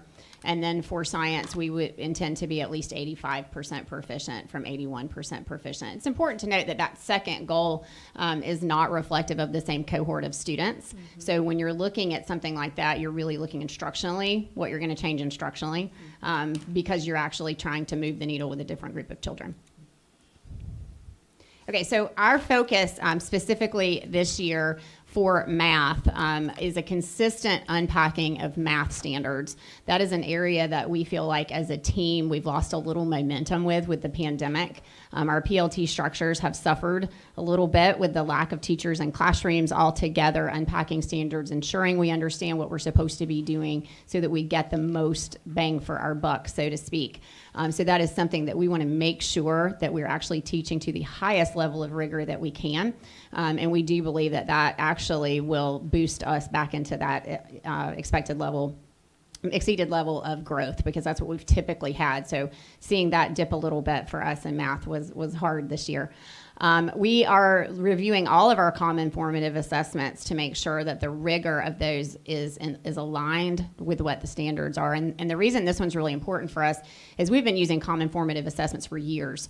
We pre-assess students, which is not something most everybody does, but we do pre-assess on standards that we find essential because some students are already proficient, and if they are, we need to push those students. And if they're not proficient, then we reassess after we've taught and we see where we are. We were getting some really good results from those common formative assessments, and yet our growth in some of our math areas was not exactly what we wanted it to be. So we want to make sure that we're just as rigorous as we can possibly be on those common formative assessments. That's just an area that we feel like maybe we slipped. And then we have incorporated the use of spiral review across all classrooms throughout the week. That's another area that sometimes we've seen students were proficient in the early fall on data on certain standards, and then by the time it was assessed in the spring, we've lost some momentum. And so we're making sure that we're keeping those skills fresh and that we're continuing to build on them throughout the school year. Any questions for math? Good? Okay. For literacy and science, we put these together specifically because of the vocabulary instruction and also the reading component of the science EOG. Our data obviously showed that vocabulary instruction and informational text were the next step areas for us. Actually, we're thrilled because this couldn't be a better alignment with Letters Volume 2. Unit 1 actually is effective vocabulary instruction, and the next unit is actually comprehension. So everything is aligned so perfectly for us. That is something that we picked up very quickly, that there were some easy things we could do with vocabulary, and one of those is the use of sophisticated language just in our conversation with our students. And that kind of goes back to some of that language impairment. And what can we do that's just embedded in our work with children on a regular basis that actually gives us a greater outcome. And it was something that was noted actually in school visits when Moore County Schools principals came a couple of weeks ago. I didn't tell them what to look for, but they came back with like, the sophisticated language in this building was amazing, and I almost cried because we haven't even really, we're just a few weeks into this, and so it has definitely been something that we've embraced, and we're pushing ourselves to do a better job in our conversations with students. We have implemented morphology instruction in grades 2 through 5. I think other schools have talked about vocabulary surge. We piloted that in the spring and have now gone full-fledged grades 2 through 5 with that. And we do expect that to make a significant difference for students and their ability to understand word parts and to develop meaning for words. It's really hard to teach children the vocabulary that they need to know to be successful. You really can't teach them everything. So you've got to teach them how to break words apart and make meaning, particularly looking at Greek and Latin roots, prefixes and suffixes. And then we will continue our implementation of letters. We will be finished in May. What is your assessment of the letters program overall? What would y'all say? It's amazing. Okay, so it's just that good. It Okay. is. Even with a college degree, there are so many things that I'm learning that I never learned in school. Things that I didn't realize how important vocabulary was. I mean, we, of course, do unpack vocabulary for the students at the beginning of any unit we're teaching. These are the vocabulary words you're going to need. But by teaching them prefixes and suffixes, we're teaching them how to use their own skills to break apart words. Mm-hmm. And anyone who's ever played Jeopardy knows how important knowing root words is. The increase in my students' abilities is amazing. Okay, it's good to know. It's hard to believe it. Excited. Yeah. I really do love it. I Yeah. think this is one of the best professional developments I've ever had. Awesome. All right. I will say it's been life-changing, truthfully, and as a team, we were blessed to do it a little differently. I don't know if blessed was good, maybe cursed, I'm not sure, but we did it all together, and we learned it all together as an administrative team. We also trained our instructional assistants in letters, as well as our speech pathologist and our school psychologist. So we really went whole hog in and talk about common language in a building for people to be able to understand what we're asking students to do. And it's heartbreaking, to be truthful, that we didn't know some of these things. I mean, it just kills all of us that there's things we should have known. But we're proud to have been on the forefront of that in our state, and we're determined to get to 100%. The research says we can guarantee 95% of students, when this is all fully implemented, will be successful readers, and at Pinehurst we're determined at 100. So how will we be implementing and monitoring? implementation's already fully in effect with actually all of what you saw today. Between our walkthroughs, that is something that tells us very quickly the things that are in place. We're seeing those spiral reviews. We're seeing vocabulary surge. We're seeing a change in vocabulary and oral discussion with teachers, with their students. We also we have administrators in our PLCs every week. So I currently am working with K2 and EC and our specials group, and Ms. McNeil, my assistant principal, handles grades 3, 4, and 5. And we are in those meetings, and that has been, we used to do that. And honestly, last year we didn't. We were not constantly in there, and that is something that we think is important, and it's valuable time for our team. I feel more confident about what's happening, and I think they mostly appreciate us being there with them and asking hard questions. But I think that's really, really important. And then again, just absolutely being sure that we are teaching to the highest level of rigor that we absolutely can will get us right back into that exceeded expectations. If I could just add, just on top of what you heard, the story that Ms. Ciccone was telling of being on the forefront in the state with implementing letters training. Ms. Ciccone and her team really all started doing some additional research to address the learning needs of their kids, and kind of, as I think you describe it, stumbled into a little bit of the science of reading, and then they kind of jumped out ahead of us as a school district and invested in training their whole staff, as Mr. Ciccone said. We're in cohort 3 in the state of implementing this training. We talked about being intentional about that. We talked about training our administrators and having leaders in each building that were ahead of the rest of the staff. But Ms. Ciccone and her team really were leaders for us in the district and helping us know what we needed to do to best prepare our whole district. To that end, yesterday I had the chance to attend with Ashley at the State Board of Education meeting, where Ashley was on a panel where she talked about the work of Moore County schools and especially specifically Pinehurst Elementary. So I just want to celebrate her leadership and her team, because that's a lot of work. It's intensive. That's why she talks about being in year 2. The rest of Moore County Schools is in year 1. So she and her team are ahead of the game and helping to lead us. So just want to thank her and celebrate her and her team. Absolutely, that's awesome. Absolutely. Any comments, board members? Thank you so much for coming this morning with your team. Appreciate the work that you are doing, and obviously is showing with your numbers. Thank you. We you look so forward much. to celebrating that in a year. Yeah. Yeah. Thank you. Before we break, I have a question. Yes, ma'am. And I'm not sure, I don't know that I need an answer, but with all of our different groups who have come, and obviously some we've highlighted different initiatives that they're doing extremely well, like the letters implementation with Pinehurst, and we heard about from TJ and what he's doing with the Hispanic population. And we heard also from Ashley about what she does with students that have impairments, language impairments.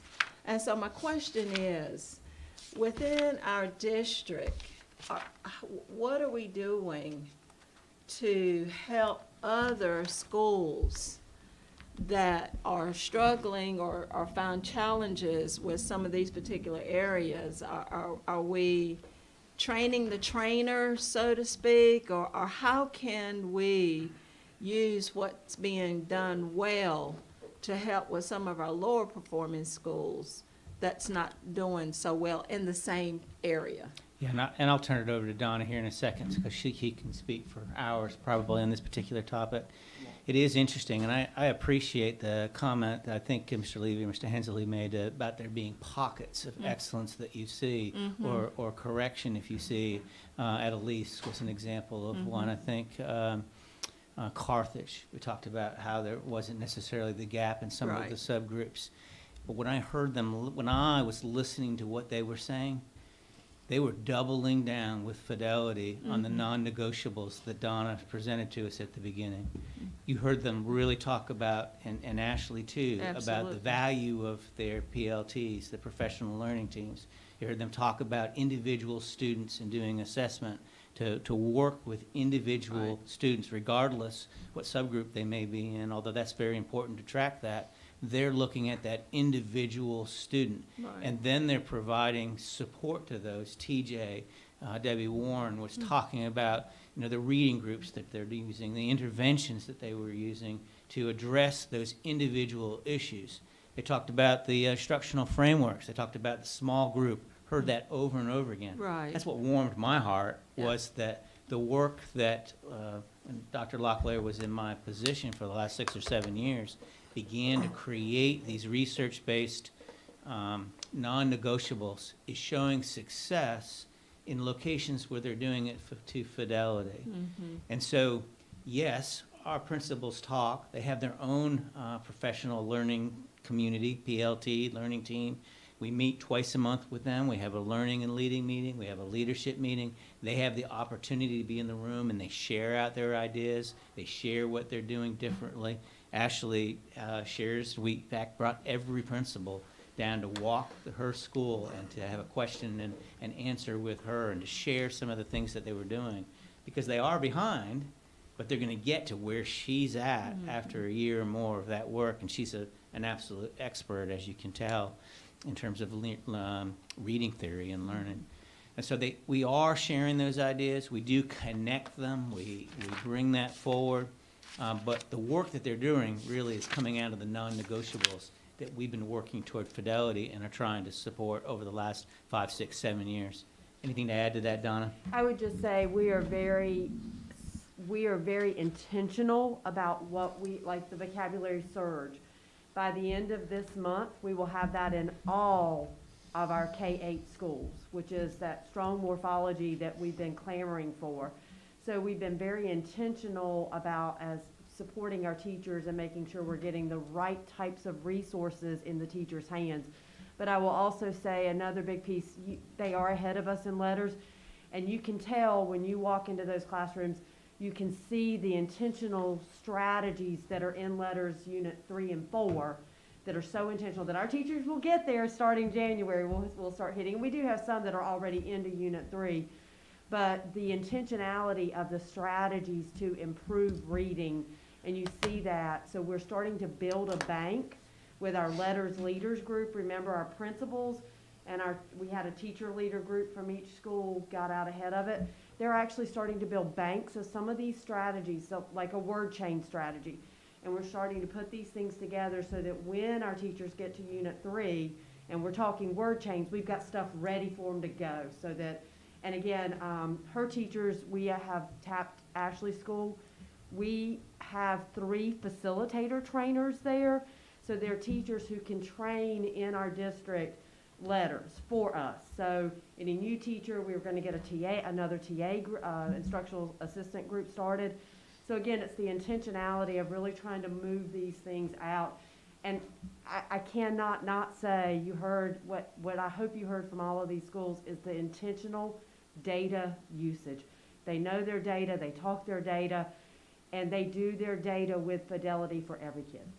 Thank you. Well, I just noticed that, for some, like for Jenny at West Pine, non-negotiable was discipline, making sure those students are in the classroom and not disrupting the other students. So somehow if we can, begin to showcase some of the things that are going extremely well with one middle school to the others, and and at some point we may do that. I don't know, but it was just really a thought and a question. Just one thing further, and this is addressing the entire board. There are 2 things that came out today which were related. They're not the same, but they're related. Small group instruction, number 1, and lowering class size. Okay? When we do those 2 things, it looks like we get results. So, they can do small group instruction, but also, Dr. Locklear, lowering class size and making that a budget priority of lowering class size further beyond the 4th and 5th grade, I think is also very, very important. And third with that is that they can't fill the positions we now are allowing them to get, We'll which is a crying shame, because we do want to see those lower class sizes. Yeah. and- Well, we heard, I mean, we heard, I don't know what's going on. We heard several principals say that they Retired. but they filled the positions that we just authorized a month ago, so, you know, they're No, I getting don't, I filled. think they said they didn't fill them, but. No, the Carthage Elementary principal retired. specifically discussed that she hired a fifth grade teacher, so. So at this point, we are going to, nobody else is waiting. We're gonna take a lunch break, right? We're ready for a lunch break. Well, we need to take a lunch break. yes. Okay. So Time for to lunch say, break. So- 30 minutes at most. Back 1:30. Yes, Madam 1:30. back- Chair, I have a quick question Okay. about the schedule. I have a hard deadline. I have a work commitment at 5, so I have to leave around 4:15. Okay. So we might want to talk about over the break about breaking. I'm very interested in these school improvement plans, especially for the last 3. Yeah. So we might have to move those to another day. And that's what I was We gonna may have to ask. discuss possibly Monday or Yeah, something. that's But what I was gonna ask. I'm glad you said that. I was Yeah. gonna mention that to the chair at lunch. Because I just don't see us getting through all of what we need to, and I don't want to rush our last schools. So it's probably just getting in contact with them and just rescheduling to a different day. We can discuss at lunch maybe Okay. how we want to approach that. And Okay. there are some state board policy and legal requirements around when we have to approve those plans. Yeah. But again, these are living documents. So Yeah. even, you know, with the approval, it doesn't Yeah. mean there won't be changes Yeah. as we move forward. But yes, ma'am, we can talk about that at Okay, lunch. sounds good. So we'll break for lunch and we're back at 1:30. Yes, ma'am. Okay. Thank you.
We will call our meeting back to order and get started with our next presentation.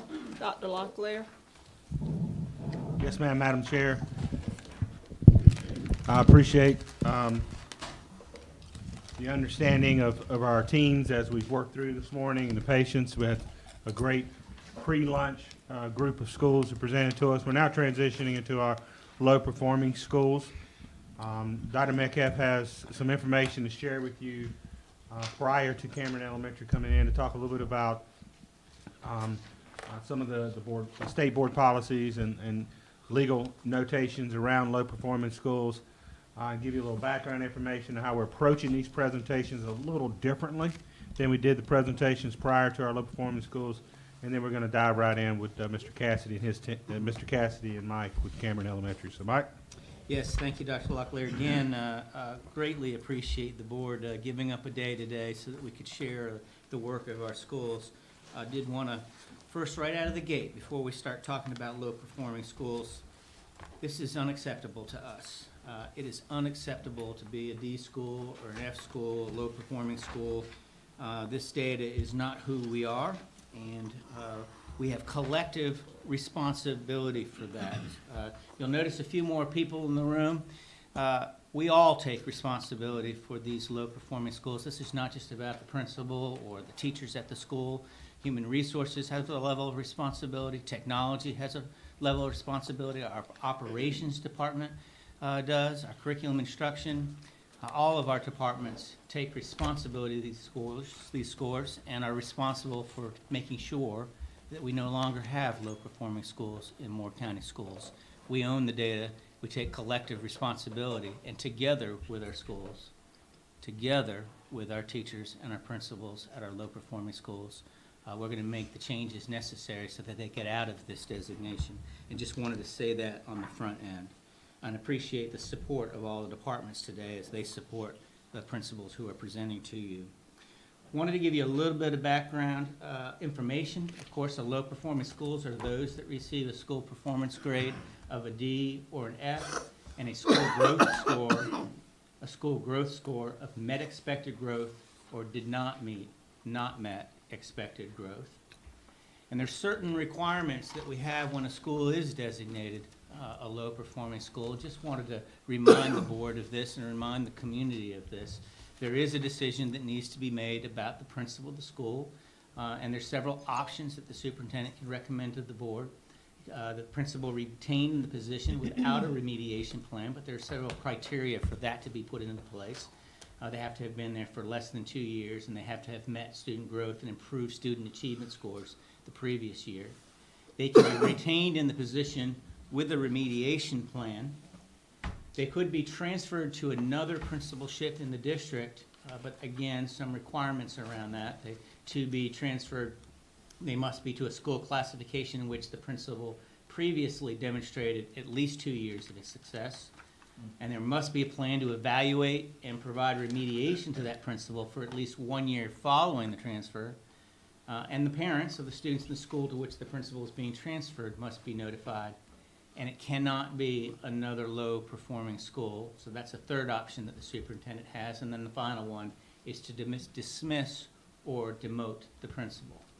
So, Dr. Metcalf, all of these principal decision notes, that this is criteria from the statute? This is criteria from the statute. Okay. And I know the superintendent has spoken with the board Okay. in closed section about this decision process. And just one other question on that is, this statute that lays this out, this statute does not supersede anything that would be in a contract with a given principal? It would not. Okay, thank you. In addition, we need to do super observations of all the staff at the school when you're a low-performing school. So I just wanted to share that.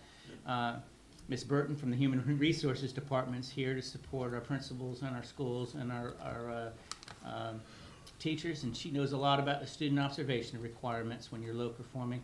That evaluation has to happen early enough in the year in order to be able to put into a process of remediation if necessary. And they use a number of data that's available to them to make those decisions, from student growth data to their PDPs, their professional development plans, to observation conference, formal observation, and any post-observation conference that they have with that employee. And they take all of that data together, and there are several things that they can do if they determine that there's any area of deficiency in that early full observation, the super observation that they do. And they can put the employee on a mandatory improvement plan. They can dismiss or demote or recommend for contract renewal. They can remove them immediately if there's something that's substantially harmful to the educational environment, or they can make no recommendation at all, even though there's a deficiency, but they would need to provide an explanation to the superintendent if they chose to do it. So there's an impact on the principals, there's an impact on the teachers in terms of the super observation that needs to take place. There's also a requirement with the school improvement plans, which is what we're doing today. We appreciate, again, your time in that. We have to submit a preliminary plan to you, the Board of Education. We do that within 30 days of the identification as low performing. You receive those plans, those initial plans for our low performing schools on October 12th. We email them to you, give you an opportunity to review them at that time.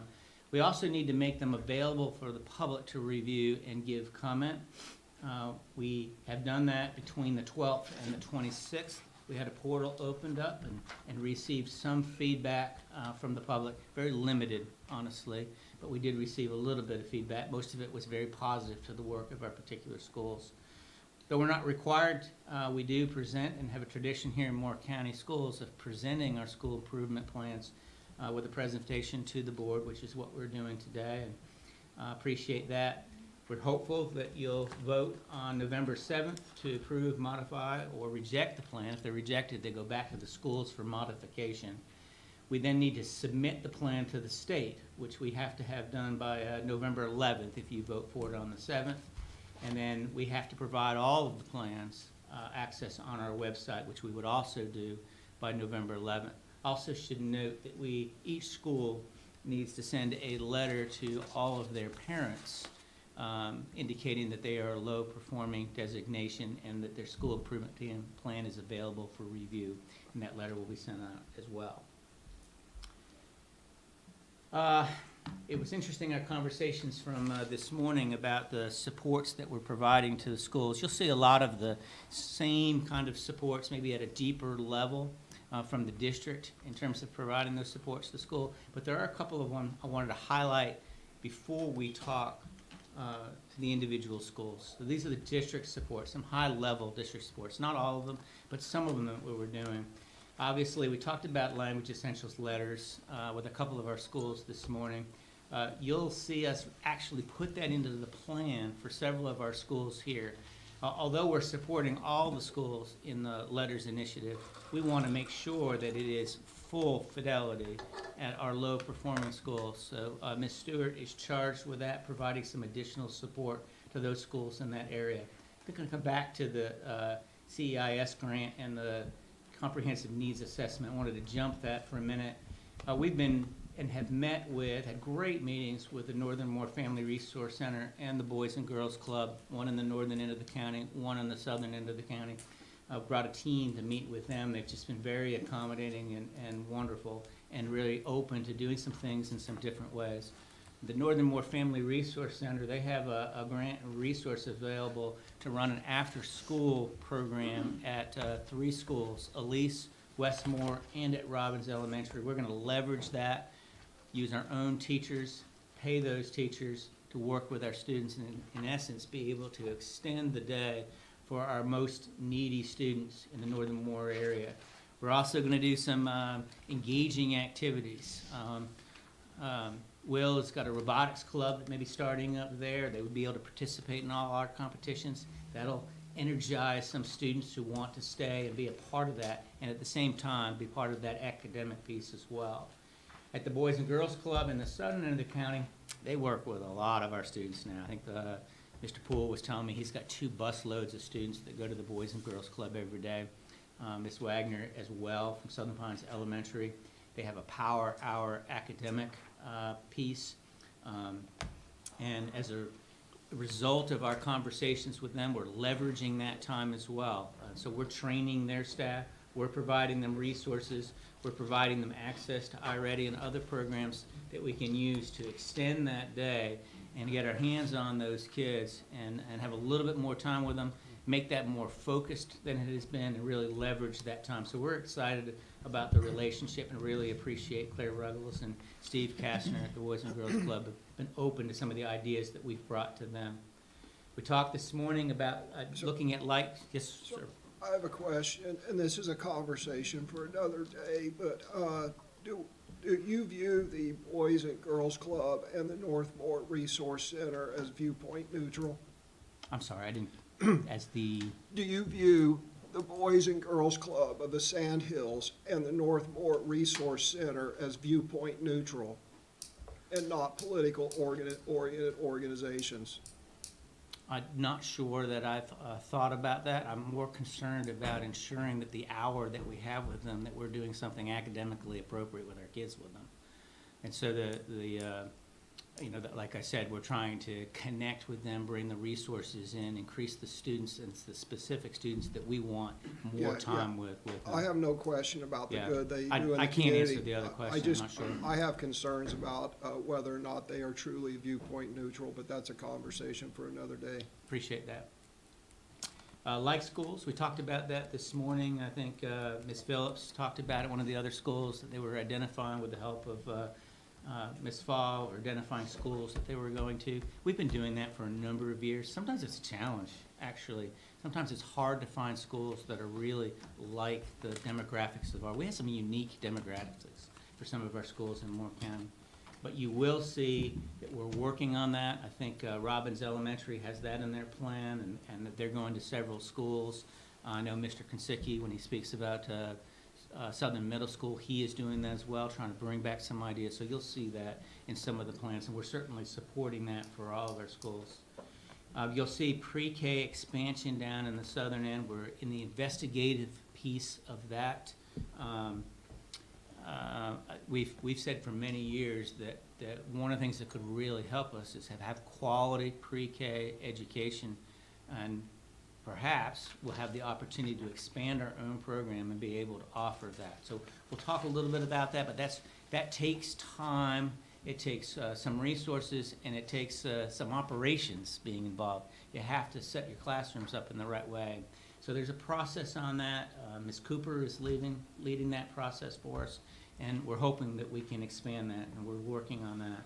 And then, Mr. Lee, I greatly appreciate, you've made comments several times, which I'm with you, and I appreciate, which is, can we bring somebody in, a consultant or somebody who's done this before, and get ideas from an expert, somebody who's turned it around. And we have met with several. We're not quite we're in a place yet where we go, this is the consultant we want to recommend to the board that we bring on. It's hard to find one. There's a number of people who will come in and try to tell you what to do, but a lot of what I'm finding is their ideas are not innovative to what we're already doing. But that doesn't mean there's not one out there. I mean, we're going to continue to look for one. We're not experts on everything, so we just need to find the right one, and we're taking our time to do that. We've met with several to this point, and we will move quickly to try to make sure we find a consultant that fits into what we feel like our long-term needs. We want somebody who's not just turned it around quickly, but somebody who's turned it around and then has had stability with that. And that's what seems to be hard to find. You can find a principal, somebody who's kind of turned a school around and has gone, or it's kind of gone back. And that is why it's been a challenge and a little slower than I would like. The two other items that I kind of skipped over, if I can have Marcy kind of come up and just talk about the Coordinated Early Intervening Services Grant quickly, if you don't mind, Marcy. Sure.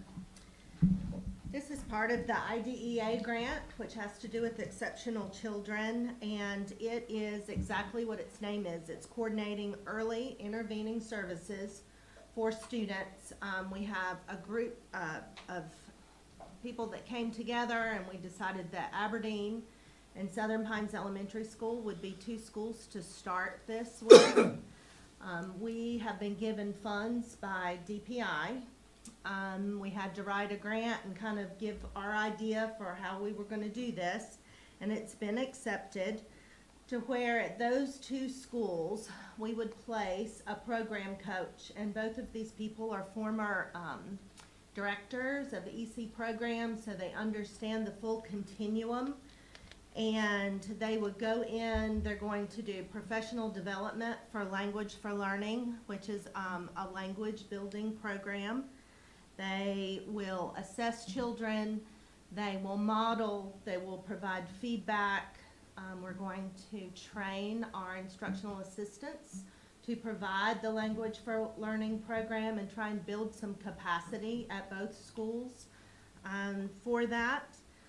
Then there would be two instructional coaches that go in to each school to, again, model, to be at PLT meetings to talk about interventions and which interventions are appropriate for which children, to collect data to ensure that the interventions we're doing with individual children are working.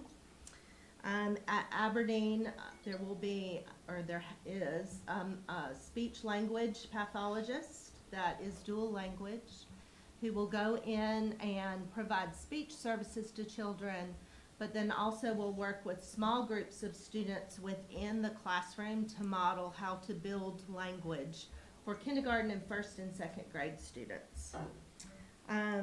Finally, we also have identified that absenteeism is an issue at Aberdeen, and so we have a social worker or a parent liaison part-time at both schools to just work with kindergarten and first grade and second grade students who are being absent. They're going to work with the parents being absent, being tardy, and really look at discipline to bring parents in to have conversations to try and keep students within the classroom to get this small group instruction that will catch some students up by the time they're in second, third grade. Big grant and very exciting, and some great support for those two schools in particular. With your information, Marcy, about the language part of that, is this an opportunity to assess students for language impairment? So, yes, and also students that, not just language impairment, but what we're really looking at is students who are behind in their language. There's been a lot of research done on students who come from poverty, being behind in their vocabulary and language skills, and so trying to catch those up before students get to second and third grade, so that they're more on equal footing with their peers. And tell us again, the focus of this is in what grades? Is it K through? Kindergarten, first and second grade. Okay, all right, okay. Thank you so much. Thank you, Marcy. And the last one we just wanted to highlight was the comprehensive needs assessment. And Heather's actually done this on a state level, so just briefly kind of talk about what that process is. Absolutely. Good afternoon, Madam Chair, board members, Dr. Locklear. Yes, I did in a previous life have the opportunity to participate in the comprehensive needs assessments that NCDPI does across the state for schools and districts. So I have some knowledge around that. But the comprehensive needs assessment is a systematic review of practices, processes, and systems within a school that assists school leadership in determining needs, examining their nature and causes, and setting priorities for future action. It's just one data point. Consultants across multiple departments at DPI come together to make up the CNA team. A rubric is used to investigate 6 dimensions: teaching and learning, support for student achievement, leadership capacity, professional capacity, planning and operational effectiveness, and families and communities. So as part of the process, the team visits the school to implement classroom walkthroughs, and then they also conduct interviews with the principal, the school improvement team, and groups of teachers. So the summary of the findings is provided on the day of the visit, just a summary, a brief summary, and then a more in-depth unpacking is provided at a later date that we would schedule. The CNA provides just another data point to consider to really create that real school reform. What is, is there, I'm always concerned when we get groups coming in from Raleigh or from the universities or whatever. Does this group have a track record of the needs assessments working to turn around schools? Do you understand what my question is? So, we'll clarify the team itself, multiple departments, they've been trained, they have a process for that, they've been in place for many years to do this. The team has a rubric that they use to go in to just highlight where they see strengths and areas for growth. The team provides this information, and the district and the school improvement team work together then to take that information and do actions. So the team itself just provides feedback and reflection. And nothing is dictated to you. It's not that there's any requirements that come out of it. It is suggestions and feedback on where you're at. I will say that the consultants that I talked to have both indicated that that would be a place where they have started, is with bringing in a CNA to get an assessment of where you're at. Okay, because sometimes the feedback tends to be almost sounds like a command, and we sometimes forget to ask, is it efficacious? Does, if they want us to do X, has X worked elsewhere in the past? Or is it just something that the academics have come up with from the schools of education?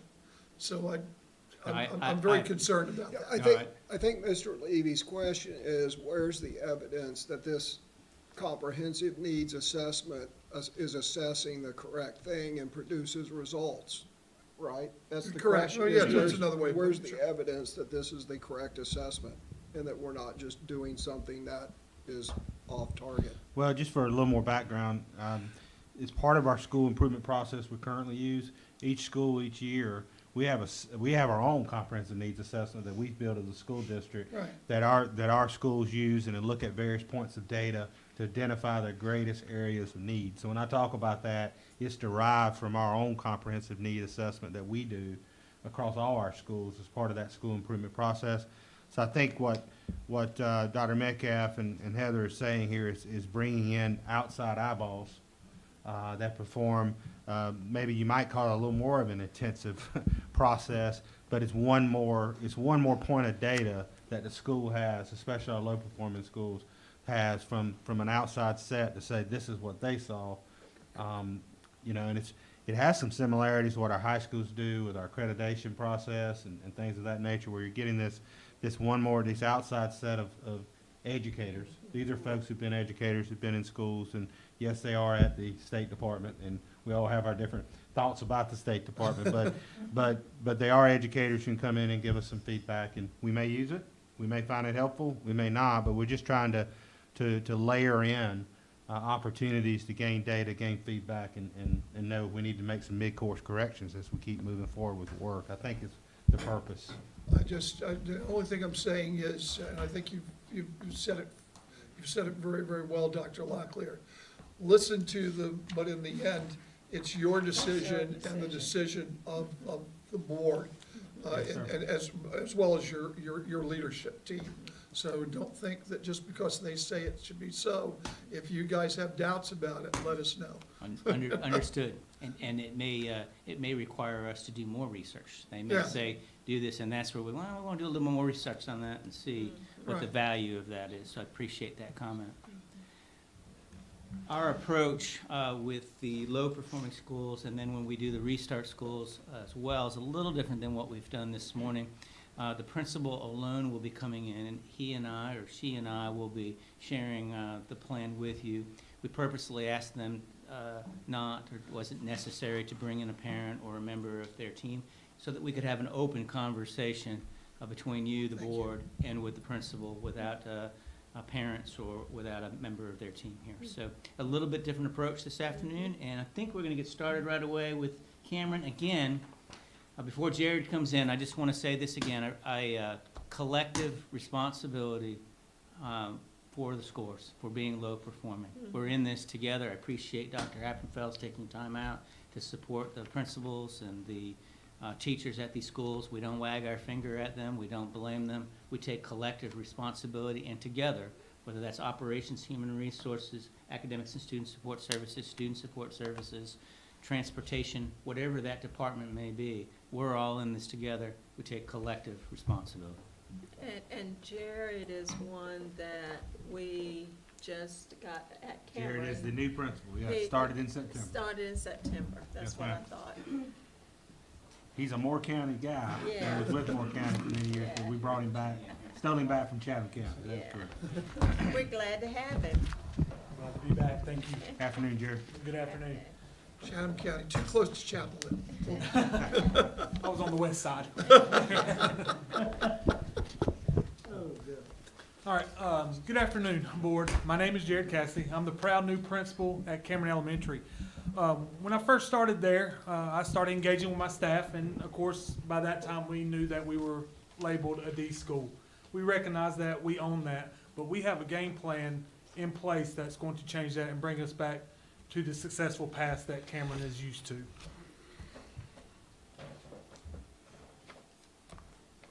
A couple highlights from last year's data. 80% of Cameron Elementary students met growth in reading. 56% met growth in math. 74% of students with disabilities met growth. 66.7% of third grade students were proficient in math, and 53% of third grade students were proficient in reading. So looking at that, we are making steps. Might not show it as far as the grade level, the grade of the school, but we are making steps, and we do have highlights and some things that we can work towards and continue success at Cameron. If you look at our 5-year trend data, we were at our highest point around 60% proficient, and that has dropped almost 20 points with that. Again, we understand that, we own that, and we know that's unacceptable. And like I said, we have a game plan, as I'm going to go into further, to counteract that and put in measures for us to be successful. And if you look at the grade level proficiency with the reading and math, you can tell our subgroups, we did well, but again, across the board, we have dropped. We're not trying to make excuses for that. The data is plain and simple, and we are dwelling down on that as we speak, seeing where each student is at, and moving forward and putting supports and interventions in place to help with that. How many African-American students, or what percentage of your school is African-American, or do you know offhand? We have 22 out of 226 African-American. Not 22%, 22 No, students. 22 students, yes, sir. And 10 Okay. of those are 3rd through 5th grade also. Okay. When you're looking at the number of tests, it was 16 black students and 28 Hispanic. Okay. That may explain some of it, the low Right. number. And the number I gave you is this year's. Okay. Yes, sir.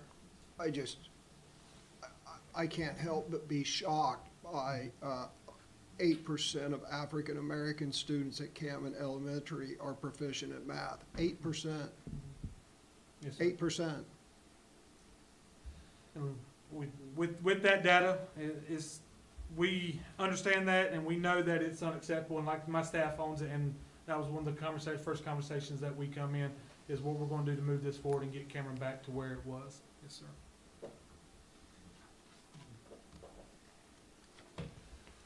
Taking a look at our growth index, back in 2015, it was a negative 3.61, and it moved up to a positive 0.66 in 2017, 16-17, even got high as 1.8, almost exceeding growth for the 2017, and of course it took a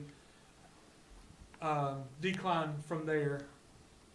And all the data points are we have declined, but like I said, we're going to put things in place. We have things in place right now, and we're working towards things that I will share in my school improvement plan to move our kids forward, to make them successful in and out of the classroom.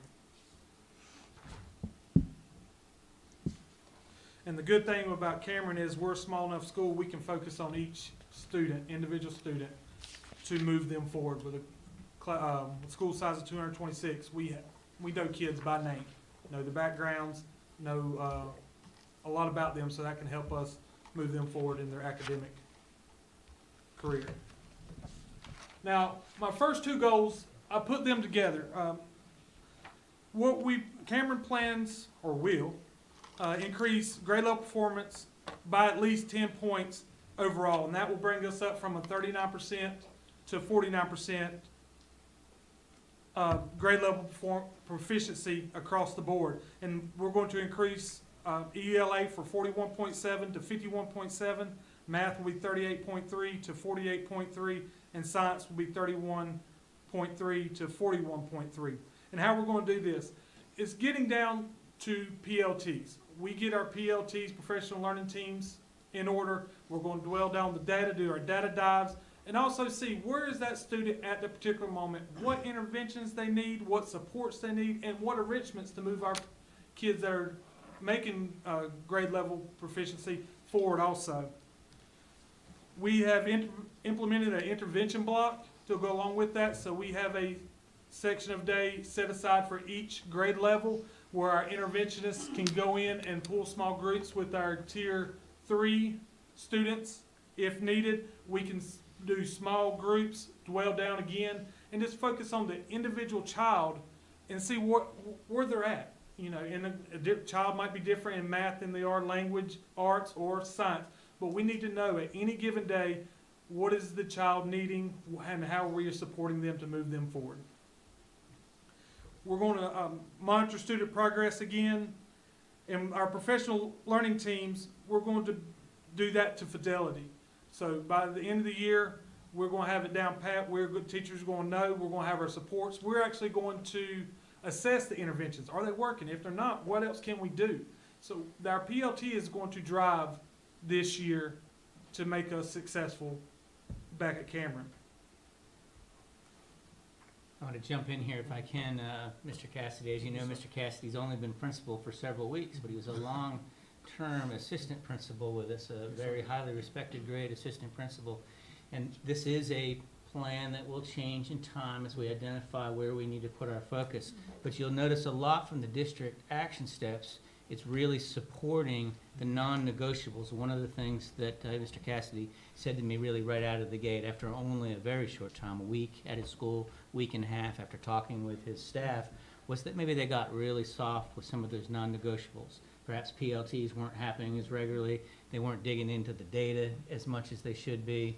Some of the instructional frameworks weren't in place. So we really feel that by supporting him in that initiative right out of the gate, and we're going to reestablish, reinforce, and make sure we're doing those to fidelity, that'll make a real difference. And then, of course, as he identifies other areas, which I'm sure he will over a period of time, we'll readdress the district support.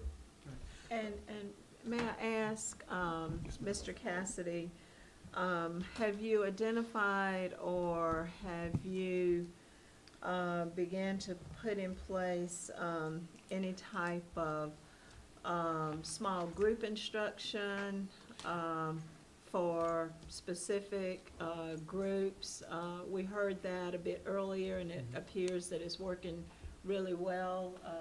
Yes, ma'am. That's one of our non-negotiables also, that we're going to do regular class during core instruction, small groups, and also interventions, that we can pull small groups to identify exactly what the child needs and address those during the intervention and core instruction during the regular math, science, or English language arts block also. But yes, the small groups is a non-negotiable. It's part of the instructional frameworks, Okay. and that is how you move a school. Mr. Cassidy knows that. That's Thank heavy you. work. During core instruction, you mean while all the kids, because this is elementary school, right? Yes, sir. So while all the kids are in class, are you pulling them out, or are you just, within the class, you're separating them out into small groups? Is that what it is? Yeah. Okay. Yeah, not for the, of course, not for the whole class, but, you know, the chunky Right, right. parts of it, yes, sir. Right, With that okay. we implement. Just trying to get a chance to understand. Yes, sir. what's going on. Yep, different students would be doing different things, and Right. a small group would be working with a teacher, and the next small group may come in, and depending on the topic and how the data is informing the teacher, it may be a different mix of group that they're working with the next day. And with your fourth grade, what is the number of students that you have in that particular grade? Or is it plus 20 students in a classroom, or what size classrooms do you have? We're right around 42 students in fourth grade, so it is. Altogether? Yes, ma'am. So Okay, it is gotcha. around 20, Gotcha. 20, Thank you. 22. Yes, ma'am. And that leads me to my next goal that's on here. It's Cameron Elementary will exceed expected growth.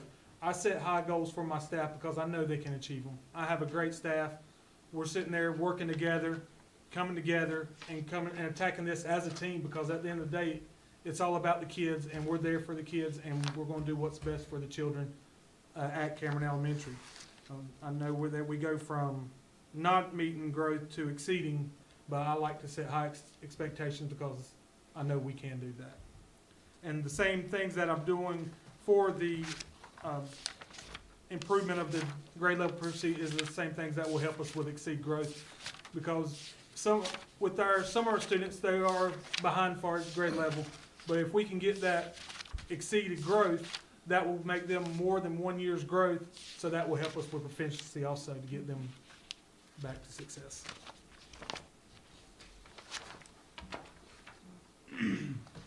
My next goal is Cameron will decrease chronic absenteeism from 23.89 to 13.8 measured by the North Carolina report card. When I was taking a look at all the data and the factors at Cameron, I noticed when you have around a quarter of your school chronically absent, it takes away from learning time. And I want to sit there and see what we can do to minimize that, to have them in the seat so we can help support inside and outside the classroom, enabling them to be successful, to make that growth, to get that proficiency. So what we're, as a school, if a student misses 2 consecutive absences, the teacher's gonna make contact. Just check in, hey, how's it going? Is everything okay? Because if a parent doesn't hear from a student, they might say, okay, well, you can have another day, but we wanna know what's going on. Anything we can do to help, anything we can support with them. So we're just gonna do a check if they miss 2 days in a row. The problem-solving team will monitor and analyze chronic student absenteeism with the attendance tracking form. We have Tier 2 and Tier 3 interventions in place. We have a mentor program with our Tier 2, and our Tier 3, our social worker, Ms. Davis, is working, pulling small groups with them to see what's going on, hey, what can we do, and just have extra support, extra hands-on with the students and see what we can do about reducing those days that they're missing. So we want to build that small community feel, because if we reach out into the parent, hey, and see what's going on, we want to know that we're supporting them also, and so we're going to help the student inside and out of the classroom. So I have a question Yes, sir. on truancy. School attendance is required by North Carolina general statute, correct? Yes, sir. And North Carolina courts enforce truancy, correct? Yes, sir. So if we have 24% of a school that is chronic absenteeism, are we getting the courts involved to hold the parents accountable for their child's non-attendance of school?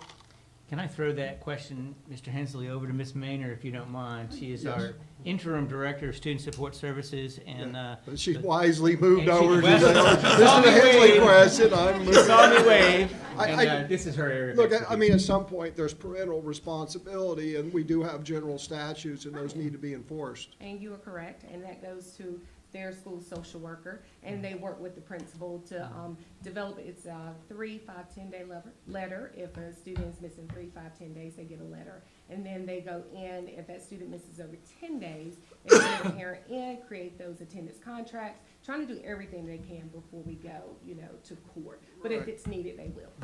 So just how many court referrals are there in Moore County schools in a given year for truancy?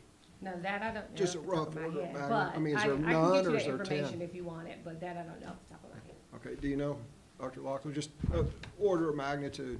I don't know off the top of my head. I would say there are those. We do refer parents to the court system and work through that system. That's what our school social workers do.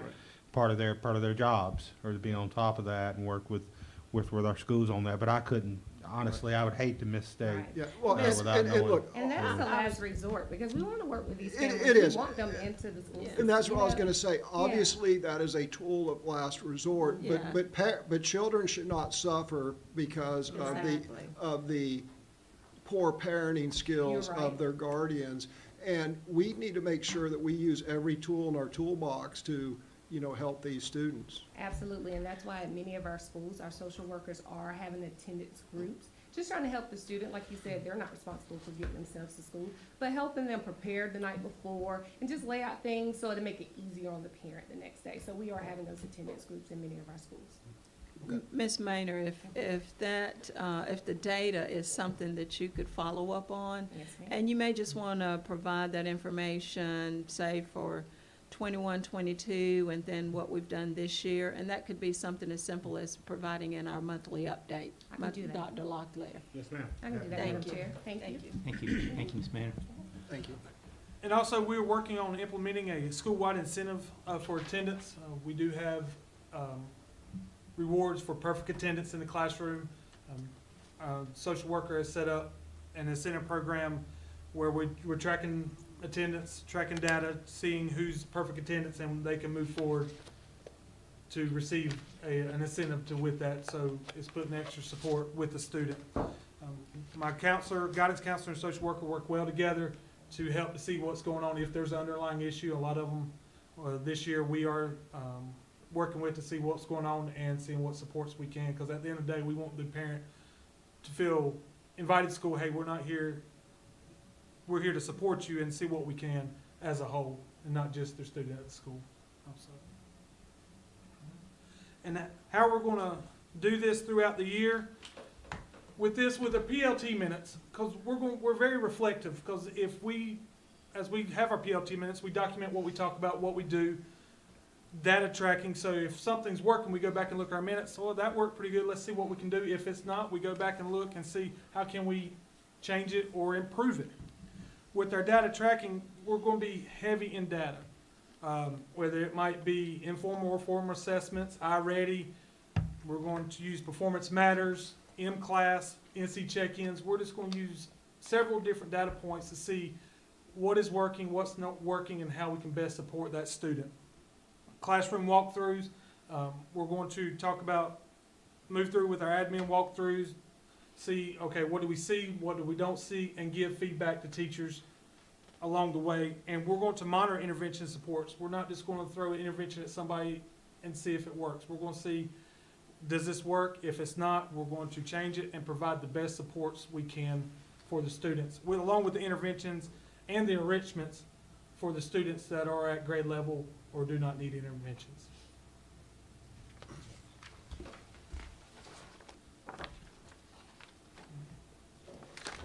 Board members, do you have any additional comments? Mr. Levy? Yeah, I know this is very difficult because you have such a small number. Yes, sir. And so I understand the difficulty. But when we look at 6.9% of African-American students being proficient in math, Yes, sir. that is very, very, very disturbing. What is your goal? Or do you have a goal? Or will you establish a goal for your African-American students to be both proficient generally and proficient in math at the end of a year? Well, of course, our goal is 100%. No, I obviously it's you know, 100%. As a matter of fact, one person said, well, you're setting goals at 50%, it should be 100%. But we know in education that, that we have to do what is realistic, given what's happening nationally and what's available. So I understand it's 100%, Right. but what is your goal over the next year in a realistic educational, you're going to exceed growth? Yes, sir. Okay, give me something just as optimistic, but just as realistic. Just real, with our small numbers, and that, you know, when we have that low numbers, we can dwell down on each student. So I know, obviously, we have 100%, don't get me wrong. As far as a realistic goal, I want every child to be successful. I want them to do their best. When we have that low number, we can pick out and know what students, where they're at to move them forward. So I know you want a realistic goal, but my goal is 100, you know, with No, that. I understand. And- All I'm asking, what I would ask you to do, and I'm not asking you to do it here on the fly. Yeah. All right, because that's unfair. I would like for you to go back, contemplate with your staff, and give the board, you've got a realistic goal of, I think it's 10% rise Yes, sir. in your overall. The board has a strategic plan of about 10% rise. Yes, sir. You know, 6.9 to 16.9 would not, you know, I'd want to see something more. Right. But if you could give us a goal which we can judge the next time you come back in a year, I think it's next year, it would be helpful. Yes, sir, and with that, when we go back to our exceeding growth goal for each student, when we have the kids that, most likely it might be 1 or 2 students with our low number of 6.3%. Right now, we have 10 African-American students that are in a 3 to 5 testing. So with each student, we're gonna bump up 10%. So if we get that exceeded growth, there's, to be 70, 80, 90 is not out of the question at all with us. Okay, well, you can put down 70, 80, 90, it doesn't matter. All I want to see is that I want a number so that when you return next year and we're sitting in this seat, we can say, wow, you exceeded that, you did a great job, or we still need more improvement, or whatever we need. And just because you talk about data, and we as a board, I think, should also be looking at data, and not work on emotion. So if you could, I just would say, I would love to see you set a goal. So, Mr. Cassidy, one of the things, just to let you know, that we have suggested for other principals is just to add it to your summary. Whenever you take a look at it and working with your team, you come up with what you feel that goal is, then add that metric to the things that you plan to do to follow up. And that way, we have something in writing, something that we can go back and reflect on. Yes, ma'am. Okay. Any other, Mr. Hensley? Mr. Cassidy, isn't it great to be the new guy? I can't help but notice that Mr. Metcalf is sitting here next to you instead of a school improvement team. The North Carolina General Statute for School Improvement Plans, if I recall correctly, requires both parental and staff input. And, you know, the other principals have like a parent and a staff member as prima facie evidence. So when you inherited this school, was there a school improvement team? Yes, sir. Okay, there's not available today, is that? We didn't invite them. We did that strategically. Mr. Hensley, I think I mentioned that earlier. The purpose was Yeah, I'm with sorry. with our low performing and our restart schools, we asked for just the principal to come without a Okay. parent Okay, or. yeah, I'm sorry, I missed that. No, the purpose was so we could have an open conversation. Okay, no awkwardness with Yeah. parents or whatnot? Right. Okay, I'm sorry, I missed that, and so we've checked that requirement? Yes. Yes. Okay. And how many members are on your team, Mr. Cassidy? Do you know right off your school improvement team? 1 per grade level electives, so around right around 9. Okay, Yes, all ma'am. right. Mr. Hensley, do you have another I do. question? I have one other question. I noticed that in your school improvement plan, that your mission statement and your vision statement are the same. Is that on purpose, or is that just administrative error? The mission, that is in on the tool, that's in NC Star. Right. And probably Mr. Cassidy, he hasn't had an opportunity to work on the mission or the vision. as you noted earlier on, that is an area that needs to be a focus for us. I think that really we're focusing on the goals and the action steps, trying to align that to the district's strategic plan. But we haven't put great effort in making the changes to the mission and the vision. If his is the same, it's probably just an error.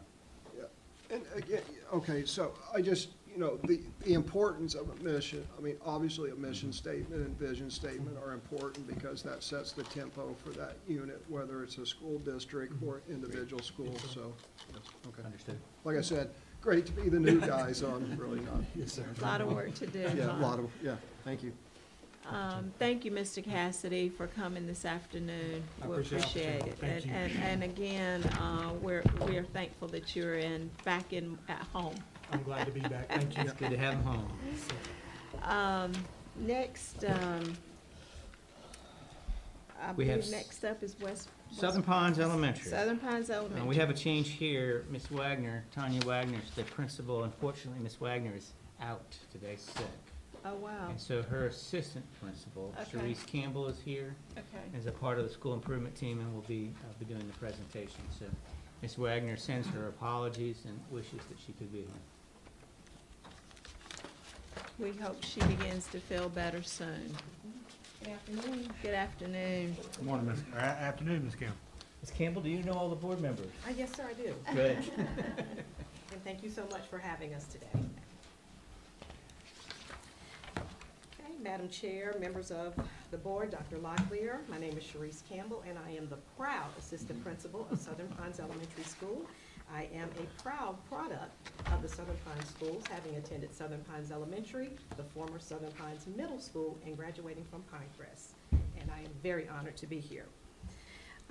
We recognize that the state has designated us as a low-performing school, and that has made us much more determined to develop a plan so that we will not receive this designation after this school year. Here are some of the highlights from 2021-2022. Although our proficiency is not where we need it to be, our school did meet expected growth in reading and science.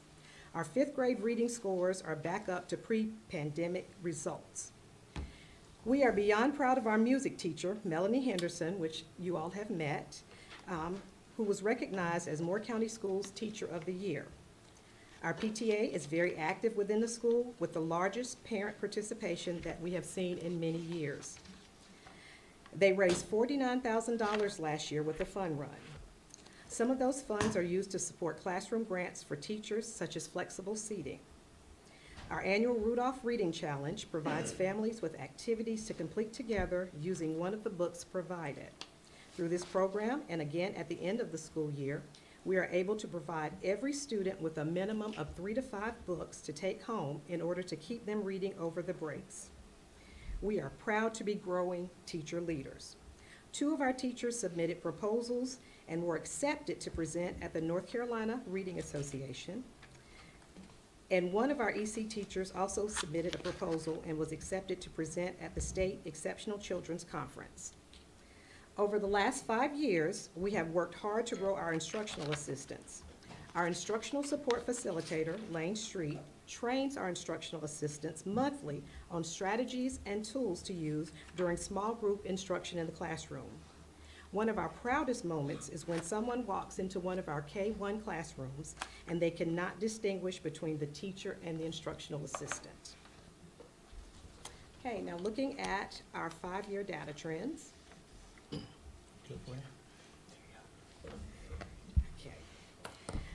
From 2016-2017 to 2018-2019, overall reading proficiency decreased while overall proficiency in both math and science increased. I cannot speak to the reasons for these changes since I was not at SPE during that time. We have seen a marked decrease overall in proficiency since the pandemic in all of our subject areas. Reading by 7.3 percentage points, math 9.4 percentage points, yet we are up 6.6 percentage points from 2020 to 2021, and in science from 12.94 percentage points. Okay. Looking at our subgroups from 2016, 2017 to 2018, 2019, overall proficiency for African American students and students with disabilities decreased, Hispanic students increased, and white students were consistently proficient. Since the pandemic, we have seen a marked decrease in all subgroups in overall proficiency. The largest decreases were with our African American students. We also saw excuse me, the same trends when we look at reading and math separately, with the largest decreases in proficiency in math.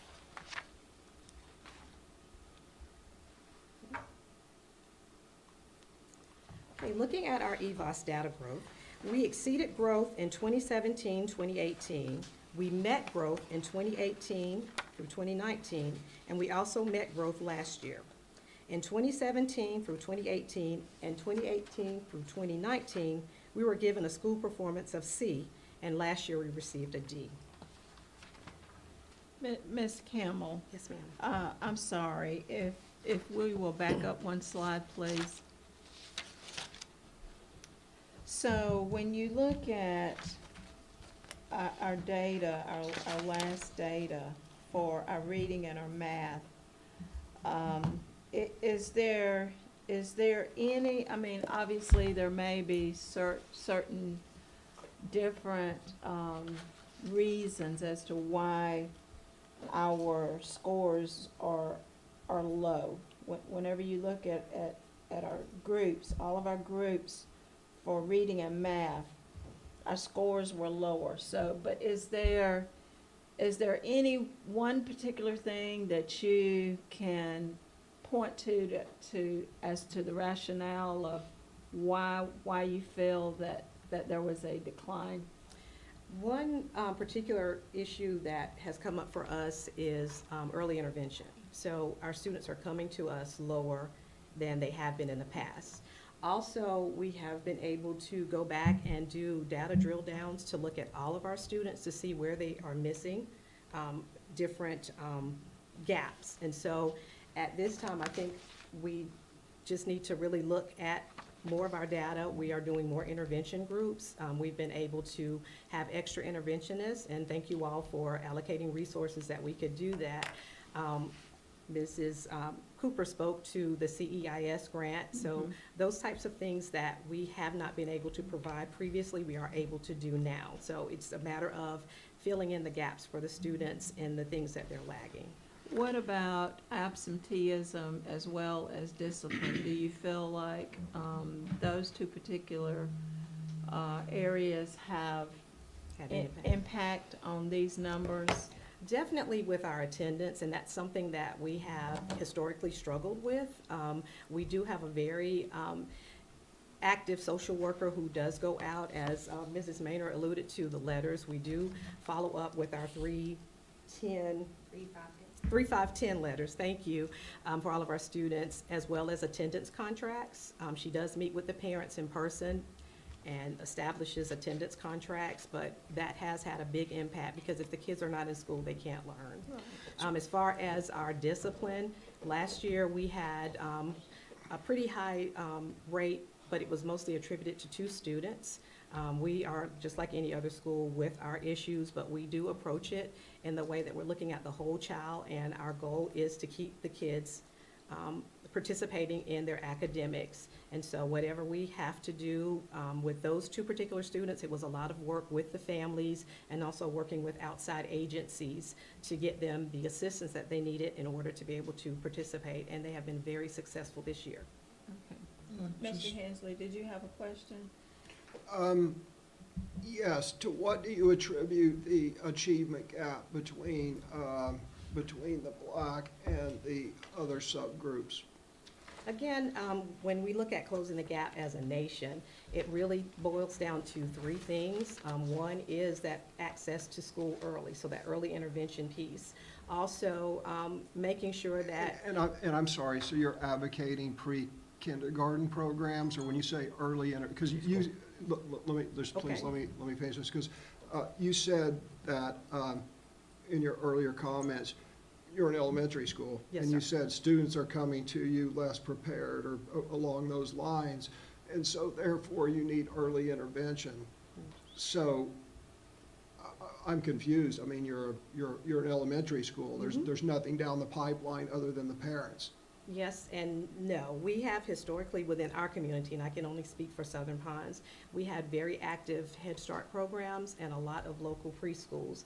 And our children did come to us better prepared. At this time, those resources are not available, so we are having to start kind of at level zero for a lot of our students. So the resources are not available at all, or they were not available during COVID because of COVID shutdowns? I cannot speak to say that that's the main reason, but we did lose a lot of our resources pre-pandemic, so a lot of things that were available. Because I think a lot of the pre-kindergarten programs and all are provided by like the Boys and Girls Clubs and like organizations, which probably did shut down to some extent during COVID. Wait a second. Anyway, so that's one, so early intervention is one, so there were two others. And I would add the other, the increase in the number of people who live in our community has, the number of slots in preschool programs hasn't kept up with the increase in our community of number of students, if that makes sense. Okay. And so you've got the same number of spots with a much Understand, larger community. where Moore County schools have expired, pre-K program, or expanded, they have not, okay, I'm sorry, so there were two other things? That was the one, for early intervention, really looking at our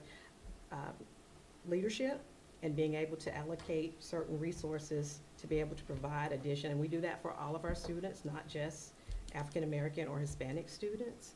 And then really that community part. So when we're able to engage with our community, once the parents are more involved, then we are able to make a difference. Mr. Levy? Hope I answered your question. Now, there is no gap, there is no education gap with Hispanic students in your school. Hispanic students, I think overall, am I reading this right? Well, I'm just looking at reading, is 50%. Your overall is 46.1.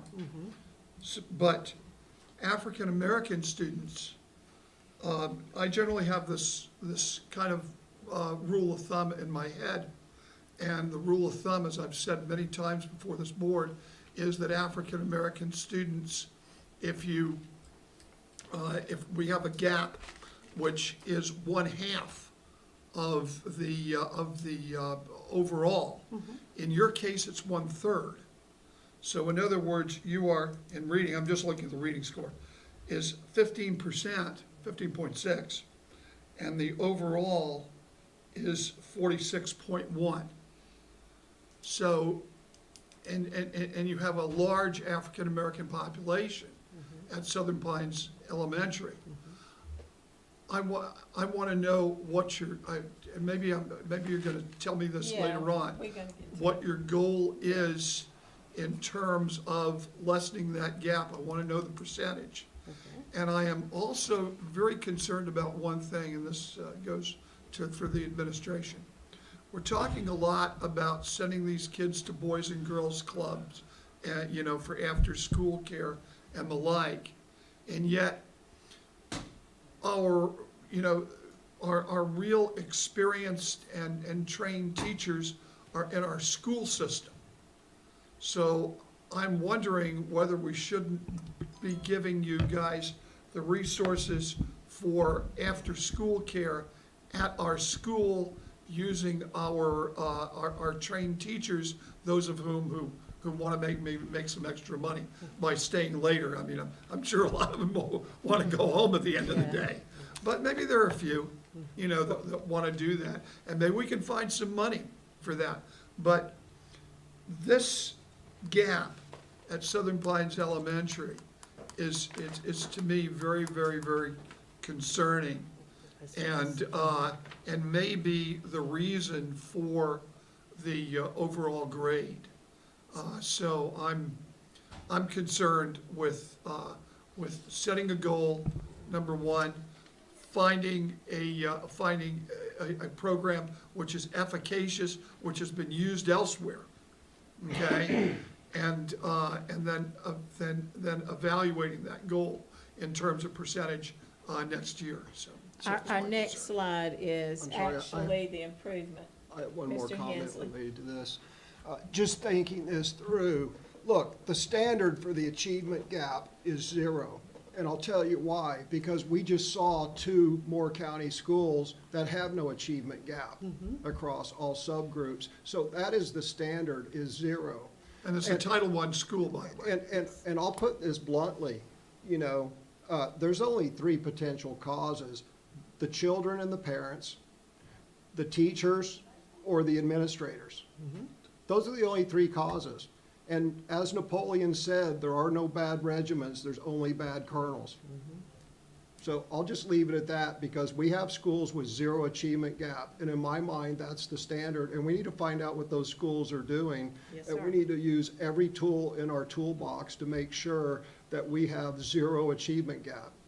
I agree. We shouldn't even have to track this. It's embarrassing that in the United States, we have to track this, because there should be 0 achievement gap. So if we can proceed, Ms. Campbell, to slide number 98, I think that's where you begin to talk about your improvement priority. Yes, ma'am. Okay. Since our first 2 goals are share the same action steps, they've been grouped together. So by June 2024, Southern Pines Elementary will increase overall proficiency in reading from 46.1% to 56.1%, and in math from 44% to 54%, and in each subgroup by 10 percentage points in reading and math. Okay, and our second goal, by June 2024, Southern Pines Elementary will exceed expected growth as measured by EVOS. We will accomplish these goals by focusing on the following areas. We will build teacher capacity through PLTs and professional development. Last year, our PLTs met once a week after school, since not all teachers on each grade level had planning at the same time. This year, we will meet twice weekly, once after school on Tuesdays and once during the school day on Thursdays. During PLTs, we will use data to determine reteaching for core instruction, to identify groups for small group instruction in reading and math, and to structure our intervention and enrichment blocks. For example, Leanne Holmes from our PAR department and Donna Gephardt from CNI recently spent the day with us during PLTs and trained our teachers to use Performance Matters. Performance Matters, as you know, allows us to quickly drill down our data to identify standards that certain groups of students need additional support with, and it also helps us to easily track our subgroup data. We are also using this data to structure our intervention blocks. During our PLTs once a month, the problem-solving team process will be used to monitor Tier 2 and Tier 3 interventions for both academics and behavior. During our monthly school improvement team meetings, each grade level representative will share their team's grade level intervention data so that we can determine areas where support is needed. For example, if we see that students across multiple grade levels are struggling with a particular standard, we can then work with them in order to have our instructional team and district CI team provide professional development and additional resources or coaching cycles. Okay. We're also thrilled to have additional support personnel. Using Title I funds, we have 2 full-time reading interventionist positions and 1, possibly 2 part-time 4th, 5th grade academic coaches. Also, working with our Human Resources Department, we have created master teacher positions with support for K-1, 2nd and 3rd, and 4th and 5th. Through the CEIS grant with our EC department, we are adding 2 additional part-time reading academic coaches at the K through 2 level, a part-time parent liaison, and a part-time program coach. We will be using Language for Learning for our K-1 students through this grant as well. We also have a 4th, 5th grade math academic coach, which is provided by the state. With all of these positions, we can ensure that every grade level will receive high levels of intervention and coaching support. Our 3rd grade will have structured intervention and enrichment blocks, as well as 4th grade ELA groups and 4th grade math groups. Okay.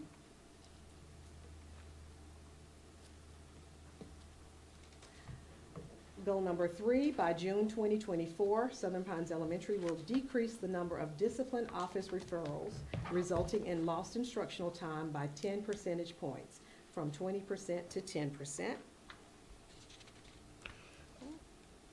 So, I'm sorry, That's wait okay. until you go through this. one of my concerns, we've had a outbreak of, well, we've had an apparent outbreak of violence and loss of discipline in our schools. And I have very vocally said, I think the previous strategic plan contributed significantly to that. And the previous strategic plan discussed and talked about reducing discipline referrals, right? Well, you know, there's one way to do that, and that is to not do discipline referrals, which then don't discipline the children, and which then results in a breakdown of discipline.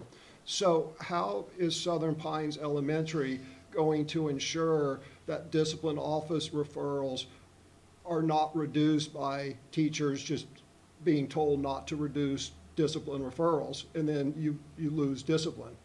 I know I said discipline like 500 times, but hopefully you understood my question. I mean, Yes, sir. what's safe, and I wholeheartedly believe that, at the last strategic plan.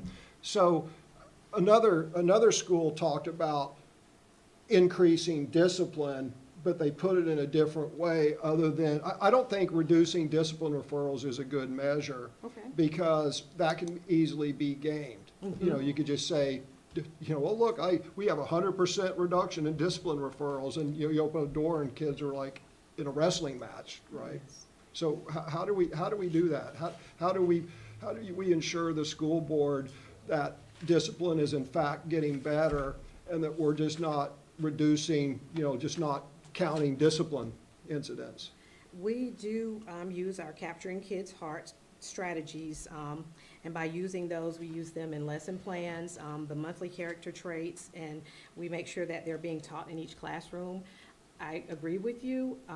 You know, we don't want to tell teachers not to write students up or Right. not to make office referrals, Right. because we don't want chaos. We have been very fortunate that we do have teachers who are patient and do go through the steps that are needed.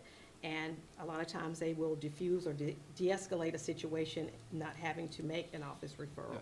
But we do hold students accountable for their actions. And this is a comment for the superintendent, is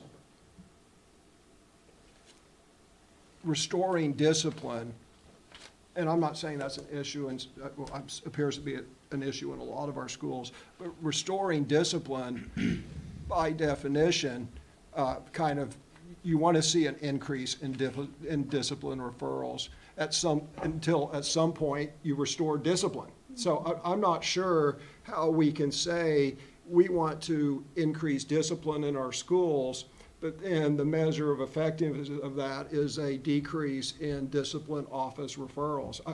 You know, Mr. Levy has said this, and I agree with him. You know, I want to see an increase in discipline referrals until we restore discipline, and then hopefully they're Yes. not necessary. So I don't know the answer to that, but it's, you know, it's something we got to think about. And Well- one of the comments, I'm sorry, Dr. Locklear, Go ahead, Madam Chair. that was made by our previous school, and they talked about discipline as well. And just getting, and basically their comment was getting back to the basics of discipline. And assuring that,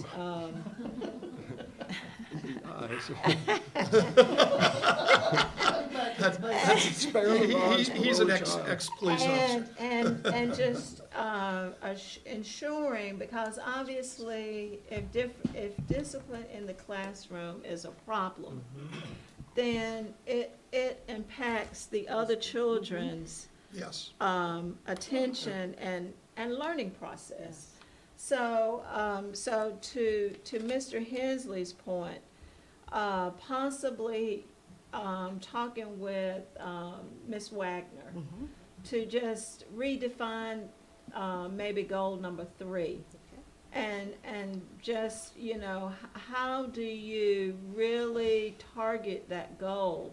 And what is your strategy within the classroom to begin to minimize disruption and behavior within some of those students who routinely, they have to get up and they have to go to the principal or whatever. So that's what I would suggest, is just, Well- you know, redefine it. And then Dr. Locklear, I know you had something to say. Well, just in response, I mean, we want to make sure we're clearly articulating to our Exactly. parents, to Yeah. our community, Yeah. to our school board, that we do expect there to be, a disciplined environment in our schools, a safe environment in our schools, an orderly environment, but a caring environment. Mr. Hensley used the words I used to call them schoolhouse chats when I sat down with my kids, was we're gonna act like we're in a schoolhouse, so we can learn like we're in a schoolhouse. We're not out playing on the playground, playing in the park, we're not at the mall, whatever it may be, we're at schoolhouse, we're gonna act like it. And so, that is our expectation, and we wanna make sure we set that expectation. But at the same time, we also know we're in the business of education, we need to educate our children, we need to help them grow, but sometimes consequences help them grow. And so that's something we want to make sure is very clear. So we can better articulate this perhaps. I know Ms. Wiley, I believe you're referring to Ms. Wiley, had some of those, her measure on that, their goals measure on that was taking it back to the North Carolina Teacher Work Conditions Survey and the teacher's perception of, is there, Right. are we Yeah. enforcing our discipline and safety in a good way? I can't remember exactly how the goal was written, but it was. You're right, it was off the teacher survey, Exactly. which, and again, what's happened is, academia, because I'm from the outside, we now, I guess, or they, whoever, academia has evolved into a point that they see, oh my gosh, we've had a long-term expel, or we've had, an expulsion, like that's a red mark on academia. I can tell you this, I would rather walk into a school that's had 2 expulsions and 3 criminal referrals, that's completely safe, and the students are disciplined and they have respect for the teacher. I would much rather walk into a school that's had 2 expulsions and, 3 criminal referrals, not that that's good, but the school has a correct learning environment, than walk into a school that's chaos, but then proudly points to the fact that they have a 92% graduation rate and no expulsions and no criminal referrals. At some point, you've got to swing the big hammer. Just let me also add one other thing. This is what I was telling someone else, is that I think there needs to be a different mindset. In other words, you said, we worked very hard with these 2 students, and you're to be applauded for that, because heaven knows it takes patience, and heaven knows you're doing God's work. So And hopefully they turn appreciate around. that. I appreciate that. But the paramount and even above that is to make all the other kids who are in that classroom who want to learn feel safe. Because the goal of discipline is not so much to discipline the child who did the wrong thing, but to make all the other students who are there to learn feel assured that they are in a safe place and can learn. So that's the reason why we might look at it just as a kind of a different mindset. Certainly, we need to help the children. They are children, after all. We'll make mistakes, and certainly when I was that age, I made lots of mistakes, and I'm glad people were there to help me. But I'm also want to make sure that they're protected. And one other thing, just to go back, you said that you're going to raise the African-American overall proficiency rate 10 points, and also the overall proficiency rate 10 points. One of the problems in that kind of a thing is, I heard somewhere, if you add the same number to both sides of an equation, it's the same equation. Okay, so I think I would have, hopefully you would consider closing the achievement gap by, say, raising the proficiency of the African-American level, let's call it 15%, okay? And 10% overall, so that we can have an actual closing of the achievement gap. Okay, thank you. Sure. Thank you, Ms. Campbell. We have one more slide, I believe. Okay, so this is our final slide. And implementation and monitoring for us.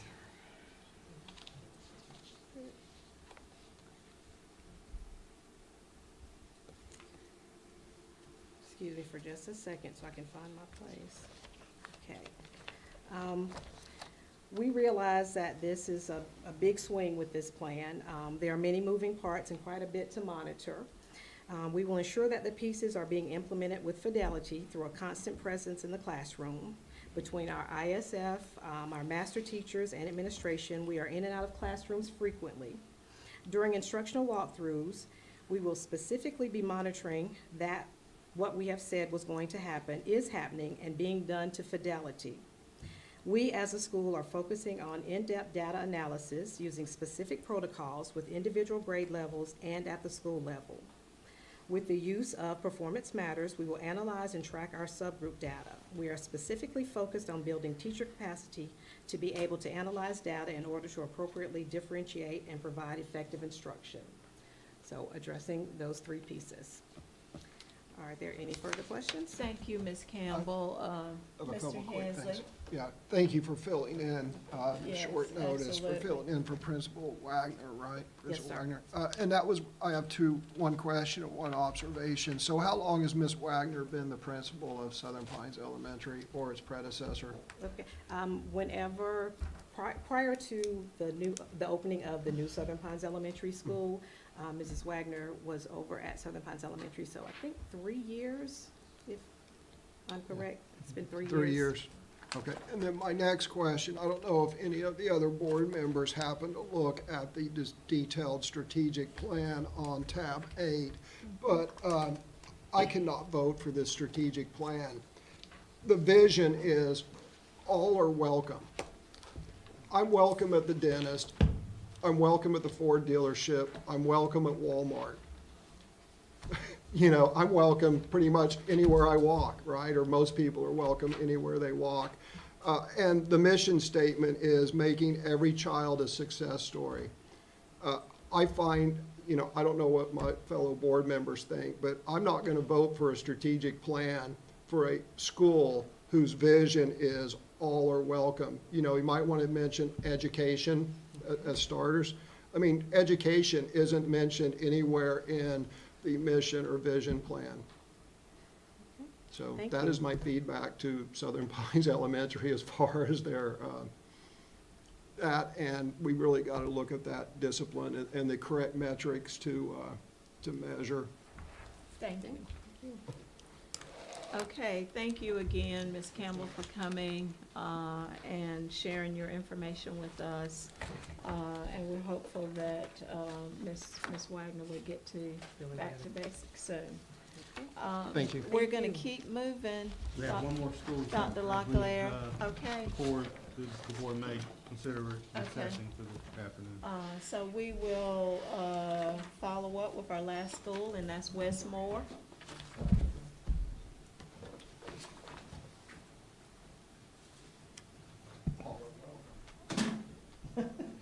How much thought do they put into this? What's our vision? I don't know. All are welcome, okay. Renee with you, or just you?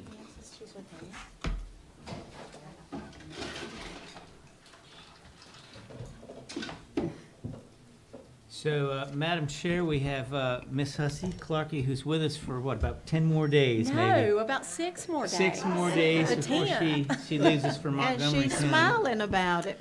I mean, you know. New opportunities. It's a for new Montgomery Congratulations. County. I'll miss this county though, I've been here a long time. Congratulations. Her assistant principal, we actually were talking about you earlier. This is Renee Robbins, who Matt Moore was talking about, and others were talking about with the connection between Westmore and High Falls, and she's so highly regarded, and we're so excited that she decided to take a leadership role She's wonderful. at Westmore. So, we're just gonna turn it over to you, Ms. Huzzy, All right. to get us started. All right, well, I appreciate you guys letting me be here today. And like I said, you know, I am outgoing, but this is my plan, and hopefully they're going to continue with it and improve upon it as we go forward. I know Miss Jana Kennedy is going to be taking my place, and we've already been through a lot of these things with her, so she's in the know on these things. And she actually attended a school improvement meeting yesterday. Okay, why am I not? Other one, to the right. And remind me, That's what- is Ms. Kennedy, There we go. is she Remind me, Dr. Metcalf. Jana Kennedy will be an interim principal That's at right. Westmore for Okay. the Okay. rest of this school year. Ms. Okay. Kennedy is currently assistant principal at Union Pines High School, Okay. but was a very established and well-respected elementary teacher at Cameron prior to coming there, and has other roles as well. So we're Thank you excited so to have her. much. Thank you. All right, so a few of our highlights from the 21-22 school year. Our reading showed an increase in proficiency over all grade levels thanks to our interventions. We went from 39.2% proficient to 46.7% proficient. Our students with disabilities increased in reading proficiency from 15.2 to 21.6, which was wonderful. That was a 21.6% growth from 18-19 when we were at 0 in that category. Our Beta Club brought home 13 awards from state competition, which is also wonderful considering we're so small. Our teacher working conditions survey results showed 81.48% that Westmore's a good place to work and learn. And our perception data through the teacher working conditions survey is 10 points higher than the state. So we're very proud of those things. We're small but mighty. All right, so our trend data, you can see here, we had been trending downward, but we are now trending back upwards. You can see that we did come up in all areas from the 2021 school year to the 21-22 school year. We're by no means happy with those results because we are not back to where we were pre-pandemic, but we are glad that we are trending back up again, which is good for us. So an observation I would like to make is I have observed that, just Westmore is a small school. You have 200 students, 180. We have 269. 269, relatively small school. I have noticed that the achievement gap is lessened or non-existent in small schools. The larger the school, the bigger the achievement gap. Cameron was an exception, obviously, but it seems like these larger factory schools have much larger achievement gaps. We really do not have much of one, as you can see. Elise has none. We're pretty much on target with all of that, and there are a lot of, you can see that as you noticed, we don't have it. But when you think about only having 269 kids, we may have only had, 10 or 12 students in a particular subgroup that tested. So. What I've observed, and Mr. Levy has mentioned this before, is when you go to the smaller schools, whether it's a smaller high school, where Miss Purvis walks around and knows all the students by name, the smaller schools, students can't get away with much because everyone knows them. So This is true. I see I can't think of the word. This is an indicator that we need to build smaller, community-oriented schools rather than these large factory schools. Indeed. Anyway, that's just an observation, because other than Cameron, it's pretty much held true with all the schools we've seen so far. Mm-hmm. You'll see as you look at our grade level proficiency in reading and math that the same does hold true. We're trending back upwards, and you can see that we in that black subgroup did not have that subgroup 3 of the 5 past years because we had less than 10 students in that subgroup. So that's why those are blank. Those are purposefully blank. But you'll see that we've been trending upwards again, and we improved in each of those areas from the past year to this one. So although again it is not where we want to be, we are trending back upwards. Our growth and performance data, you can see here, we have not met the expected growth the past couple of years. That's been tough on us, but this is the first year that we fell from that C status. We've been hanging on to that C for several years, and this was the first year that we fell there. But you also see that from 18-19, when we were a negative 3.6, and 21-22, we were only a negative 2.09. So again, that shows, again, we are trending back upwards. So our goals, our improvement goals. By June of 24, we will increase our overall grade level proficiency in each subgroup by 10 percentage points, overall going from 42.5 to 52.5, and you can see the others underneath it. And then by June of 24, we will also exceed our overall growth as measured by EVOS, and we believe we can do that because we are on an upward trend now. We have folks who are really have the initiative to move these students, and we believe we can do that, and we're going to do it through some action steps.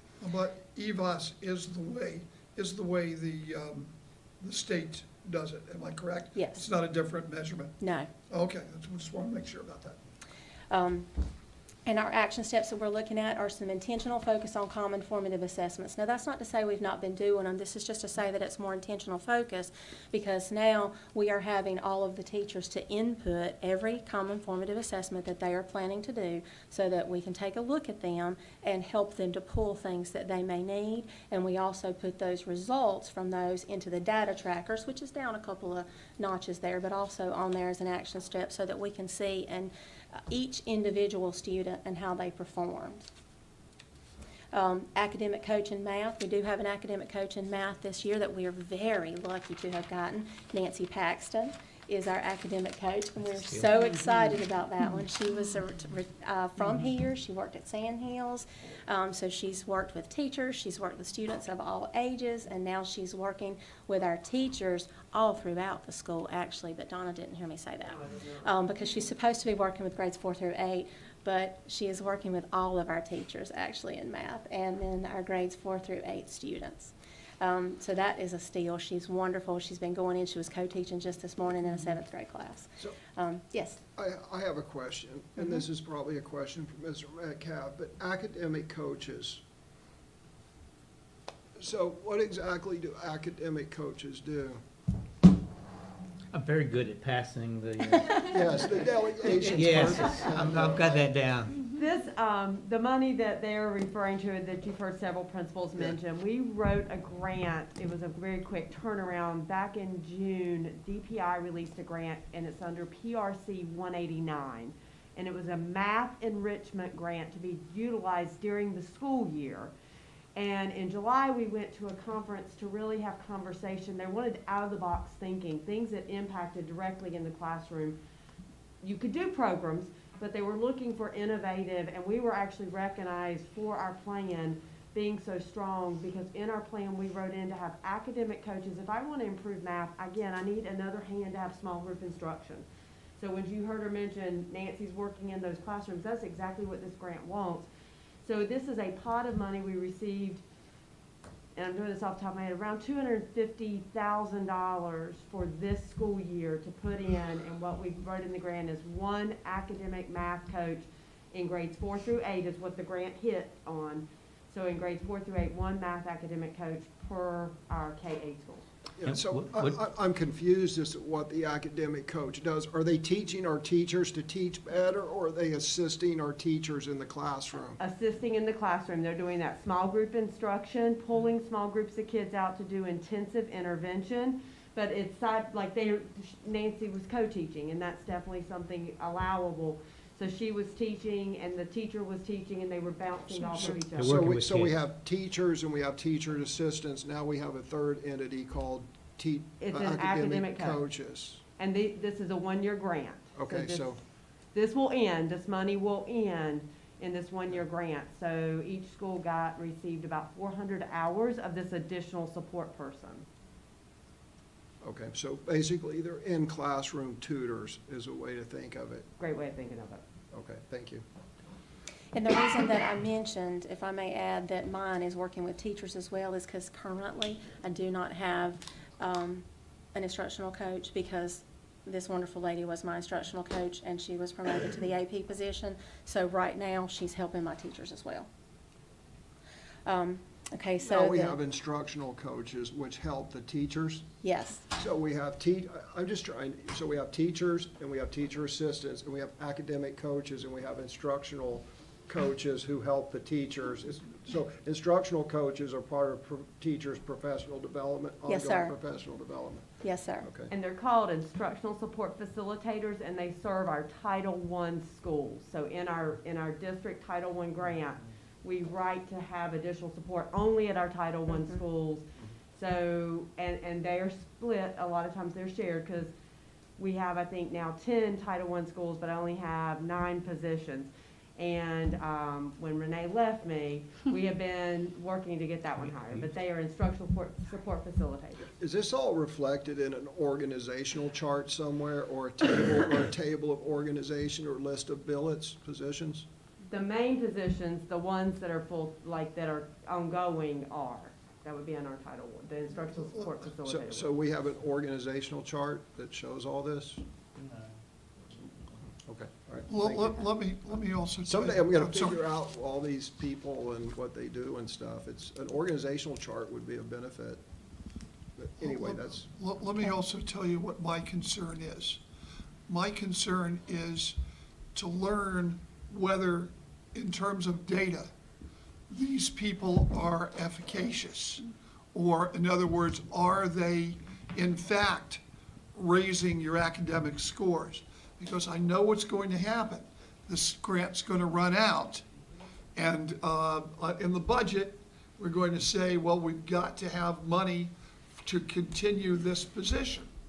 All right, because that's what government does. Government gives you a grant for a year, hoping that figuring out that there'll be such an outcry when that year is up that you'll keep the position. And that's the way that bureaucracy just flowers. And I'm not saying that this is bureaucracy, and I'm always in favor of this type of thing, so long as it works, and so long as it proves efficacious in helping us raise our scores. So that's what I would hope the administration would evaluate especially when the next budget year comes up. Because I just don't want somebody to say, we're losing this, we're losing that, we're having a budget cut, And then unfortunately, when we need to lower class size overall, we've got money going to this academic coach, which if it's going to the academic coach and it helps, then leave it there, sure. But if it's not, Or maybe just it's better to use it to lower class size. or just hire another teacher and cut the class size in half. Right. We could do that. Anyway. Yeah. Okay. All right, so the next thing is our LearnEd Science notebooks, and I believe some others have talked about those today. Those are wonderful. We have those through 5th through 8th grade, and those are our science vocabulary-focused notebooks. So those are a great addition because we need to focus on vocabulary school-wide, and that's going to increase that for us. Our focus on vocabulary school-wide, as you see, we're also using Vocabulary Surge, and this is our first year using that one, so that's going to be great for us. And then we have our interventions and acceleration that is working there. And for our interventions and acceleration, we have a set time into our schedule each day where every student has that time. And if they need the intervention, they get the intervention. If they do not need the intervention, they get acceleration during that time. And there's multiple people in each classroom at that time. Then we have iReady being used with Fidelity there as well. We're doubling down on that, making sure everyone knows how to use the tools that are within iReady to pull the teacher tools out and really utilize what's there so they can really see how to zone in on what each student needs through those. And then our house system that we began last year in grades 5 through 8, we are moving that to the whole school. So now we have a K-8 house system, and that is designed so that not each classroom is a house, but there's kids from each classroom within each house. So there's some healthy competition there as well as the unity, because we have a class of 3rd graders that within that class of maybe 20 kids in there, there's about 4 or 5 in each of the houses, each of the 5 houses. Yes, and the district support, you've seen some of the other schools we talked about. One of the things that, obviously we have the Northern Irving Family Resource Center collaboration, but you also notice modeling up there. It's something that Clarkie had brought forward, that she really felt that her teachers needed some support from the district in what good instruction looks like. And so we're doubling down on that a little bit, both with our EC teachers through Marcy's group, providing some support there. There's some concern there, and modeling and ensuring that our teachers are bringing rigor and expectation to the classroom and good instructional techniques based on our framework. So that's included as part of the district support. Okay, then next, by June of '24, we'll decrease our office referrals by 25% from 95 to 71 as measured through Educator's Handbook. But in doing that, we are ensuring that we are not just encouraging them to not put these in. Right now, we already have about 26, I believe, in there now, we said, so that are office referrals. And these are things that go from a student coming in and skipping a class, so they've been sent to the office, to a student who has gotten in trouble on the bus. I mean, we are ensuring that they are still putting everything in. We have redesigned our PBIS matrix this year, and we are using the acronym of PROUD because we are studying we are using perseverance, respect, ownership, unity, and dependability. And we are ensuring that the kids know what these things mean as we move forward, and that they take their ownership for what they've done. And we always talk to them about that when they come to the office for an office referral is, what happened? You know, how did this happen? How are you owning this? So that they are ensured that they do understand what they did, why they did it, why they got in trouble. We had some professional development for our new PBIS matrix so that everybody understood what that was. We did that with the students. We did that with the staff to make sure everybody understood that, because this was a school improvement team effort that worked through this PBIS matrix. The Educator's Handbook refresher. We ensured that everybody knew how to put things into that and how to put it in correctly so that we understood what the difference was between inappropriate behavior and disrespect. What's the difference between a physical aggression with and without contact and just fighting? What's the difference? So we ensured that everybody understood those differences so we get everybody on the same page with how to put those in and how to put them in correctly so that everybody understands what's going on. With the quarterly school-wide and house reward system, this is not just for our behavior, it's also for academics, like I talked about with the house system before. We use that with academics, but also with behavior. We just finished up our first quarter, and we're about to have a quarterly reward. And with that, we understood that I believe Dover won in 2 of our sections and Acorn Ridge in the 3rd. And so with that, they're each got to help choose what their reward's going to be. They're going to, like one group is getting slushies and popcorn and getting some extra outside time for their reward. And that is going to be done during their encore time, so they're not missing academics. They're going to ensure that they get this reward, and the ones who are not getting the reward, who did not qualify, will stay in and be doing work with their teachers. So not everybody goes. And it's a matter of, they knew this, they knew it from the beginning, all the parents knew it, so if they didn't get it, they're taking that ownership to say, I didn't earn it this time. What can I do to do better? And we've talked through that with the kids so they understand. Monthly monitoring of the Educator's Handbook data by the school improvement team. We just looked at that again yesterday. So we are seeing where the trends are, what's going on. Mondays and Thursdays seem to be problem days for us. Non-instructional time needs to be is a problem for us, which includes the bus. A lot of our issues this year have been on the bus. So we've got some issues on the bus and in the transition times. So we have doubled down on making sure people are in the hallways as the kids are moving through so that they're monitored in those non-instructional times. As far as the district goes. Well, we've added an additional assistant principal to the school, so that helps. And then, of course, we really do a lot of work with protocol visits for our PBIS to make sure that that's impactful and having impact. And we threw in data dives there, too. This is an area of focus for us up in Westmore, not just academic, but also attendance and the discipline data as well, making sure we're accurate. Dr. Locklear, I just, and Madam Chair, I just have a comment on this. You know, we've seen different approaches. You know, this is increased discipline, right?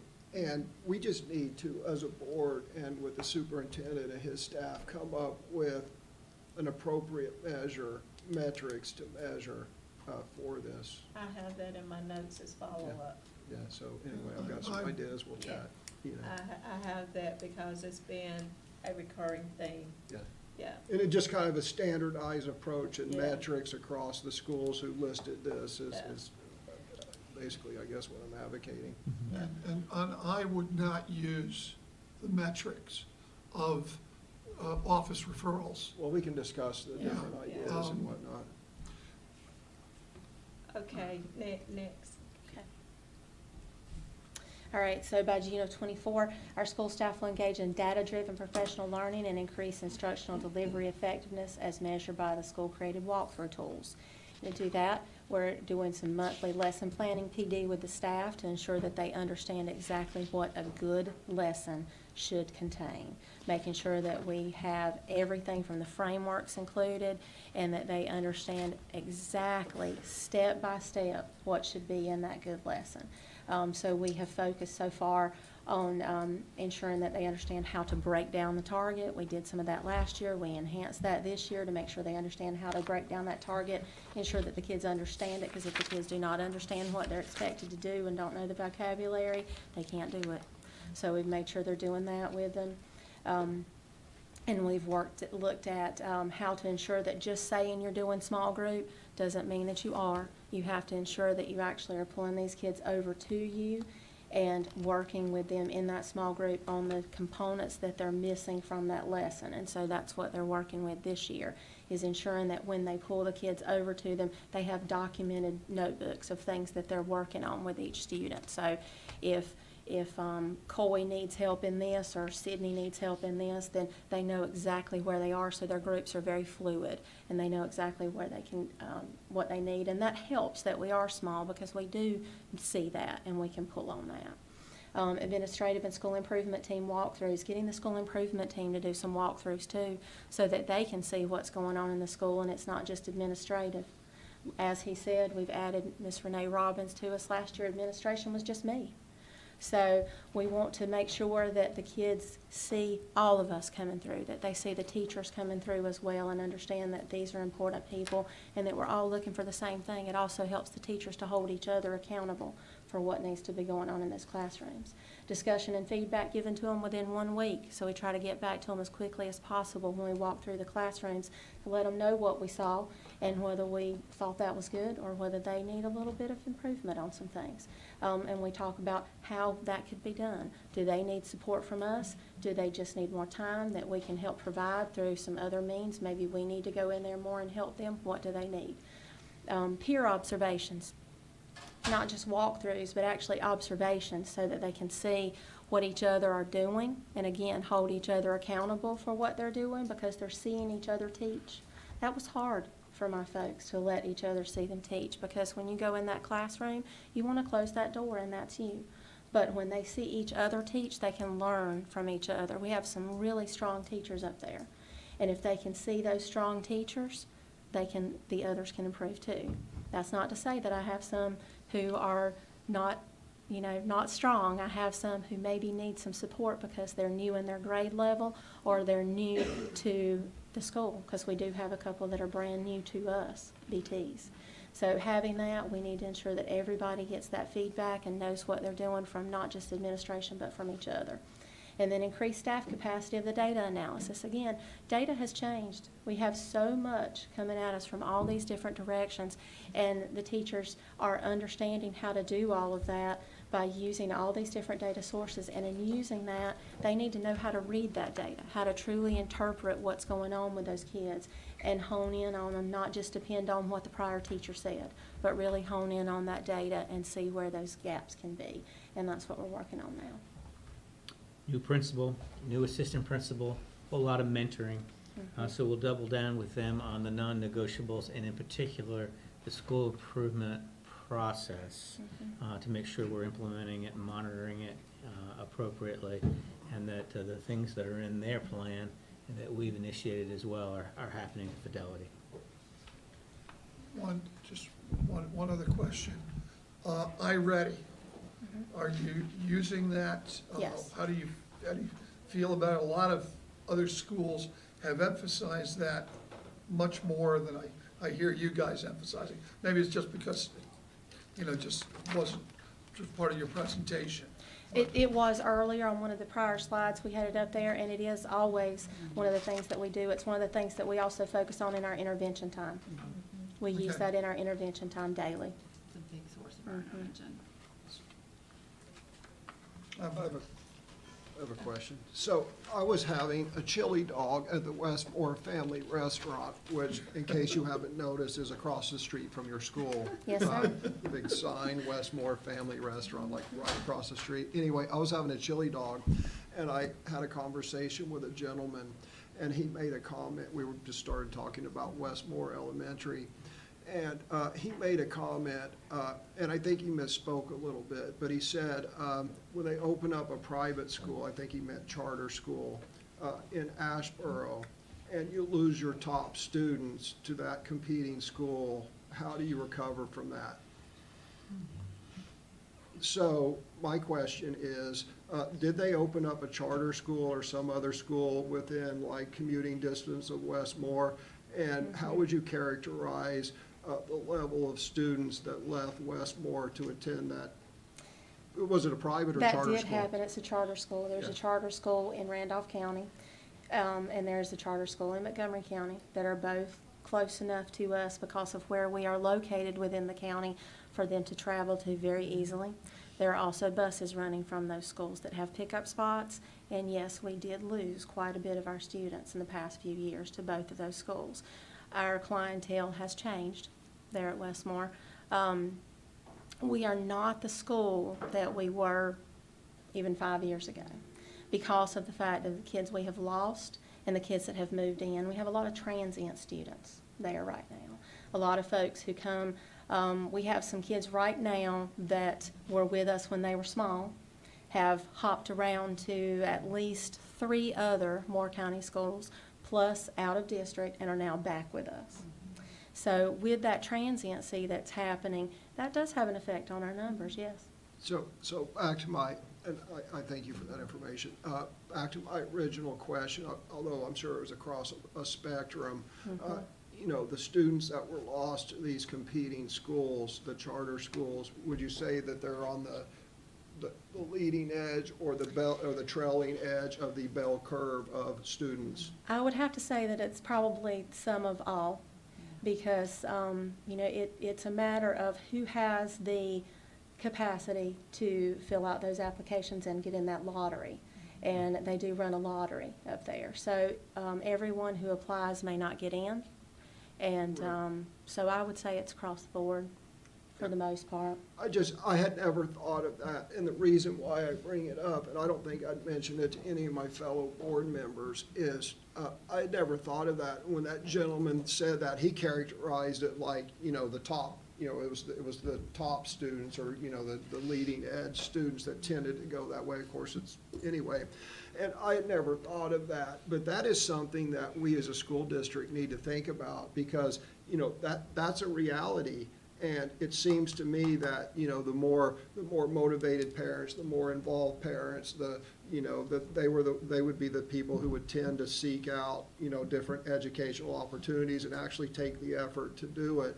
And that is something that we need to think about, not only obviously the impact on our schools, which we talk about the funding and this and that, but we also need to talk about to the extent that there is brain drain. And look, I'm just passing on what a gentleman in Westmore family read, like a Food Lion. I mean, this is one of my Food Lion moments. To go back to that. This is my Food Lion. Wait a second, there was a Nazi at the Westmore family restaurant? Anyway, but the point is, I had never thought about the impact on letter grades. Whether or not that's happening, but let's assume for a minute that is happening, not just in Westmore, but in other Moore County schools. What's the impact in the letter grades of our schools? It has to tend to decrease the letter grades of our schools, or the overall performance of our schools. To the extent that it's happening, I don't know, I have an anecdotal conversation in Westmore, and I go, huh. You also have to remember our numbers. And a few years ago, we had over 400 kids there. So we have lost, you know, going from, in the 7 years that I've been there, I believe there were about 405 kids there when I first started there. And now we're at 269. Right, so we have lost students. Certainly lost quantity, and then, you know, who knows what the quality was of that, but certainly lost 40% or 30%. Okay, thank you. And by the way, just so people who are listening to us, that was an inside joke about the Westmore family restaurant that has nothing to do with reality. All right, so in summary, to monitor everything that's going on, administrative walkthroughs are going to be doubled down on, and again, with those, the teacher-to-teacher walkthroughs by the school improvement team, the teacher-to-teacher observations, the data notebooks and walls. We have not, we have had those, but we have those now digitally. The teachers have them, and we have the whole school there. So you can see those. That was what I talked about with the data trackers. Analysis of the behavioral data, intervention data, and a transparent analysis of data with all the staff, so that the staff sees what's going on from student to student and year to year.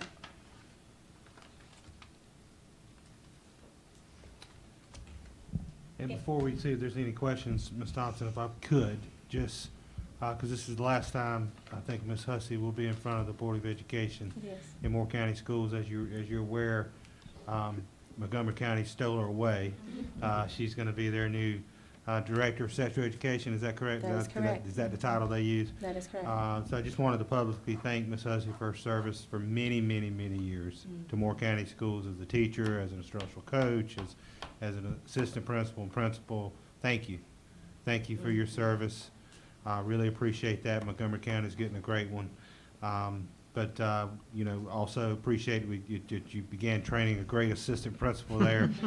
It's going to be staying with us, and as we're aware, Ms. Jana Kennedy will be taking over as the interim at Westmore. But I wanted to publicly give the opportunity to just say thank you, Clark. Appreciate you. I appreciate that. It's been a good time here in Moore County. I came through Moore County schools and have spent a lot of years here. And if this offer had not have been too good to take, too good to pass up, I'd still be here. But it was a great one. We appreciate you, Clark V., and Thank you. congratulations on your new position. We'll Thank miss you. you. Thank you. I 'cause will you've miss been you there guys. now for 7 or 8 years. How long? 7? 7 years. 7 years. As an assistant principal first. Right, so we appreciate everything that you've done for us. And Thank you. hopefully your transition will be a smooth one. Thank you very much. Thank you guys for coming today. We appreciate, Renee, Thank we you. appreciate you, and thank you for what you're already doing for us. Thank you.